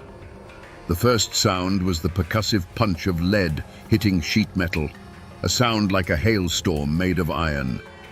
Windshields didn't crack. They disintegrated into a million glittering fragments. Tires exploded with a violent hiss, sending the cars skidding into each other. The deputies, armed with their powerful Thompson submachine guns, tried to fight back, their weapons spitting a desperate, rattling answer into the hills. But they were firing at ghosts. They couldn't see the faces of the men who had them pinned in a perfectly executed trap. The battle was brutally short, lasting only a few minutes. But in that time, the road was turned into a kill zone. The miners' fire was disciplined and withering. They weren't shooting wildly, they were aiming. One car, then another, fell silent. The frantic chattering of the machine guns ceased, replaced by the methodical crack of hunting rifles. It was the sound of a community pushed too far, speaking the only language the company gunmen seemed to understand. When the last shot echoed away, a profound and terrible silence descended. The gun smoke, thick and acrid, drifted over the scene like a shroud. The three cars sat motionless on the road, their bodies riddled with dark, ragged holes, their engines hissing steam into the quiet air. They looked less like vehicles and more like steel coffins that had been savaged by a giant beast. The Battle of Evarts was over. In the aftermath, the numbers told the story. 3 of Sheriff Blair's deputies and 1 of the company men lay dead. On the miners' side, 1 man had fallen. The strike had crossed a line from which there was no return. This was no longer a picket line, it was an insurrection. The news flashed across the country, and the state sent in the National Guard, their bayonets and machine guns bringing a tense martial order to the county. The battle was lost, the strike would be crushed. But something new had been forged in that fire. The legend of Bloody Harlan, a place where miners would rather die on their feet than live on their knees. The arrival of the Kentucky National Guard was not a rescue, it was an occupation. A wave of steel and khaki washed over Harlan County, their boots stamping out the last embers of the open strike. They came not to keep the peace, but to enforce the company's peace. Under the watchful eyes of soldiers, the tent colonies were dismantled, and the last of the striking families were scattered. The message from the state was as loud and clear as the volley of rifle fire at Evarts. The rebellion was over. For Sheriff J.H. Blair and his deputies, the presence of the military was a blank check. They were no longer just company thugs. They were the arm of a vengeful law. A brutal manhunt began. Posses of armed deputies fanned out through the hills and hollers, kicking in the doors of miners' shacks in the dead of night. Men were dragged from their beds, accused of murder and insurrection, often with no more evidence than a neighbor's whisper. The jails filled to overflowing with anyone suspected of holding a Union card or standing on that fateful picket line. The men who had actually fought in the battle vanished. They melted back into the mountains they knew so well, becoming ghosts in their own homeland. They slept in caves and abandoned cabins, relying on a secret network of sympathizers who would leave food and supplies in prearranged dead drops. Every snapped twig, every barking dog sent a jolt of fear through them. They were fugitives, hunted in the very forests where they had once hunted for food. The Battle of Evarts marked the beginning of what the miners would call the Decade of Terror. The open war of the strike was replaced by a shadowy, brutal guerrilla conflict. Union organizers who dared to enter the county would be found weeks later, Their cars pushed into ravines, their bodies telling a silent story of a final, violent confrontation on a lonely mountain road. Houses of suspected Union men would suddenly explode in the night, a deafening roar of dynamite serving as a warning to everyone else. The night was no longer a time for rest, but a time for listening, for waiting for the sound of an approaching car or a shotgun blast in the darkness. A chilling rumor began to circulate, a story told only in hushed tones. They said the coal operators had created a secret fund, a pool of money used to pay bonuses to Blair and his men for every Union man they eliminated. Was it true? There was never a ledger, never a document to prove it. But as the bodies of organizers piled up, the miners didn't need proof. They believed it with every fiber of their being. In their world, it was not just possible, it was logical. Their lives were worth less than a lump of coal, and now there was a price on their heads. The strike was broken, the picket lines gone. But the fight for Harlan County was not over. It had just gone underground. The Union became a secret faith, a dangerous idea passed between trusted friends in the darkness of the mines. The company had retaken the land, but it had lost the hearts of the people forever. And they had created an army of martyrs whose memory would fuel the fight for years to come. The trials that followed the Battle of Evarts were not a search for truth. They were a performance, a grim theater of the absurd, staged to sanctify the company's power. Imagine the scene, a stuffy Kentucky courtroom in the dead of summer, packed to the rafters. On one side sat the miners who had been captured, men with coal dust still ground into the lines on their hands, their faces etched with a weary defiance. They looked out of place in the polished wood of the witness stand, like creatures of the earth dragged into a cage. On the other side, Sheriff Blair and his surviving deputies, preening in their uniforms, presented as heroes who had faced down a mob of communist agitators. The air was thick with tension and hostility. Armed guards lined the walls, their presence a constant reminder of who held the real power here. The coal companies had brought in their best lawyers, slick men from out of state in expensive suits, whose words twisted the miners' desperate fight for survival into a murderous conspiracy against law and order. They painted a picture of anarchy, of armed thugs trying to destroy the very fabric of American enterprise. They called the miners terrorists. The defense was outmatched and outgunned from the start. They tried to tell the real story, the story of starvation wages, of families thrown into the street, of beatings on the picket lines, of a community pushed to the brink by a ruthless corporation and its private army. They argued that the Battle of Evarts wasn't murder, it was self-defense. It was the inevitable explosion after months of pressure and abuse. But their words felt hollow in that room, lost against the well-oiled machine of injustice they were facing.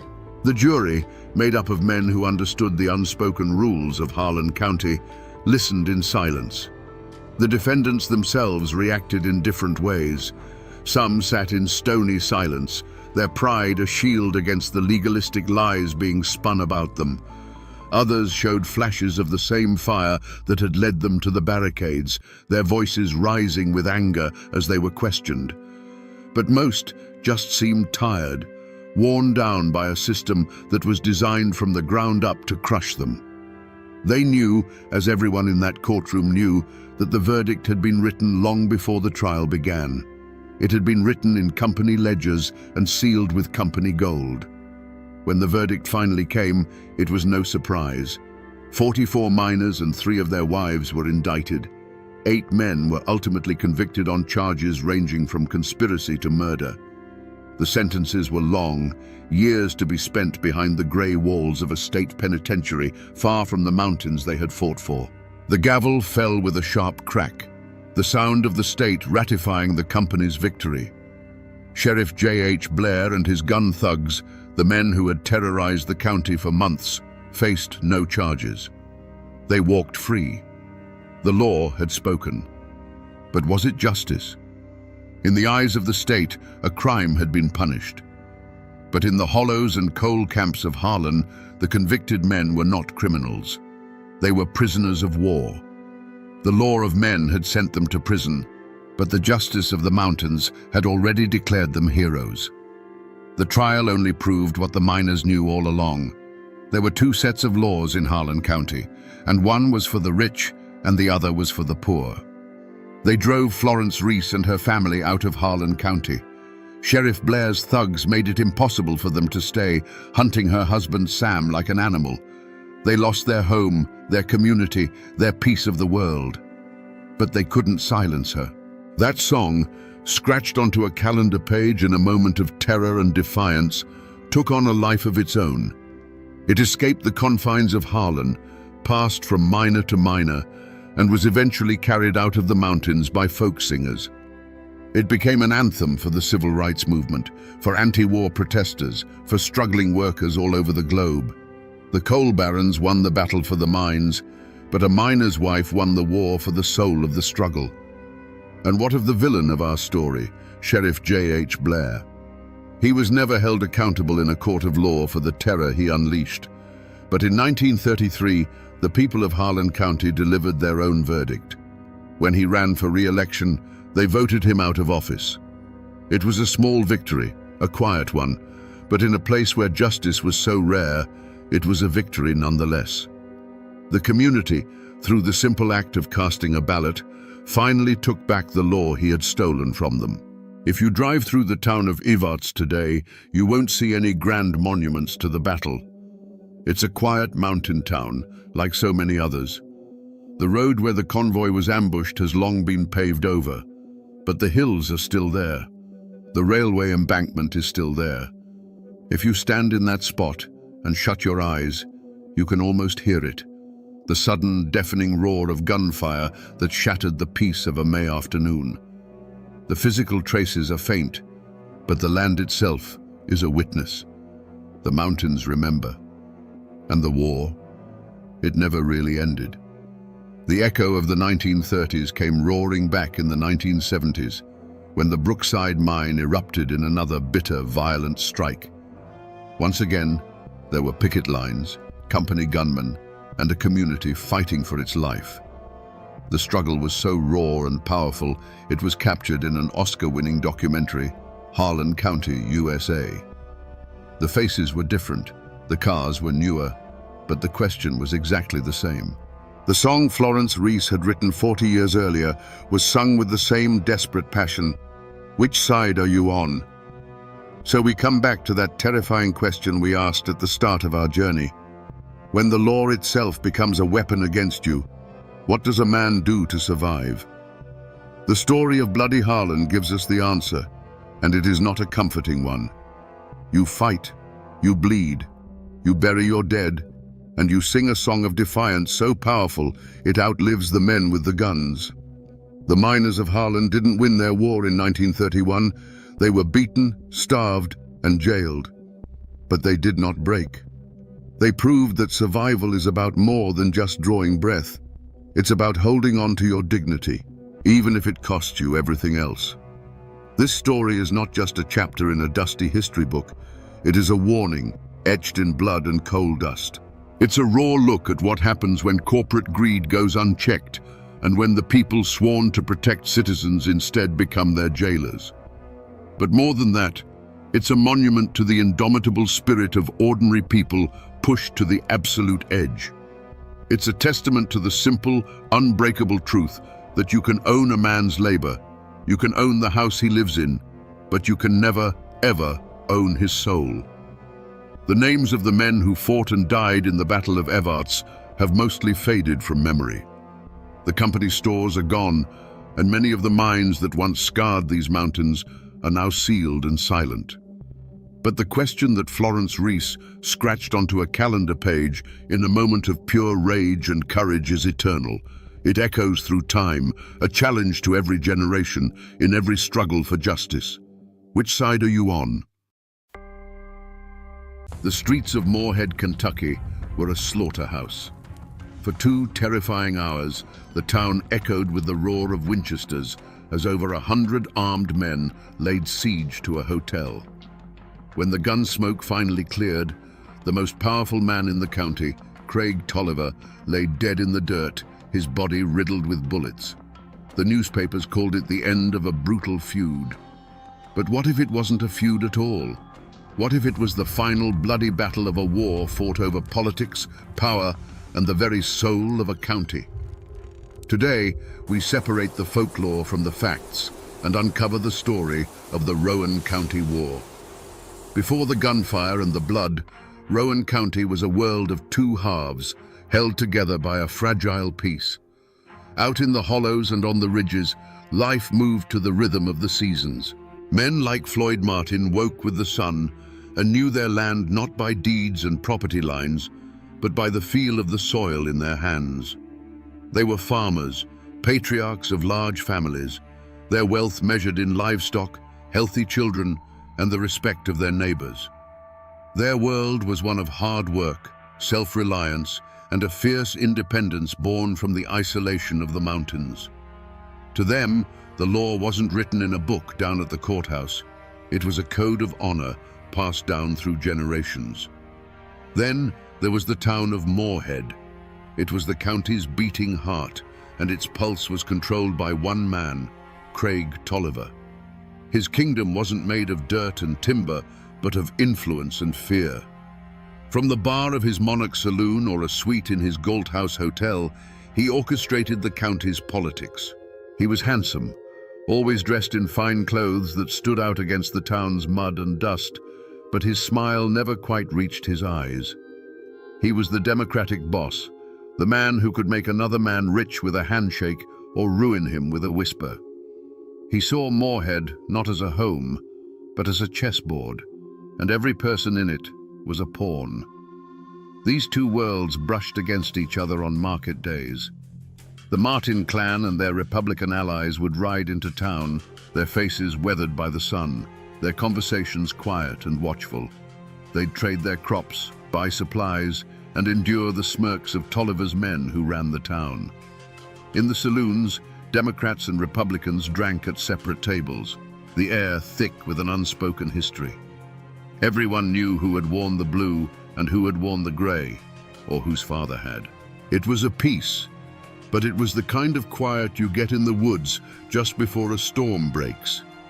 Every handshake was a calculation. Every glance held a question. The people of Rowan County were living on a fault line, a deep crack in the earth left by the Civil War, and everyone could feel the ground trembling beneath their feet. They were proud people, both in the town and in the hills, and pride in Appalachia is a dangerous thing. It can build a home, but it can also burn one to the ground with everyone still inside it.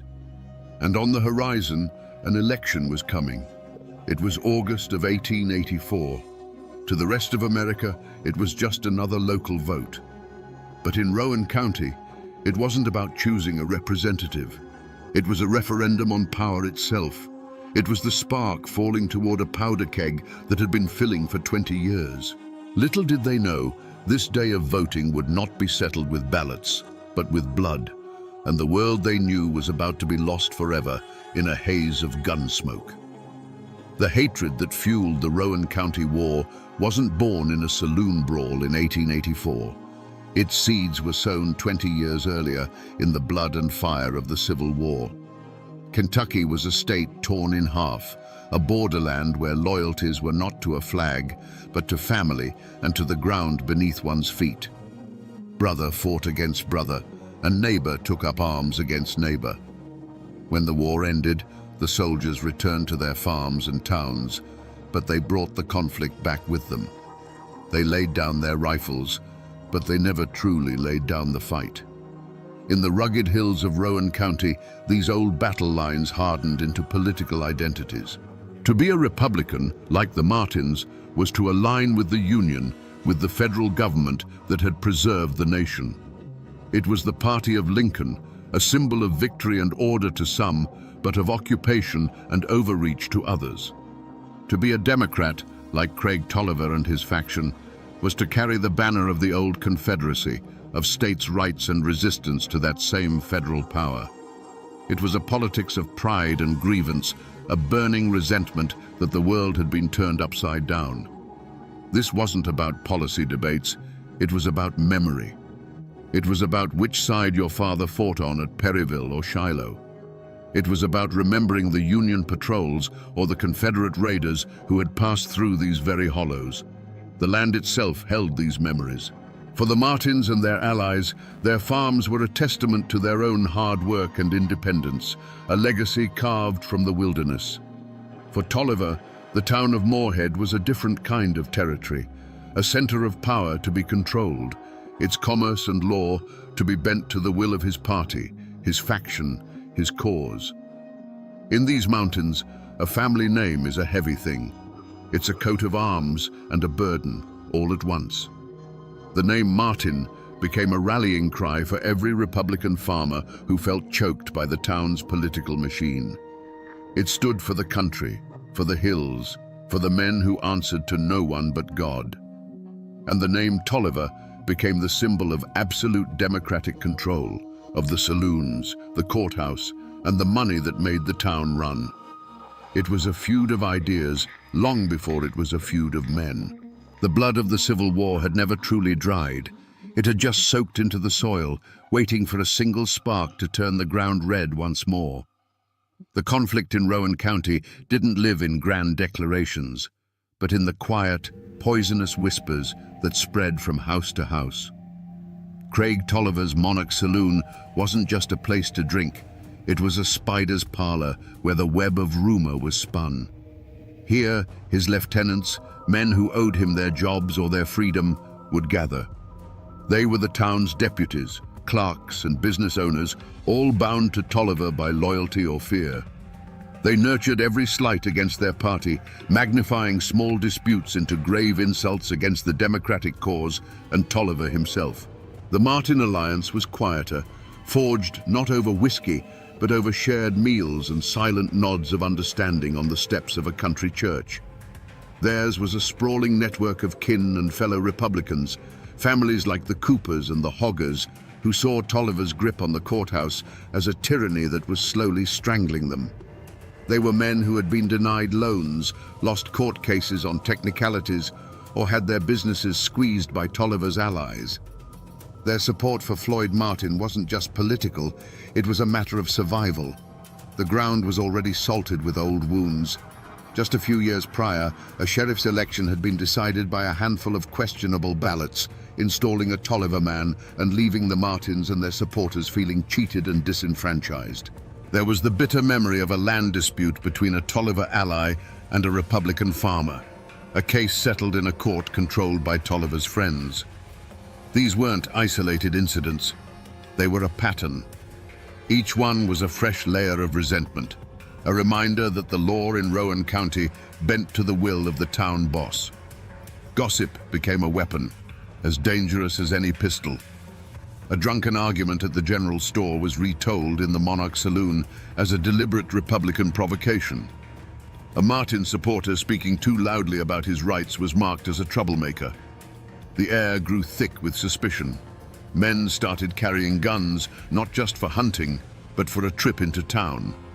Friendships that had crossed party lines began to fray. The community wasn't just divided, it was curdling, turning sour with paranoia and hate. The stage was being set for a tragedy, and every rumor, every old grudge, was another nail being hammered into the coffin of peace. In the long, sweltering weeks leading up to the August election of 1884, a heavy stillness settled over Rowan County. The summer had been brutally hot and dry, cracking the creek beds and turning the dirt roads into a fine, choking powder that coated every leaf and fence post. Old-timers whispered that it was a bad sign when the katydids fell silent in the heat of the day. It was as if the land itself was holding its breath, waiting for the coming violence. The usual sounds of the mountains, the birds, the rustle of game in the undergrowth seemed to have faded, replaced by an oppressive quiet that felt more menacing than any storm. The true omen, however, wasn't in the sky or the trees. It was in the faces of the men gathering in Moorhead. Election day was approaching, and it felt less like a civic duty and more like a muster for war. The flow of whiskey, always a tool of political persuasion in those days, began to run more freely than usual, loosening tongues and sharpening tempers.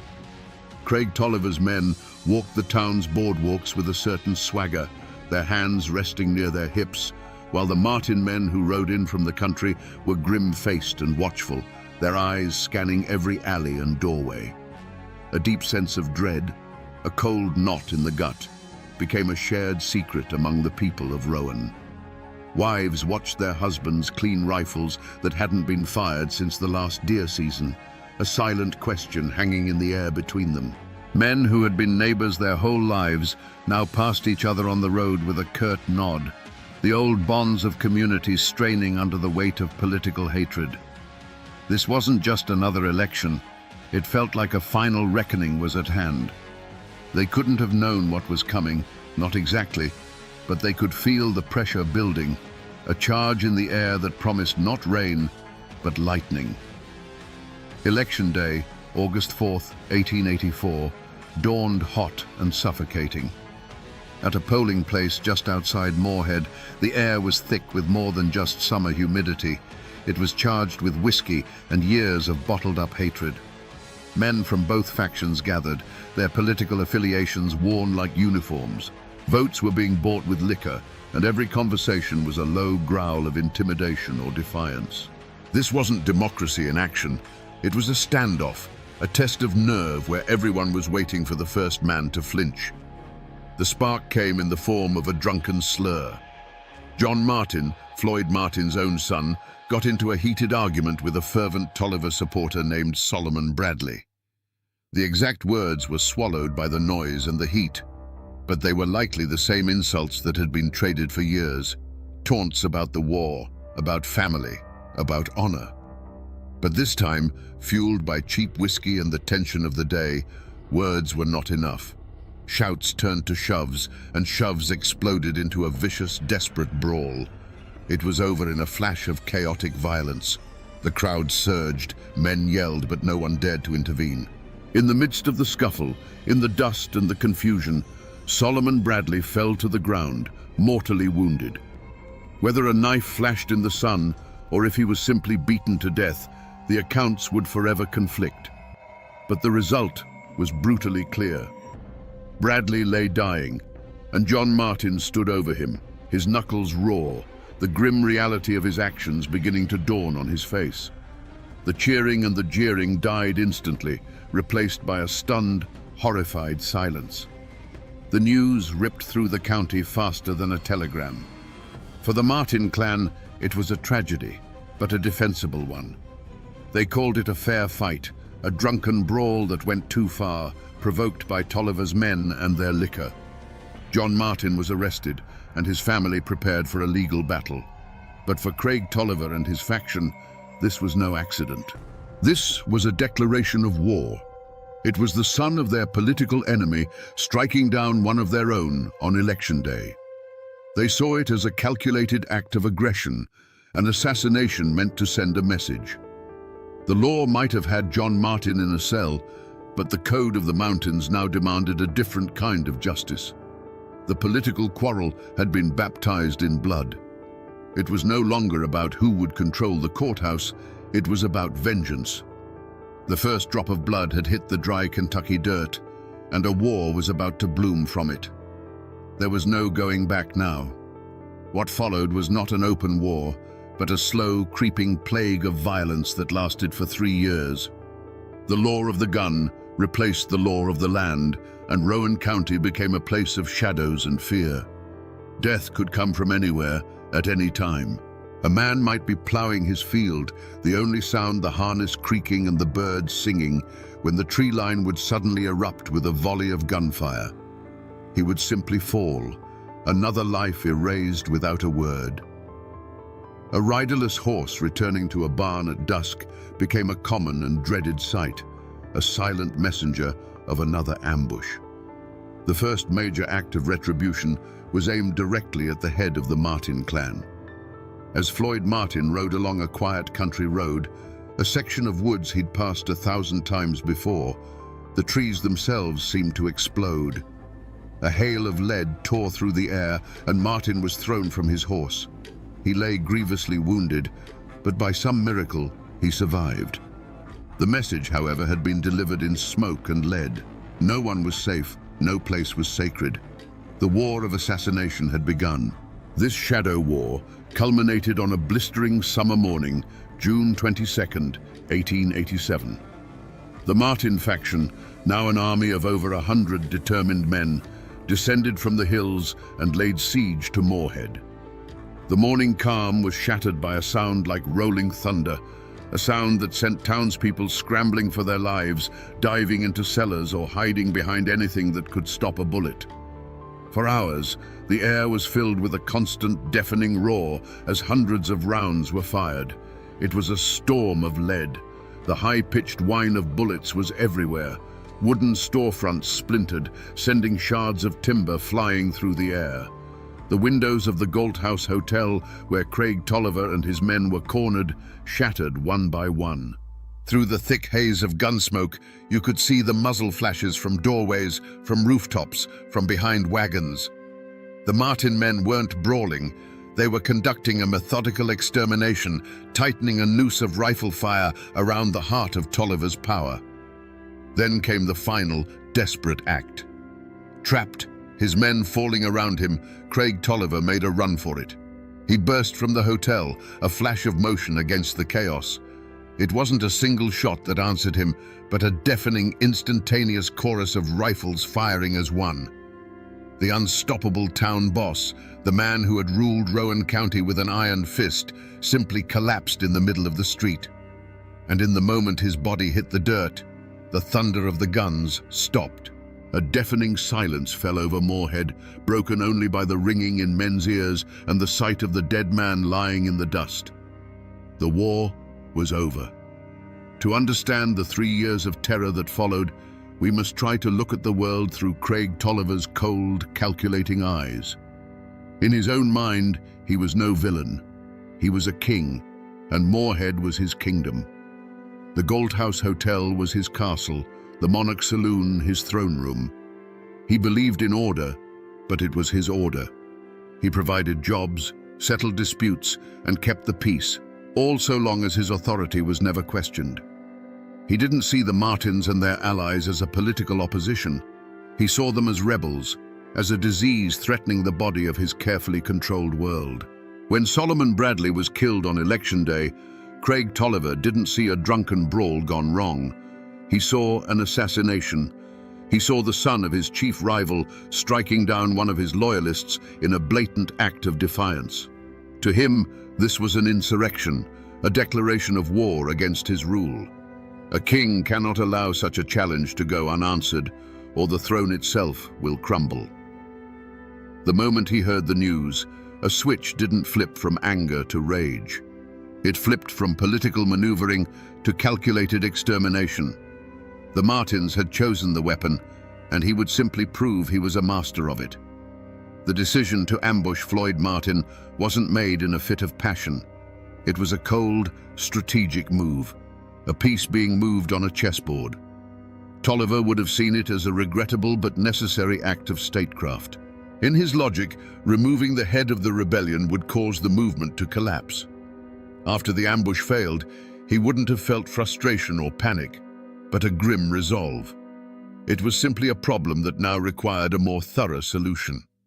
For 3 years, as the bodies fell on both sides, it's unlikely Tolliver felt guilt.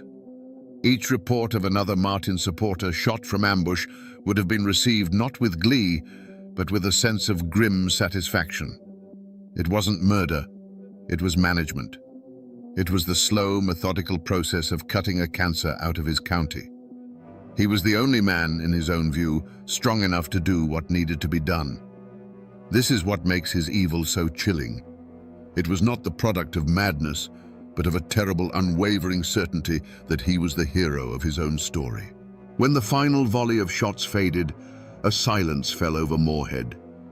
It was a silence so deep and heavy, it felt louder than the gunfire that had preceded it. A thick, acrid haze of gun smoke hung in the humid summer air, burning the eyes and throat. For a long moment, nothing moved. The only sign that the world hadn't ended was the sight of Craig Tolliver's lifeless body lying in the dusty street, a final stark punctuation mark at the end of a bloody 3-year sentence.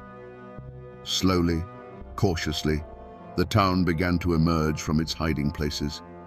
Cellar doors creaked open. Shopkeepers peered out from behind barricaded windows.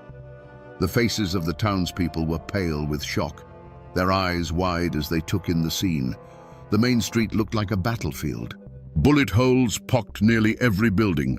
Windows were shattered, and the ground was littered with spent shell casings. The bodies of Tolliver and his lieutenants lay where they had fallen, silent testament to the terrible finality of the fight. The Martin faction, victorious, did not flee back to their hollows. They were no longer an invading army. They were the new power in Rowan County. They stood in the open, rifles held loosely in their hands, their faces grim and streaked with sweat and gunpowder. They had come to Moorhead to kill a king, and they had succeeded. With Tolliver and his closest men dead, their political machine, built on years of intimidation and control, had vanished in the space of a single morning. The reign was over, but news of a private war travels fast.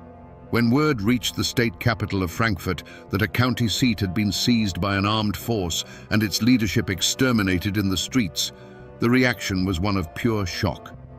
This wasn't a feud, this was an insurrection. Governor J. Proctor Knott didn't send a sheriff, he sent the army. For the first time in Kentucky's history, the state militia was called out to quell a local war. Days later, uniformed soldiers marched down the main street of Moorhead, their polished boots kicking up the same dust that had soaked up Craig Tolliver's blood. They came with bayonets fixed, under orders to restore order by force if necessary. They were a foreign power, an outside authority that neither the Martins nor the Tollivers had ever answered to. Their arrival marked the true end of the war. The law of the mountains had finally been silenced by the law of the state. The arrival of the state militia did not bring peace to Rowan County. It simply put a lid on a boiling pot. The gunfire was replaced by a tense, suffocating quiet, enforced by the cold steel of soldiers' bayonets. But beneath this forced calm, the community was more fractured than ever. The war wasn't over. It had just moved indoors, into the whispers in the general store and the fearful glances exchanged over church pews. The town of Moorhead and the surrounding hollows broke into two camps, with a terrified majority caught in the middle.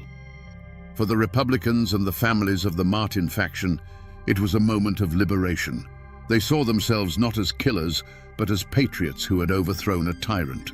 They had stood up to Craig Tolliver's machine and won, restoring what they believed was true justice to the county. They were the heroes of their own story, and they expected to be treated as such. But for the friends, allies, and business partners of the dead Democrats, the Martin clan was a mob of savage murderers from the hills. They saw the great gunfight not as a battle, but as a massacre, and they now lived in mortal fear of the men who had perpetrated it. This fear gave birth to a powerful conspiracy of silence. When the state authorities began their investigation, they were met with a wall of sealed lips and downcast eyes. Men who had witnessed the entire 2-hour battle from their shop windows suddenly claimed they had been hiding in their cellars and had seen nothing. Others, who surely knew the names of every man who marched on the town, would only shrug and say they couldn't recognize anyone through the smoke. To speak the truth was to choose a side, and in the shadow of such violence, choosing a side was a potential death sentence. Fear of Martin retribution was a more immediate threat than a distant state court. Yet, in this atmosphere of terror, small acts of courage and cowardice defined the true character of the people.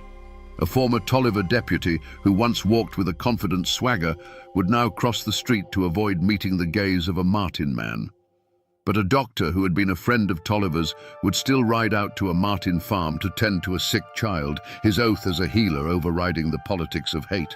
A widow of a slain Tolliver man might find a sack of flour left on her porch in the dead of night, a silent offering from a neighbor who dared not show support in the daylight. The war had moved from the streets into the hearts of the people, and every small decision, who to trade with, who to talk to, who to help, became a declaration of allegiance in a conflict that was far from over. The hunt for the killers of Craig Tolliver was not a chase with hounds and rifles through the dark hollows. The killers weren't hiding.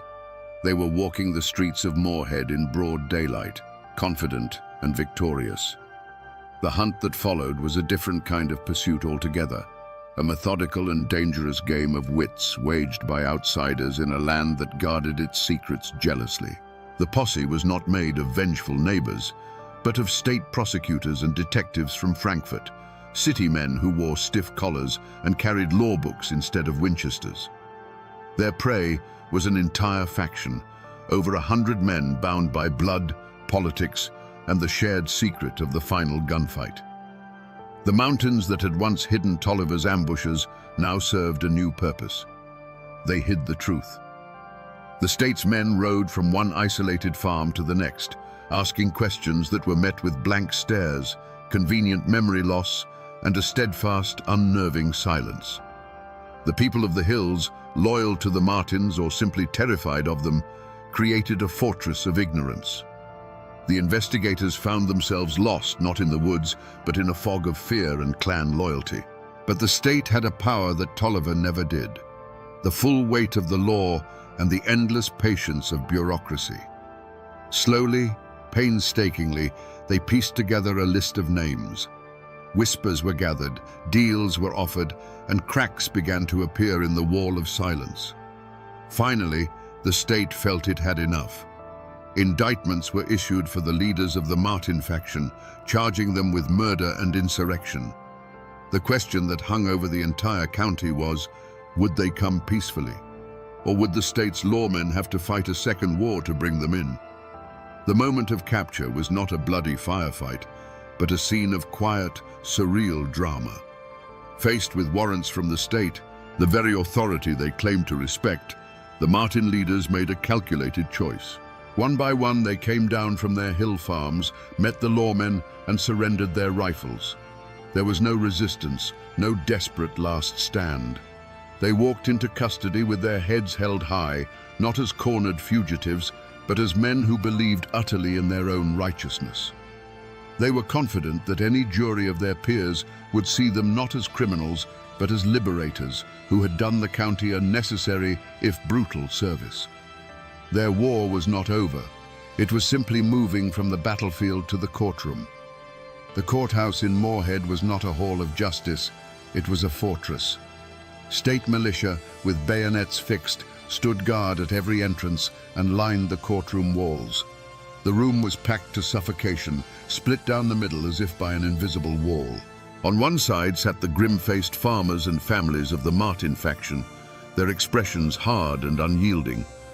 On the other, the remaining allies of Craig Tolliver, their faces a mixture of grief, fear, and a desperate hope for vengeance. Every person in that room understood this was not just a trial. It was the final battle of the Rowan County War, fought not with rifles, but with words and law books. The prosecution, sent from the state capital, laid out a clear and brutal case. This was murder, plain and simple. A conspiracy of over 100 men who had taken the law into their own hands, sieged a town, and executed their political rivals in the street. They painted the Martin faction as a lawless mob, a threat to the very fabric of civilized society. But the defense lawyers, shrewd men who understood the ways of the mountains, told a different story. They portrayed Craig Tolliver as a ruthless tyrant who ruled Rowan County through fear and corruption. The Martin men, they argued, were not murderers. They were patriots, Minutemen, who had risen up to liberate their community from a despot when the law itself had failed them. The trial became a spectacle of fear. One by one, witnesses were called to the stand. Men who had seen the whole bloody affair unfold would stare at the floor, their hands trembling, and mumble that they couldn't be sure of any faces they saw that day. The smoke, they'd say, was too thick. The chaos was too great. And you can imagine, my friends, the pressure in that room. You can imagine the silent, heavy gazes from the Martin supporters, a non-verbal promise of a long memory. The conspiracy of silence that had protected the killers in the hills now followed them right into the courthouse. Throughout the proceedings, the accused leaders of the Martin clan sat in their chairs with a quiet, unshakable dignity. There was no remorse in their eyes, no plea for mercy. They listened to the testimony with the stoicism of men who had made their peace with their actions long ago. They had done what they believed was necessary, and they put their faith not in clever lawyers, but in a jury of their peers, men who knew the land, who understood the grievances, and who had lived under the shadow of Craig Tolliver's rule. Finally, the day of the verdict arrived. The jury, 12 men from Rowan County, filed back into the silent, tense courtroom. They avoided the eyes of everyone, their faces pale and unreadable. The foreman stood, a single piece of paper trembling in his hand. He cleared his throat and spoke the words that would echo through those mountains for 100 years. On the charge of murder, on the charge of insurrection, the verdict for every single man was the same: not guilty. A roar erupted from one side of the room, a wave of triumphant relief. On the other side, there was only the dead silence of disbelief and defeat. The Martin men walked out of the courthouse as free men, acquitted by a jury of their neighbors. The law of the state had spoken, but was it justice? Or was it fear, wearing a judge's robes? The Martin men walked free from the courthouse, but the war had left a scar on every soul in Rowan County. For the allies of Craig Tolliver, the verdict was not just an acquittal, it was an eviction notice. Their leader was dead, their power was shattered, and the men who had killed him now held all the cards. There was no future for them in a county run by their mortal enemies. A quiet, grim exodus began. One by one, they sold their businesses and their land for whatever they could get, packed their families into wagons, and disappeared from the county, seeking a life in a place where their name was not a mark of defeat. For the victorious Martin faction, life after the verdict was not a simple return to peace. They had won the war, and in the following years, they took control of the courthouse and the sheriff's office, just as they had set out to do. But their victory was a heavy crown. They were no longer simple farmers. They were the men who had laid siege to a town and killed its leader. They were respected by their allies, but forever watched with fear by others. They had to live with the ghosts of what they had done, and the silence of their neighbors was a constant reminder of the blood that had been spilled. They had freed Rowan County from a tyrant, but in doing so had become figures of awe and terror themselves. The community, caught in the middle, made a silent pact to forget. It was a wound too deep to be discussed, a memory too painful to be preserved. The bullet holes in the storefronts were patched with new wood. The Galt House Hotel, the blood-soaked epicenter of the battle, stood empty and decaying for a time, a grim monument to the war, until it eventually burned to the ground, taking its ghosts and stories with it in the smoke.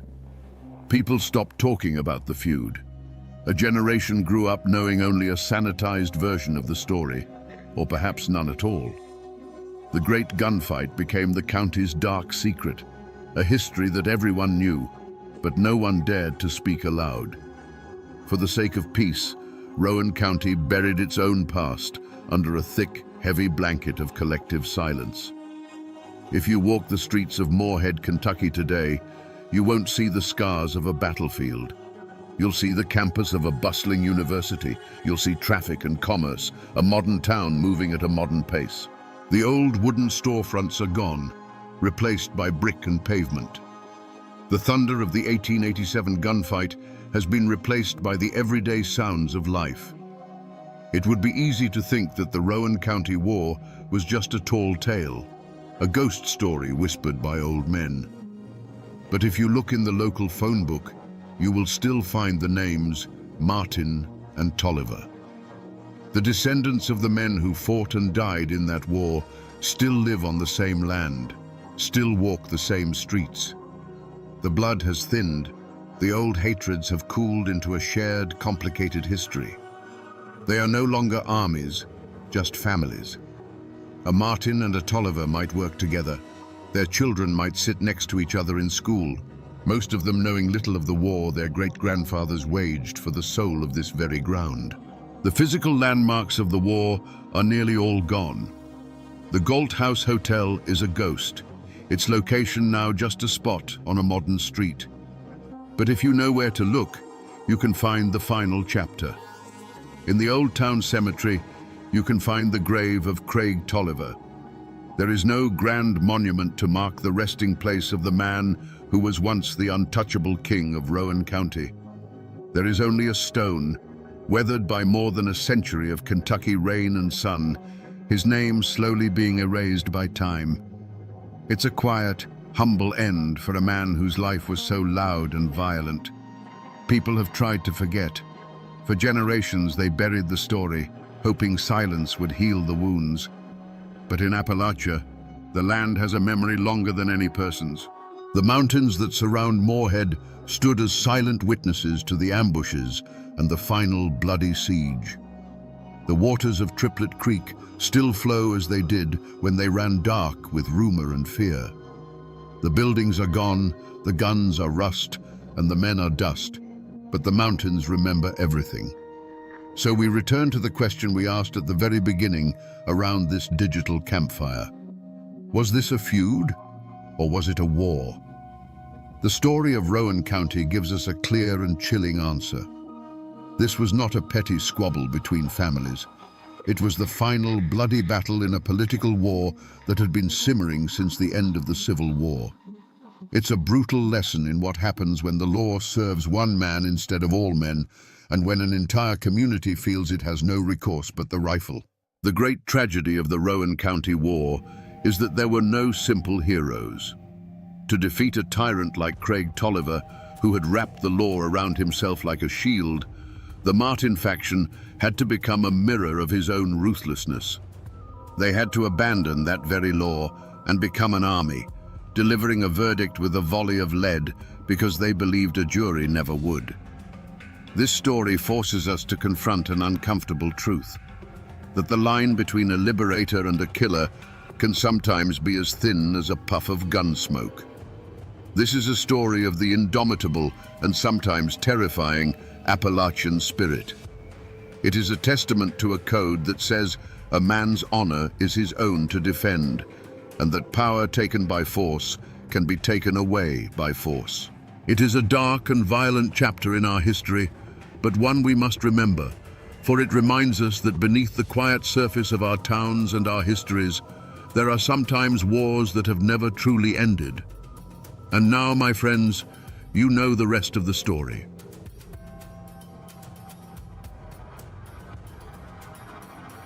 In the cold, coal-dusted hollows of 1930s West Virginia, a ghost walked the mountains. They called him Little Billy Rhodes. He was a thief who never took for himself, a phantom who left sacks of flour on the doorsteps of starving miners' shacks. Then, one day, as suddenly as he had appeared, he was gone. No body, no trial, no final shootout. Just silence. The company bosses called him a dangerous criminal. The law called him a menace. But to the families trapped in the crushing grip of debt and desperation, he was something else entirely. A prayer answered in the dead of night. Was he a real man of flesh and blood?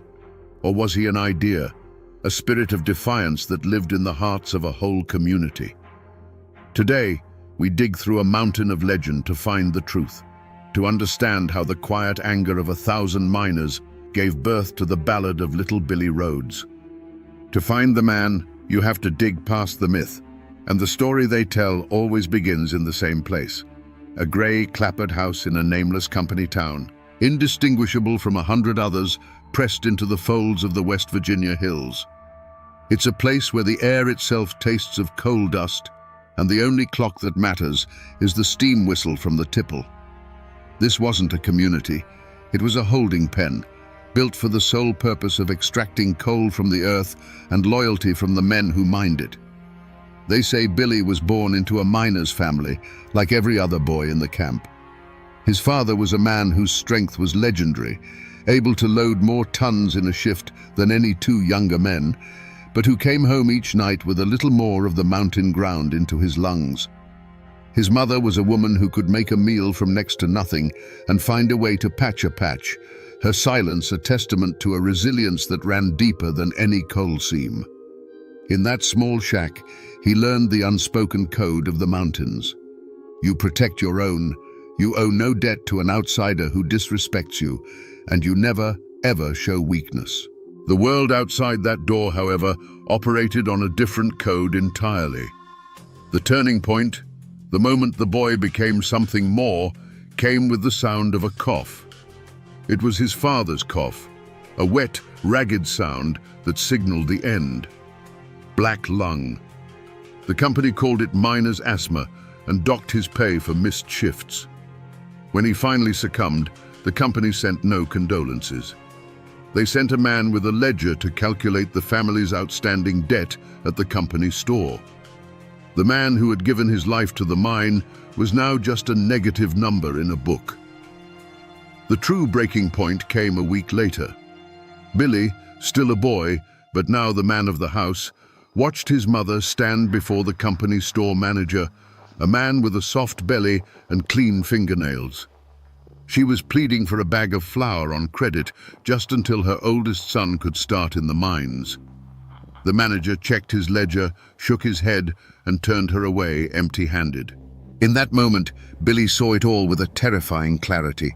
The injustice wasn't a mistake in the system, it was the system. He saw his mother's shame, the manager's indifference, and the well-stocked shelves that might as well have been a world away. That night, something in him hardened, turning his grief into a cold, sharp-edged purpose. He didn't cry. He watched. He began to truly see the woods that surrounded the camp, not as a playground, but as a sanctuary, a place with its own laws that the company couldn't touch. He learned the paths the guards walked, the timing of the supply wagons, the way a loose floorboard in the company store sang a different tune than the others.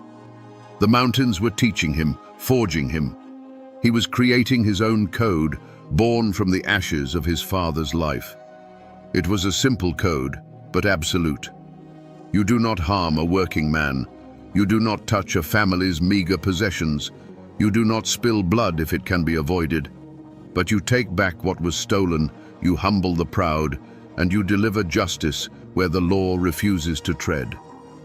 The boy who watched his mother walk away with nothing was gone. In his place stood a shadow, waiting for the right moment to fall. Before the full weight of the law and the focused rage of the coal barons came crashing down, there was a period of strange, tense equilibrium. The name Little Billy Rhodes settled over the hollows, not like a storm cloud, but like the persistent mountain fog, a constant, unseen presence that changed the landscape. He wasn't a man you'd meet at the company store. He was the reason you could walk past that store with your head held a little higher, knowing its power wasn't absolute. In those days, his legend was written on the porches of the needy. A family whose father was too sick to work would wake to find a side of bacon and a sack of potatoes by the door, left sometime between the last patrol of the company guards and the first light of dawn. A widow, facing eviction, might find a handful of real US dollars tucked into the frame of her screen door, just enough to pacify the company man for another month. These weren't grand gestures, they were acts of targeted survival, a quiet redistribution of stolen wages. His relationship with the community was a sacred, unspoken pact. They were his eyes and ears. A child playing by the creek might see a new company guard and mention it to his father. That evening, the information would travel through the camp. A ripple of warning passed in hushed tones between miners at the coalface, between women hanging laundry on the line. In return, the community became a fortress of silence.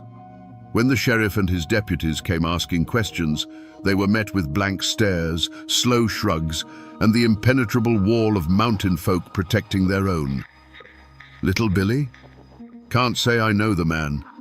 This was Billy in his prime, a master of his domain. He moved through the world of the company town like a ghost in his own house. He knew which guards drank on duty, which managers were careless with their keys, and which routes the payroll wagon took on the last Friday of the month. He wasn't just a thief, he was an intelligence operative in a war nobody had officially declared. He had turned the mountains that imprisoned his people into his greatest weapon, a labyrinth of shadow and stone where he was king. This fragile balance was the world he had built, a world he sought to protect. It was a place where fear was no longer the only currency, where a single defiant man could hold back the tide of corporate greed. He had given his people more than just food and money. He had given them hope, a dangerous and priceless commodity. And it was this very success, this growing legend, that would eventually become the greatest threat to his existence. But a man who lives by a code is also a predictable man. And little Billy's greatest strength, that unwavering white-hot sense of justice, was also the one crack in his armor. He wasn't a cold strategist. He was a man fueled by a righteous fire. His heists on company property were calculated, almost impersonal acts of war. But when the cruelty of the system took on a human face, his response became deeply, dangerously personal. The story they tell is of a new mine foreman, a man named Blackwood, who came to the camp with a reputation for breaking unions and a temper as foul as mine drainage. Blackwood wasn't content to simply enforce the rules. He reveled in the humiliation of the miners. One afternoon, he publicly berated an elderly miner, a man who had worked the seams for 40 years, for being too slow, kicking the old man's lunch pail into the mud and mocking him in front of his crew. For Billy Rhodes, this was not a matter of scrip or payroll. This was an intolerable affront to the dignity of his people. The system wasn't just starving them, it was now spitting in their faces. That night, little Billy didn't go to the company store. He slipped past Blackwood's own yard dogs, through the window of his private residence, and into the room where the foreman slept. He stole nothing of value. Instead, he took Blackwood's prized double-barreled shotgun from its rack over the mantel, broke it clean over his knee, and laid the two splintered pieces on the pillow next to the sleeping man's head. To the miners who heard the story whispered the next day, it was a moment of pure triumph. But in truth, it was a grave error. It was the first time Billy had let his anger guide him instead of his reason. He had shown his hand. He had revealed that the way to get to the ghost wasn't to guard the safes, but to wound the community. He had proven that he could be baited, that his fury could be aimed. And in the cold, calculating eyes of the coal company, a man who can be angered is a man who can be trapped. The company, led by the foreman Blackwood, understood its enemy now. Humiliated by the broken shotgun, Blackwood realized that the way to kill a ghost is to attack what it loves. He stopped looking for a man in the shadows and started looking for a lever in the community, a way to force little Billy into the light. And he found that lever in a widow named Sarah, whose husband had been crushed in a rockfall the year before. Sarah and her young son were a symbol of the camp's suffering, and it was widely known that they were among the first to receive the Phantom's nocturnal gifts. The affront, when it came, was an act of calculated theater. On a cold, drizzly morning, Blackwood and two of his hired guards marched to Sarah's shack. In front of the assembled miners heading to the morning shift, he accused her of consorting with thieves and possessing stolen company property. He wasn't arresting her. He was doing something far more cruel. He was evicting her. The guards began throwing her meager possessions out into the muddy street: a cast-iron skillet, a threadbare quilt, a small stack of books. Her son, no older than 7, ran out to grab his only real toy, a small bird carved from a piece of scrap wood. One of the guards deliberately stepped on it, crushing it under his boot heel. The news of this public humiliation spread through the mine faster than a gas leak. For the miners, it was a profound act of terror, a message that even the most vulnerable were not safe. For little Billy, hearing the story passed in enraged whispers, it was something else entirely. It was a declaration of war aimed directly at his soul. The crushed wooden bird, the woman's silent tears, the foreman's smug satisfaction, These images burned away all his caution and calculation. This was no longer about scrip or safes. The unwritten rules of their conflict had been shattered. Blackwood had crossed a sacred line, targeting the innocent to draw him out. In that moment, Billy's mission changed. The cool-headed strategist vanished, replaced by a man consumed by a cold, singular rage. He saw the face of the system, and it was Blackwood's face. The foreman had taken a silent war and made it deafeningly personal. This was the point of no return. To let this stand would be to admit defeat, to tell the miners that their champion was powerless against true cruelty. It would poison the very hope he had cultivated. A response was no longer a choice. It was an obligation. The trap had been set, the bait had been taken, and little Billy Rhodes began walking a path from which there could be no turning back. The character of the Hollows changed. The whispers about little Billy, once filled with a kind of reverent excitement, were now laced with dread. The older miners, the ones with the deepest scars and longest memories, knew what this kind of escalation meant. They'd seen it before in strikes that ended in bloodshed. An attack on company property was one thing. A direct, personal war with a company man was an invitation for a massacre. They knew that when a hornet's nest is kicked, it isn't just the one who kicked it that gets stung. An old miner, a man who had worked alongside Billy's father, sought him out. He met him not in the camp, but in the deep woods, at a place marked by a lightning-scarred oak. He didn't plead. He spoke with the quiet authority of a man who had buried too many friends. "It's a trap, son," he said, his voice raspy from a lifetime of coal dust. "Blackwood is goading you. He wants you to come at him. He wants a reason to bring in the guns from Baldwin Felts and turn this camp into a war zone. You do this, and every family here will pay the price for your anger." Others sent messages through the silent network of the community. They urged patience. The unions were getting stronger, they argued. Roosevelt's government was starting to make noise. There were other ways to fight, slower ways that wouldn't get people killed. They were offering him a path of compromise, a chance to let his personal fury cool and melt back into the collective struggle. They were begging their ghost to remain a ghost, not to become a target. But Billy's ears were deaf to caution. From his perspective, their pleas for patience sounded like a quiet acceptance of defeat. How could he wait for a union organizer to arrive next month when a widow and her son were homeless now? His entire existence was built on the principle of immediate, tangible justice.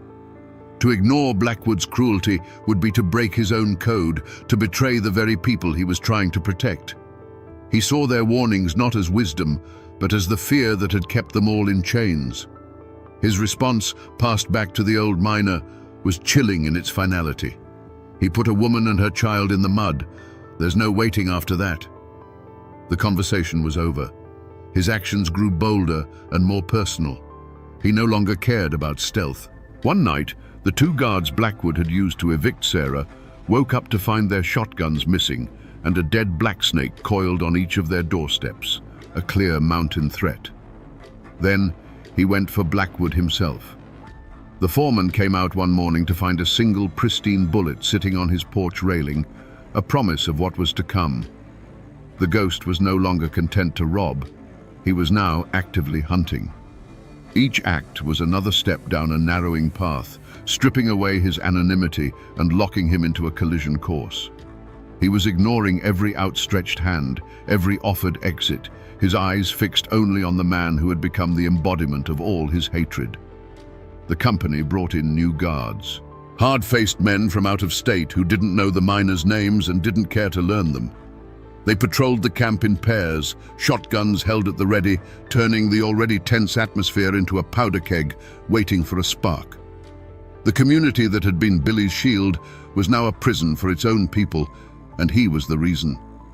The weight of that knowledge led him to the one place he could think clearly, a rocky outcrop high above the camp, a crow's nest where he could watch the lights of the shacks below without being seen. It was there she found him, Sarah. The old miner who had warned him must have told her where to look. She didn't approach with fear, but with a weary, heartbreaking resolve. She stood before him, a simple woman in a worn dress, and in the pale moonlight, he could see the profound exhaustion in her eyes. "You have to stop, Billy," she said, her voice barely a whisper. "This ain't justice. This is just more trouble." She told him how the other women now shied away from her, afraid to be seen as her friend. She told him how Blackwood's men followed her son home from his games by the creek. She explained that his gifts had become a curse, marking her family for persecution. "You wanted to give us hope," she pleaded, tears finally tracing paths through the grime on her cheeks. "But all I feel is fear. Every night I pray you don't do anything else in my name. Please, just disappear again. Let us be." For the first time since his father died, the cold certainty in his heart wavered. He looked at her face, and for a moment he saw not a cause, but a person he was breaking in his attempt to save her. Her words were a lifeline, a final off-ramp from the path of violence he was on. He could listen. He could heed the warnings of his own people. He could melt back into the mountains, let the Union men fight the long, slow battle, and allow the wounds to heal.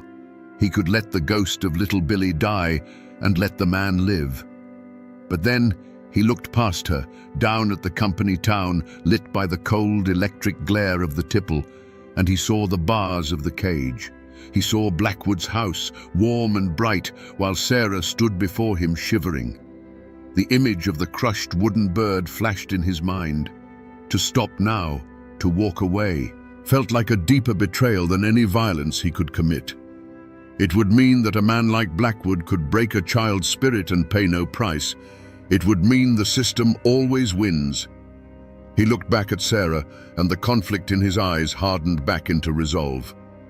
"If I stop now," he said, his voice low and final, "then he wins.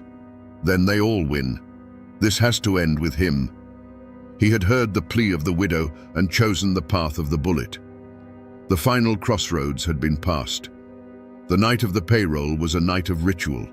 The heavy rains came, turning the camp's dirt streets into a river of mud, a perfect curtain of noise and shadow. Inside the company office, a single lamp cast a greasy yellow circle of light. Within that circle sat Blackwood, alone, the stacks of scrip and the few precious stacks of real dollars laid out before him like a king surveying his hoard. He was a man at the peak of his power, secure in his fortress of glass and wood. He did not hear the creak of the floorboards on the porch over the drumming of the rain. When the office door opened, it didn't swing gently. It was kicked inward, the lock splintering with a sharp crack. Blackwood looked up, not in fear, but in pure, undiluted rage. Standing there, framed in the doorway with the storm at his back, was no longer a ghost. It was a man, soaked to the bone, his face pale and set like a death mask. For the first time, the two men were in the same room, the entire conflict of the hollows condensed into the 10 feet of space between them. Blackwood slowly pushed his chair back, a venomous smirk spreading across his face. "So the rat finally comes out of his hole," he sneered, his voice dripping with contempt. "Come to see what a real payroll looks like?" He gestured to the money on the desk, a clear and final act of mockery. Billy didn't look at the money. His eyes, burning with a cold fire, never left Blackwood's face. The world outside, the rain, the camp, the entire mountain, it all faded away. The universe had shrunk to the size of this one small, lamplit room. "This is for Sarah." Billy's voice was unnaturally calm, a quiet stone in the heart of the storm. "This is for the bird." Blackwood laughed, a harsh, ugly sound. He started to rise, his hand moving toward a drawer in the desk. "That worthless woman, that brat, you threw your life away for—" He never finished the sentence. A flash of brilliant orange light filled the room, so bright and so brief it seemed to steal the very air. It was followed by a sound so immense, so absolute, it was more than a sound, it was a physical blow. The single window pane behind the desk shattered, and the lamp on the desk leapt into the air before crashing down, plunging the room into near darkness. The argument that had raged for a month was suddenly, permanently over. The heavy silence that rushed in to fill the void was broken only by the steady drumming of rain on the tin roof and the frantic metallic spin of a single silver dollar that had been knocked from a stack on the desk. It spun on the floorboards, a tiny, glittering whirlwind in the gloom, before it finally wobbled, fell, and was still. In that deafening quiet, Billy stood in the doorway, the cool rain on his back a stark contrast to the sudden, stifling heat in the room. He could smell the sharp, acrid scent of burnt powder hanging in the air. There was no feeling of victory, no satisfaction. There was only a cold, hollow emptiness. The ghost of little Billy was gone, and in his place stood a man who had just crossed a line from which no one ever returns. For a long moment, Billy did not move.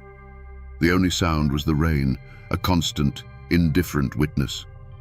The ringing in his ears slowly subsided, replaced by a silence that was heavier than any noise. The fire that had driven him for months, that white-hot core of righteous fury, was gone. In its place was a profound and chilling emptiness, as if the act itself had scoured him clean of all emotion. He looked at the dark shape slumped behind the desk and felt nothing. Not triumph, not remorse, just the dead weight of a line crossed. A distant shout cut through the sound of the storm, followed by the frantic barking of a dog. The world was waking up to the sound of the shot. The spell was broken. He looked at the desk, at the stacks of scrip and cash scattered by the force of the blast. This was the prize, the very currency of the company's power. It was his for the taking. But he didn't move toward it. He realized with a sudden, devastating clarity that it meant nothing to him. It had never been about the money. He turned his back on the office, on the wealth, on the body of his enemy, and stepped back out into the rain. He didn't run. He simply receded, melting back into the storm that had delivered him. He moved with an animal's instinct, his feet finding sure purchase on the muddy paths he knew better than the lines on his own hand. The cold rain was a baptism, washing the smell of cordite from his clothes, but it couldn't wash the feeling from his soul. The mountain, his lifelong sanctuary and accomplice, was now his place of exile. The hollows and ridges that had once been his kingdom were now the walls of his banishment.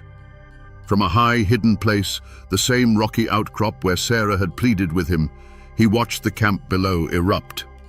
Lanterns bobbed like fireflies in the dark as men emerged from their shacks, their shouts muffled by the downpour. A crowd was gathering around the company office. He was watching the consequences of his choice unfold, watching his own legend transform from a whisper of hope into a stark and bloody fact. The law would come now, and the company's wrath would be absolute. He had won his personal battle, but in doing so, he had lost his place in the world. The man known as Billy Rhodes was gone. Only the ghost remained, and its work was done. The ghost was gone, but the storm he had called down had only just begun to break over the hollows. Within days, the camp was transformed into an occupied territory. The company brought in a dozen more guards, hard-faced professionals whose only job was to make the miners pay for the sin of defiance. They patrolled the muddy streets with a swaggering authority, their shotguns a constant, silent threat. The camp, once a place of quiet, simmering rebellion, was now gripped by a cold and open fear. The company's revenge was not swift and bloody, it was slow and suffocating. The logic was as simple as it was brutal. If a community could spawn a killer, then the entire community was sick and needed a harsh cure. Credit at the company store was cut off for everyone. The scrip-to-dollar exchange rate was slashed, rendering their meager pay almost worthless. Every privilege, every tiny bit of leeway was revoked. It was a campaign of collective punishment designed to grind the spirit of the miners into dust, to teach them a lesson they would never forget. The most profound wreckage was left at the feet of the very person Billy had sought to avenge. Sarah became a pariah. To the company, she was the witch who had conjured the devil. Her shack was watched constantly. To her neighbors, consumed by their own new hardships, she was a painful reminder of the trouble, the woman whose name was now tied to a killing. The whispers that had once been of support turned to whispers of blame. The other women would pull their children close when she passed, as if the tragedy were a contagion she carried. The gifts left on her porch had become a curse, just as she had feared. The sacred silence that had once been their shield now became a weapon turned inward. The unified front against the company cracked, splintering into factions of fear and resentment. Men who had once shared a nod of understanding now avoided each other's eyes. Was Billy a hero who went too far, or a fool who had brought this hell down upon them all? The question hung in the coal-dusted air, poisoning the relationships between families, turning a community of brothers into a collection of isolated, frightened individuals. In his quest for a pure, singular act of justice, little Billy had done the one thing his enemies never could. He had broken the spirit of the camp. He had cut the head off the snake, but in its place, 100 smaller serpents of fear, suspicion, and misery had grown.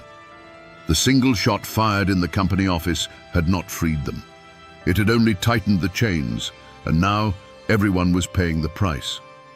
The law that came to the Hollows was an alien thing. It arrived in polished cars that struggled on the muddy roads, carried by men in clean suits who looked at the mountains not with respect, but with a flat, assessing gaze. A company foreman was dead, and the world outside the camp demanded a resolution. But their target, the man whose name was now spoken only in fearful whispers, was gone. A ghost cannot be put in handcuffs. A legend cannot be put on trial. So the law, prodded by the immense pressure and deep pockets of the coal company, did what systems of power always do when they cannot find a culprit. They created one. Her name was Sarah. The charge was not murder, but a tangle of legal terms that meant little to the miners: conspiracy, aiding and abetting a known fugitive. The trial was moved from the local courthouse to the county seat, a stage deliberately set to intimidate the mountain folk. It was a performance for an audience of one, the Blackwood Coal and Coke Company, who needed to demonstrate that the old code of the Hollows was dead, and their law was now the only law. The trial itself was the very picture of the culture clash. On one side sat the company lawyers, their arguments sharp, precise and cold, twisting the miners' code of silence into a web of conspiracy. Every miner who took the stand and claimed "I don't know" was another thread in the noose they were weaving around Sarah. On the other side, Sarah sat, a bewildered figure of quiet dignity. Her defense was the simple, unadorned truth. She told them about her husband's death, about her son's hunger, about the food that appeared on her porch like a miracle. Her simple truth was like a wooden bucket against a steel dam. It held nothing back. To the miners who packed the courtroom, their faces scrubbed clean but their eyes weary, Sarah was not a criminal. She was a martyr.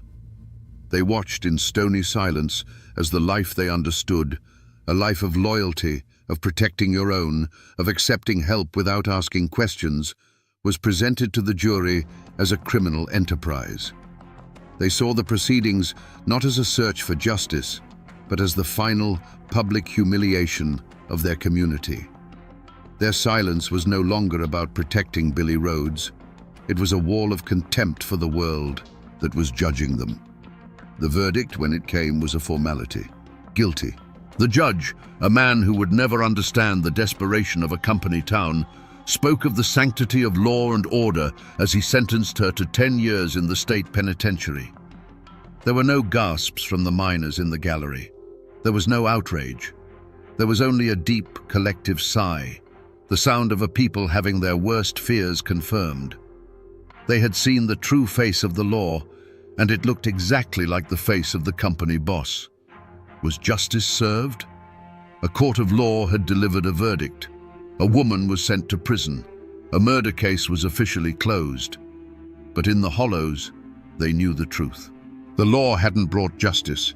It had simply been the final weapon used to crush a rebellion. It had punished the victim to send a message to the ghost, and in doing so proved that the only real crime in the eyes of the company was to be poor, hungry, and defiant. And what of the other side of this bloody coin?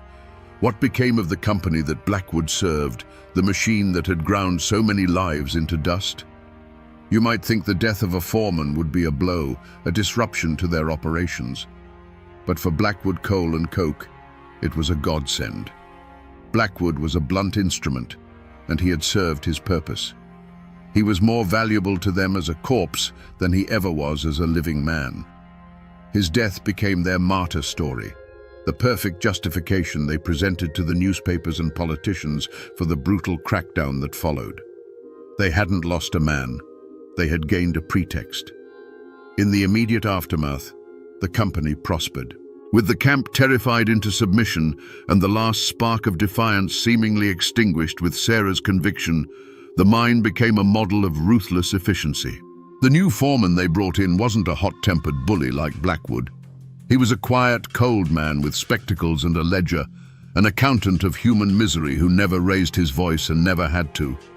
Production quotas were met and exceeded. The company's store, now without any competition from phantom benefactors, squeezed every last cent from the miners. On paper, in the Charleston and Philadelphia boardrooms, the company had never been stronger. They had won. But a story like this has a way of seeping out of a hollow like a poisonous gas. Men who eventually left the camp carried the tale with them. Union organizers, hearing the whispers, took note. The tale of Little Billy and the widow Sarah became a dark ballad sung in secret, a cautionary example of corporate cruelty at its most naked. The name Blackwood Coal and Coke became a stain, a name that would be invoked years later during the larger, bloodier mine wars that would eventually rock all of Appalachia. The company met no immediate justice. Their victory was real, and it was absolute. But in crushing that small camp, they had inadvertently created a legend that would fuel the very movement that would one day challenge their entire empire. They hadn't put out a fire. They had just buried the embers under a layer of dry tinder, waiting for a wind to blow. The years that followed were quiet ones, but it was the quiet of a graveyard, not of peace. Sarah's son grew up an orphan of the coal company's justice. He was taken in by a distant relative, but he was never truly one of them. He was a living ghost in the camp, a quiet, watchful boy whose eyes held the memory of a trauma the town was desperate to forget. The name he carried was as heavy as a seam of slate, a constant, unspoken reminder of the day the ghost walked among them and brought ruin. He learned early to be silent, to expect nothing, and to work. When he was old enough, he went into the same mine that had claimed his father, a final grim surrender to the system. The community did not rebuild, it scarred over. The names Billy and Sarah were buried under a thick blanket of unspoken agreement. To speak them was to invite bad luck, to pick at a wound that refused to heal. The spirit of open defiance that little Billy had briefly ignited was replaced by a weary, pragmatic obedience. Men loaded their coal, women stretched their scrip, and they kept their heads down. The power of the company was no longer a thing to be challenged. It was a feature of the landscape, as immovable and dangerous as the mountain itself. They had learned the price of a hero, and it was too high. But the story did not die. It seeped out of the hollow and was carried by the men who eventually left for other camps, for other mines. And there, it found fertile ground in the growing union movement. The tale of the widow, the foreman, and the ghost became a recruiting sergeant's sharpest tool. It was told in hushed tones in union halls and secret meetings, a perfect, brutal parable of why they had to fight back not as individuals, but as one. The blood spilled in that small camp watered the roots of a more organized and far more formidable resistance. Nearly a decade later, a stooped, gray-haired woman stepped off a bus at the edge of the camp. Sarah had come home. But the place she returned to was a stranger's land. Her son was a man now, with coal dust etched into the lines on his face and a silence that mirrored her own. Their reunion was not one of joyful tears, but of a quiet, shared ache for a lifetime of lost years. She lived out her days in the small shack he provided for her, a ghost returned to a place haunted by the memory of what had been lost and what could never be regained. If you drive deep enough into those West Virginia hills today, and you know which forgotten state route to turn off of, you might find the place where the camp once stood. There's nothing there now but ghosts. Kudzu vines choke the life out of old stone foundations, and the rusted skeleton of a coal tipple stands against the sky like the ribs of some long-dead beast. The entrance to the mine is sealed with a slab of concrete, a final grey tombstone for the mountain's heart. The silence is absolute, broken only by the cry of a hawk circling overhead. The company is gone, the houses are gone, the people are gone. But the story remains. It lives on, not in history books, but in the way a story was always meant to live in these mountains, as a ballad. They call it the Ballad of Billy Rhodes, and old men with calloused fingers still pick out the tune on worn-out guitars. The words have changed over the generations, but the core of it is always the same, a story of a stolen bird, a widow's tears, and a single shot that echoed in the rain. It's a ghost story told to children, a cautionary tale about the high cost of anger and the sharp edges of justice. The real monuments to this story aren't the crumbling foundations, but the two simple headstones in a nearby churchyard. One for Sarah and one for her son, who died an old man after a life spent in the mines, his silence as deep as the coal seams he worked. They are the tangible proof of the tragedy. But there is no stone for little Billy. His absence is his true memorial. By never being found, he was never reduced to a simple man of flesh and bone. He remains an idea, a spirit, and his name is still a kind of currency.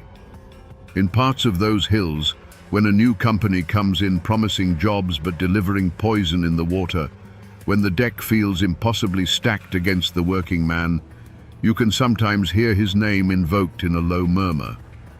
This is the kind of thing that makes a man turn into little Billy. He is no longer a historical figure. He is a symbol of that final, desperate line between endurance and rebellion. The man is long gone, dust in an unmarked mountain grave, or perhaps an old man who died peacefully under a different name 1,000 miles away. But his spirit? It never left the hollow. They say that on nights when the fog hangs thick and low in the valleys, so thick you can't see your own hand in front of your face, you can almost feel him watching from the tree line. He is the whisper on the wind, the shadow that flits at the edge of your vision, the ghost of a name that reminds the world that even in the quietest, most forgotten places, there is a limit to what a man will endure. So we come to the end of the trail, back where we started, with the same question hanging in the air. Was little Billy Rhodes a hero or a villain? The truth, like a mountain stream, is never that clear. He wasn't a hero. A hero saves his people.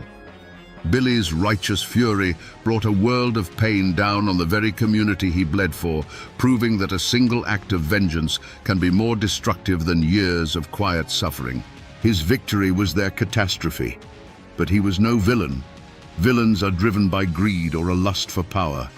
Billy was driven by a love so fierce it became a fire, and a sense of justice so pure it was blind to the consequences. He was a symptom of a disease, a violent reaction to an unbearable pressure. He was a man who became a monster to fight a monster, and in the end, he was consumed by the battle. In the end, this is a story about the terrible price of a justice that is demanded in a single moment with a single bullet. It's a lesson that individual righteousness, no matter how pure, is a poor weapon against a cold and faceless system. A man's rage can topple a foreman, but it cannot topple a company. All it can do is leave a scar on the land and a ghost in the memory of the people he tried to save. And that, my friends, is the ballad of little Billy Rhodes, a man who loved justice more than anything, but forgot to ask the people he was saving what that justice